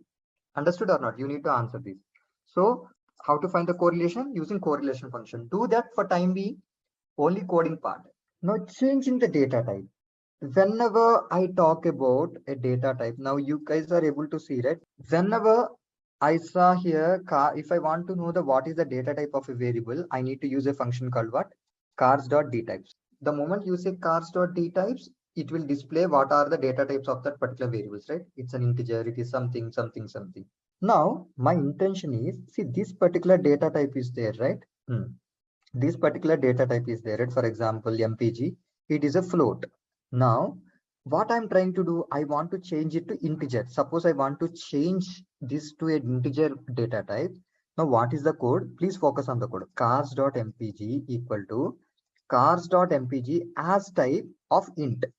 What I said here, change it to, it will basically change it to integer. Cars.mpg, what I'm trying to do, cars.mpg as type int. The moment I do this, it will automatically change it to what data type now? Integer. But if I want to confirm it once again, what I can do? Again, I say cars.dtypes, right? Now, when I say cars.datatype, now it saved to integer or not? The integer is represented like that.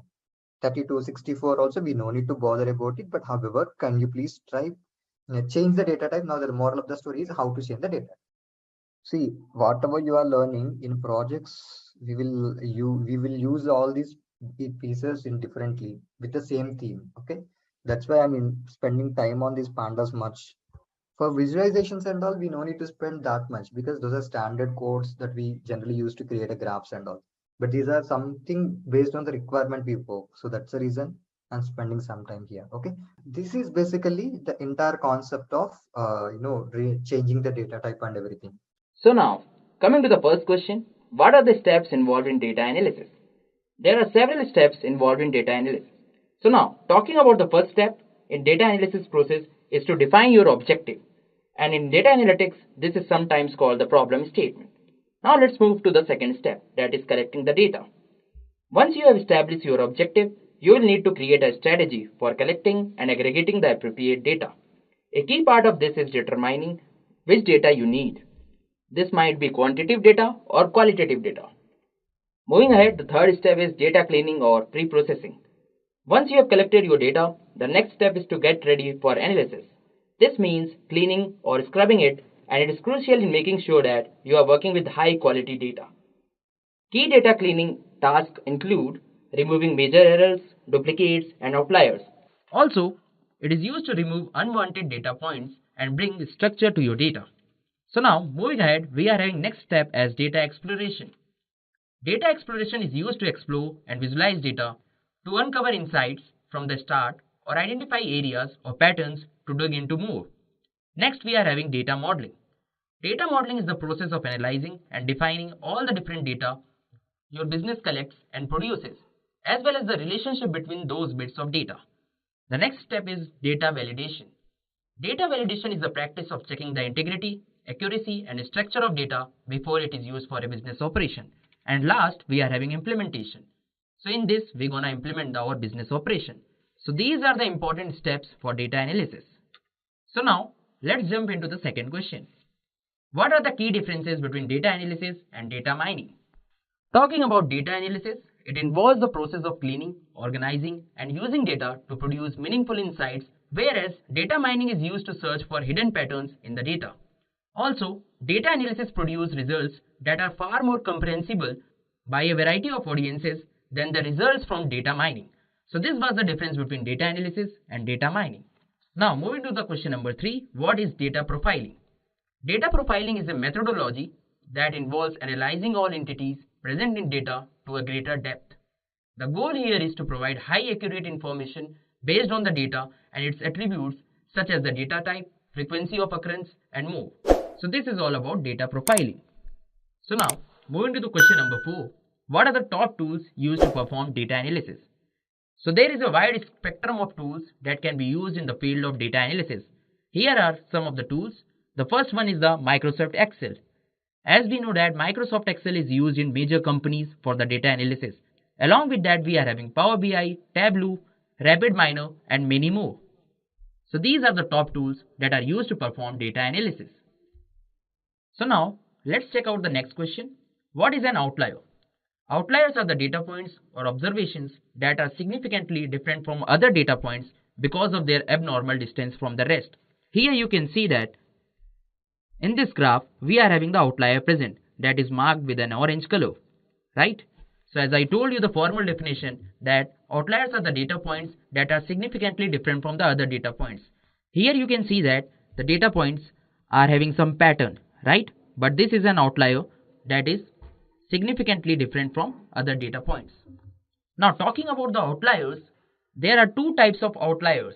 The first one is univariate and the other one is multivariate. So this is the basic idea about an outlier. Now moving ahead, what are some of the popular tools used in big data? There are multiple tools that are used to handle big data. Some of the most popular ones are as follows. The first one is Apache Hadoop. Moving ahead, we are having Apache Spark, Apache Storm, Flink. You can also use MongoDB and RapidMiner. So these are the popular tools that are used in big data. Moving to the next interview question. What is the use of pivot table? So this is a question of Excel, right?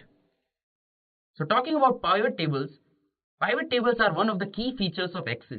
They allow a user to view and summarize the entirety of large datasets simply. Most of the operations with pivot tables include drag and drop operations that aid in the quick creation of reports. So this is the idea about pivot tables. So now let's move to the question number 8. Explain different types of data validation techniques used in data analysis. There are many types of data validation techniques that are used today. Some of them are field level validation. Talking about the field level validation, it is done across each of the fields to ensure that there are no errors in the data entered by the user. The next one is form level validation. Here, validation is done when the user completes working with the form but before the information is saved. The third one is data saving validation. This form of validation takes place when the file or the database record is being saved. And the last, we are having search criteria validation. This kind of validation is used to check whether valid results are returned when the user is looking for something. So this is the basic idea about different types of data validation techniques. Moving to the next question, we are having what are the top Apache frameworks used in a distributed computing environment. So we already know that Hadoop and MapReduce are considered to be the top Apache frameworks when the situation calls for working with a huge dataset in a distributed working environment. So we are using here Hadoop and MapReduce for the distributed computing environment. Moving to the next question, what are the ideal situations in which t-test or z-test can be used? It is a standard practice that a t-test is used when there is a sample size less than 30. Now, coming to the z-test, it is considered when the sample size exceeds 30 in most cases. So this is the situation in which we use t-test or z-test. When the sample size is less than 30, we use t-test, and when it is greater than 30, we use z-test. Now, moving to the question number 11, what are the disadvantages of data analytics?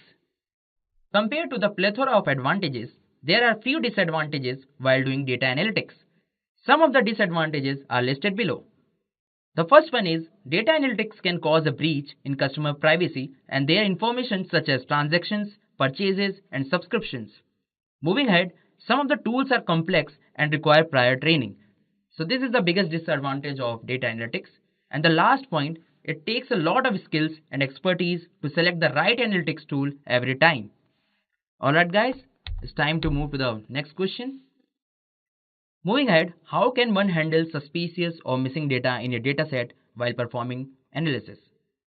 So let's suppose if there are any discrepancies in the data, a user can go on to use any of the following methods. The first one is applying several strategies together to find missing values and using approximation if needed. Moving to the second point, user can replace the invalid data with the corresponding valid and up-to-date data. Moving ahead, it can create a validation report with details about the data in discussion. And the last point is that escalating the same to an experienced data analyst to look at it and take a call. So this is a way to handle missing data. Also, you can replace the value with mean, median, and mode. So these are the ways to handle missing data. Moving to the next question, what is the difference between the concept of recall and the true positive rate? So let me clarify you. Recall and the true positive rate are totally the same. Talking about the recall recall is a metric that quantifies the number of correct positive predictions made out of all positive predictions that could have been made. So when somebody is asking you the formal definition of recall, you can say that out of the total positive, what percentage are predicted positive. Now talking about the formula of recall, it is true positive upon true positive plus false negative. Now moving to the question number 14, what is the simple difference between standardized and unstandardized coefficients? In the case of standardized coefficients, they are interpreted based on their standard deviation values, whereas the unstandardized coefficient is measured based on the actual value present in the dataset. So this is the difference between standardized and unstandardized coefficients. So basically, it is asking what are the ways or techniques that are used to detect outliers. So the first one is box plot. So we know that while using box plot, we can easily find outliers, right? The second technique is z-score, and the last one is interquartile range. So these are the techniques to detect outliers. Just a quick info, guys. If you are looking for data analytics course, then we have a good news for you. Intellipaat is providing an advanced certification in data analytics for business with IIT Madras. The course is of very high quality and very cost effective. The course link is given in the description below. Moving to the next question, what are z-test, chi-square test, f-test and t-test?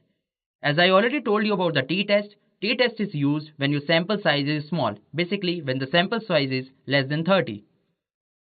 Alright guys, so now after understanding what is t-test, now let's see what is z-test. So z-test is used for large sample. Basically when your size of the sample exceeds more than 30, we are using z-test. Now coming to the chi-square test, people used to pronounce it chi-square test also. This kind of hypothesis testing is used when there is a requirement to find out the level of association between the categorical variables in a sample. The test of significance is to determine the difference between observed and expected frequencies of certain observations. Now, moving ahead, we are having f-test. So in f-test, hypotheses of interest are about the differences between population means. So this is the idea about z-test, chi-square test, f-test and t-test. Moving ahead, we are having what are the advantages of using version control. There are numerous benefits of using version control. Now let's see. The first one is it establishes an easy way to compare files, identify differences and merge if any changes are done. Moving ahead, it creates an easy way to track the life cycle of an application build, including every stage in it such as development, production, testing, etc. It also brings a good way to establish a collaborative work culture. Along with that, it makes ensure that every version and variant of code is kept safe and secure. So these are the numerous benefits of using version control. Moving to the next question, what is collaborative filtering? Collaborative filtering is an algorithm used to create recommendation systems mainly considering the behavioral data of a customer or a user. For example, when browsing the e-commerce sites, a section called recommended for you is present, right? This is done using the browsing history alongside analyzing the previous purchases and collaborative filtering. So this is the idea about collaborative filtering. Moving ahead, the next question is what are the properties of clustering algorithms? Any clustering algorithm when implemented will have the following properties. The first one is hierarchical or flat. Moving ahead, we are having iterative and the last one is disjunctive. So these are the properties of clustering algorithms. Now, moving to the question number 20, explain the term normal distribution. Normal distribution is also known as Gaussian distribution. It is a type of probability distribution that is symmetric about the mean. It shows that the data is closer to the mean and the frequency of occurrences in data are far from the mean. In normal distribution, mean, median, mode are equal. So this is the basic idea about normal distribution. Now, moving to the next question, that is question number 21, what is the difference between overfitting versus underfitting? Overfitting and underfitting are the two main problems that occur in machine learning and degrade the performance of the machine learning models. Now talking about overfitting, it occurs when our machine learning model tries to cover all data points or more than the required data points present in the given dataset. Because of this, the model starts catching noise and inaccurate values present in the dataset, and all these factors reduce the efficiency and accuracy of the model. The overfitted model has low bias and high variance. The chances of occurrence of overfitting increases as much we provide training to our model, the more chances of occurring the overfitted model. For example, the concept of overfitting can be understood by the above graph of linear regression output. For example, you can see this graph. In this graph, the model is trying to covering all the data points, hence it results in the overfitting. Now after understanding overfitting, let's see how to avoid overfitting in the model. So there are several ways by which we can reduce the occurrence of overfitting in our model. The first one is cross-validation, the second one is you can train with more data, and the last one is removing features. And there are some other techniques such as ensembling, regularization and many more. So after understanding overfitting, it's time to understand what is underfitting.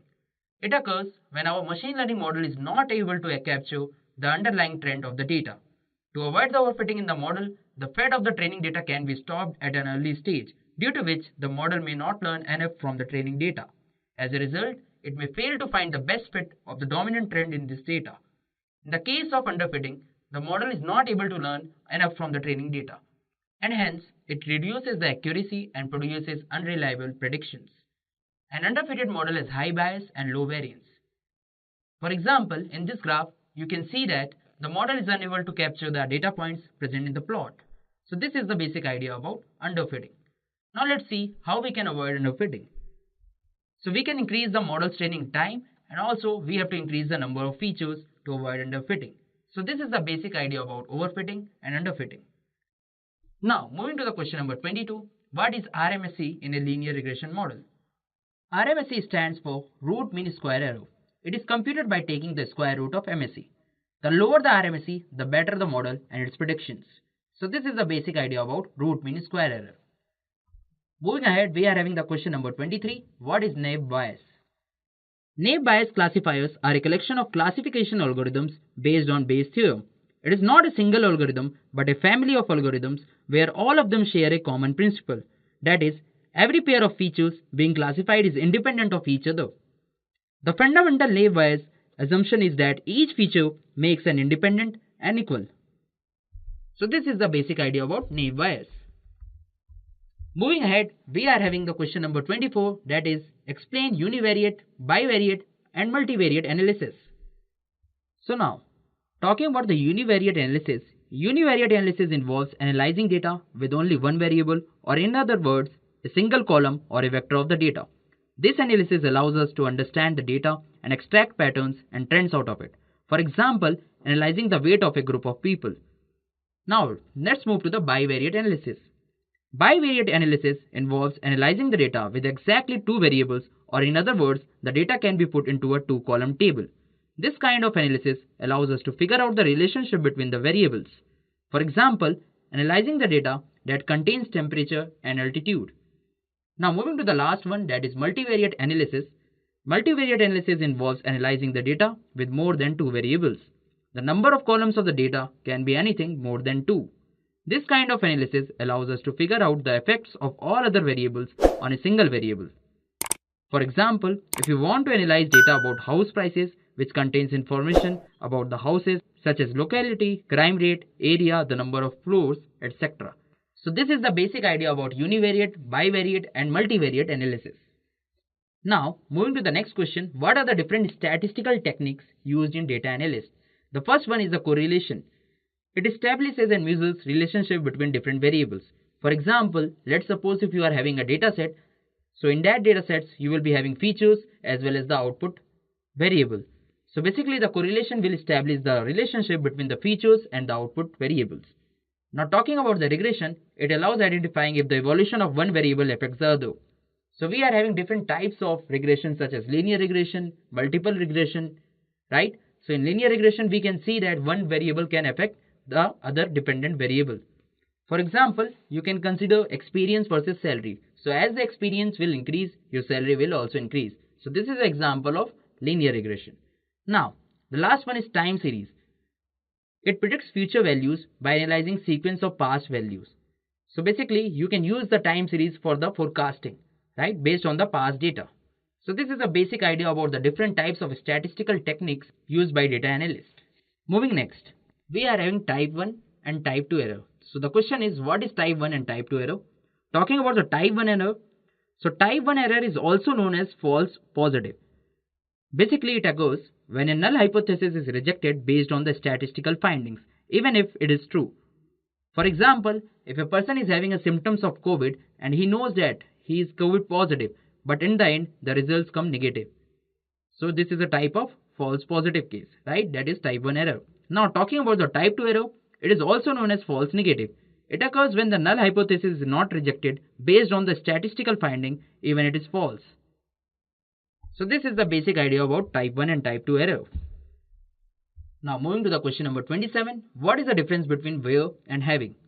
So the first difference that I will tell you about where, that in where you are not allowed to work with the aggregate functions, whereas talking about the having, you can work with the aggregate functions.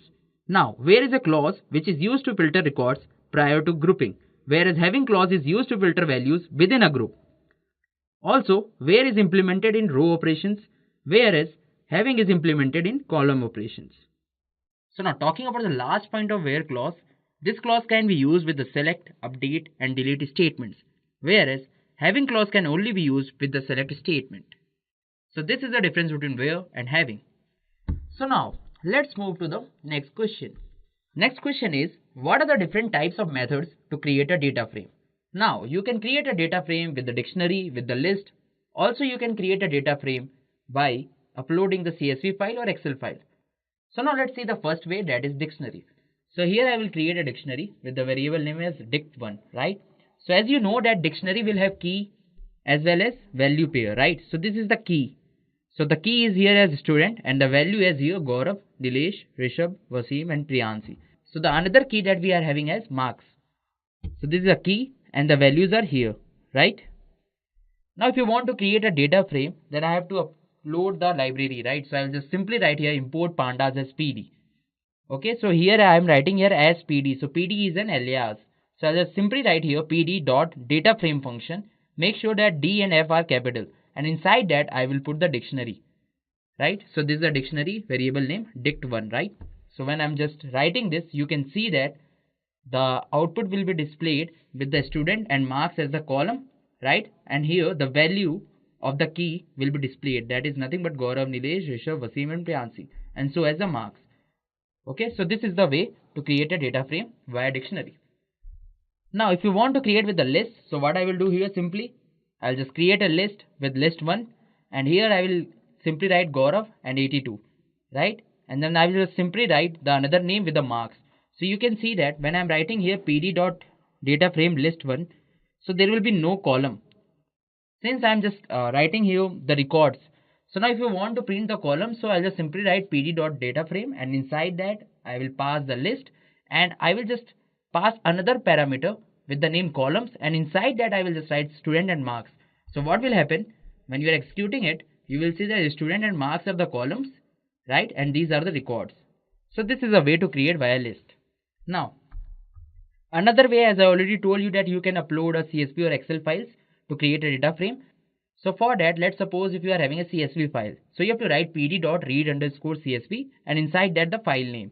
And for the Excel file, you have to write pd.read_excel. So in this way, you can create a data frame even through the CSV or Excel files. So these are the ways to create a data frame. So this is the basic idea about how to create a data frame.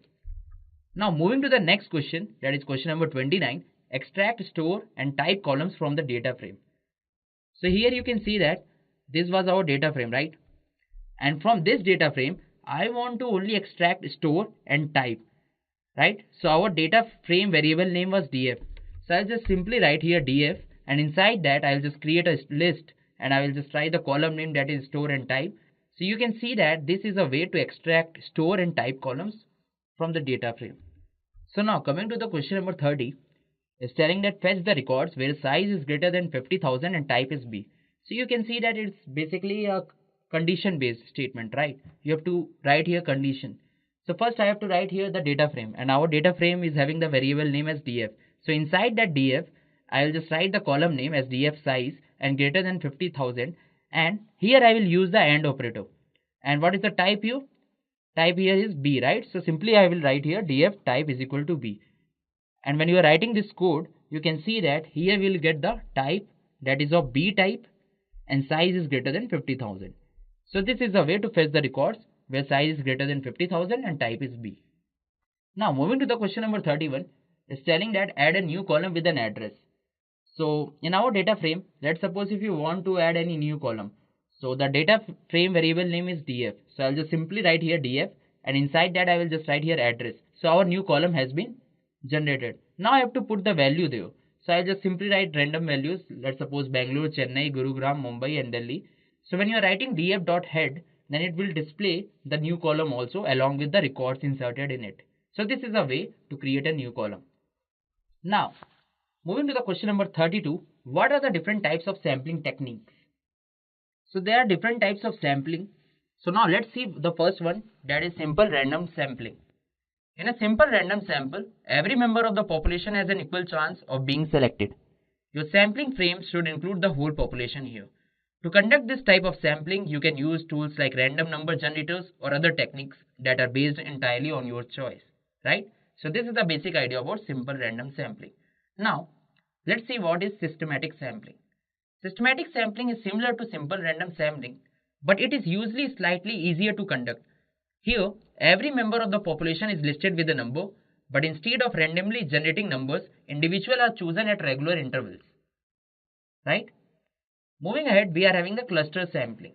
Cluster sampling also involves dividing the population into subgroups, but each subgroup should have similar characteristics to the whole sample. Instead of sampling individuals from each subgroup, you randomly select entire subgroups. So this is the idea about cluster sampling. The next one is the stratified sampling. It involves dividing the population into subpopulations that may differ in important ways. It allows you to draw more precise conclusions by ensuring that every subgroup is properly represented in the sample. Alright guys, after that we are having the purposive sampling.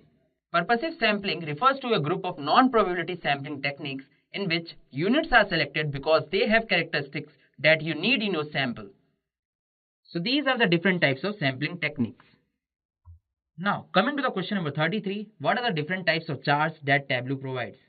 So there are several charts that Tableau used to provide, starting from bar chart, line chart, pie chart, maps, Gantt chart, scatter plot, tree map, box plot, density maps and many more. Okay, let's move ahead. Now coming to the question number 34, explain hypothesis testing. Now let me give you an idea about the hypothesis testing. Talking about the hypothesis testing, it is the process of testing assumptions for a population parameter on a sample of data. The process involves different hypotheses and a statistical proof to accept or reject the hypothesis.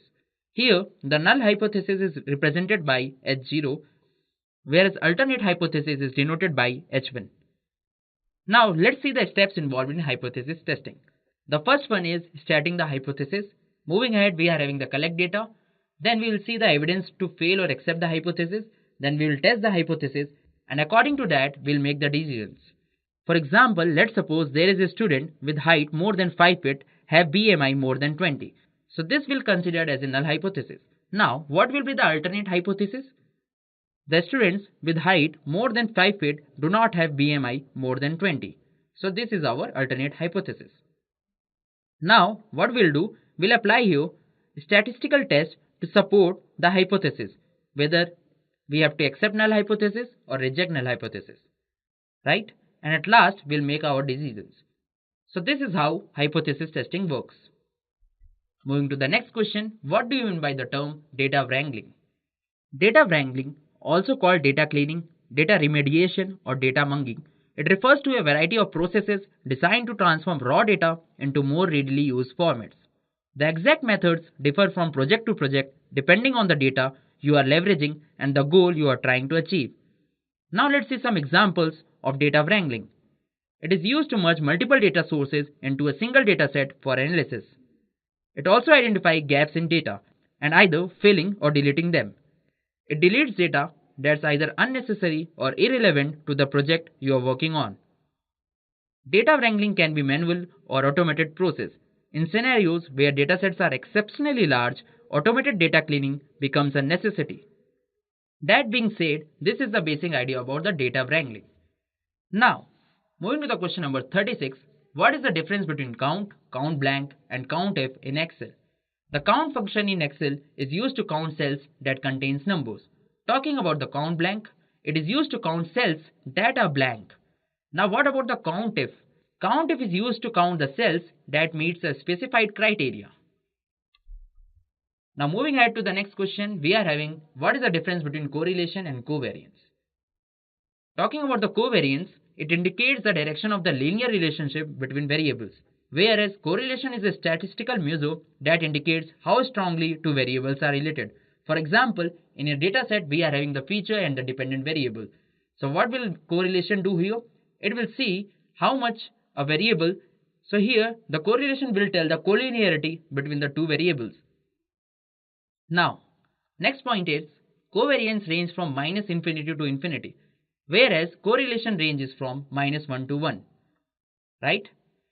Now talking about the covariance, it is affected by scale of a variable, whereas correlation is not affected by a scale. So this is the difference between correlation and covariance. Here's a quick quiz question, guys. In R, what is the function used to merge data frames based on a common variable? Your options are join, merge, match, and intersect. Please drop your answer in the comment section below. So now let's see, when do we use normalization and standardization? So first I will discuss about the normalization. Normalization is used when features are of different scales. Also, it scales values between 0 to 1 or -1 to 1, depends. Along with that, the important point is note here, it is really affected by outliers. Now, if you want to implement normalization, then there is a library known as scikit-learn. So using scikit-learn, you can apply a transformer called min-max scalar. Now, it is useful when we don't know about the distribution. So now, after understanding what is normalization, let's see standardization. So the most important point of standardization is that it is useful when the feature distribution is normal or Gaussian. Talking about the standardization, it is used when we want to ensure zero mean and unit standard deviation. Also, it is not bounded to a certain range like normalization. In normalization, the range was from 0 to 1 or -1 to 1. But here, it is not bounded to a certain range. Along with that, it is much less affected by outliers. So here also there is a scikit-learn library that provides a transformer called standard scalar. So if you want to standardize your data, you can apply this library. So this is the basic idea about normalization and standardization. Now let's move to the question number 39. So what is the use of p-value? We use the p-value to understand whether the given data really describe the observed effect or not. Basically, p-value is the measure of statistical importance of an observation. It is the probability that shows the significance of output to the data. If the p-value is less than 0.05, we will reject the null hypothesis, or we will accept the null hypothesis if it's greater than 0.05. So this is the basic idea about p-value. Moving to the last question for this top 40 data analyst interview question. What is a skewed distribution? A skewed distribution takes place when one tail is longer than the other. So there are basically two different types of skewed distribution. The first one is left skewed distribution and the other one is the right skewed distribution. Talking about the left skewed distribution, it occurs when the long tail is on the left side of the distribution, whereas in right skewed distribution, it occurs when the long tail is on the right side of the distribution. Now, let's see the figure to understand in a simpler way. So here you can see that in this graph, the tail is on the left side, right? So what is it? This is a left skewed distribution. And here the tail is on the right side. So this is the right skewed distribution. Okay. In left skewed distribution, mode is greater than median and median is greater than mean. You can clearly see that mode is greater than median and median is greater than mean. Now talking about the right skewed, here the mean is greater than the median and the median is greater than the mode. Also talking about the left skewed distribution, it is known as negatively skewed distribution, whereas right skewed distribution is known as positively skewed distribution. So this is the basic idea about the skewed distribution. Well, that being said, I wish you good luck on your data analyst journey. I hope these steps will help you plan your learning schedule. That's all we have for this video. Just a quick info, guys. If you are looking for Data Analytics course, then we have a good news for you. Intellipaat is providing an advanced certification in Data Analytics for Business with IIT Madras. The course is of very high quality and very cost effective. The course link is given in the description below.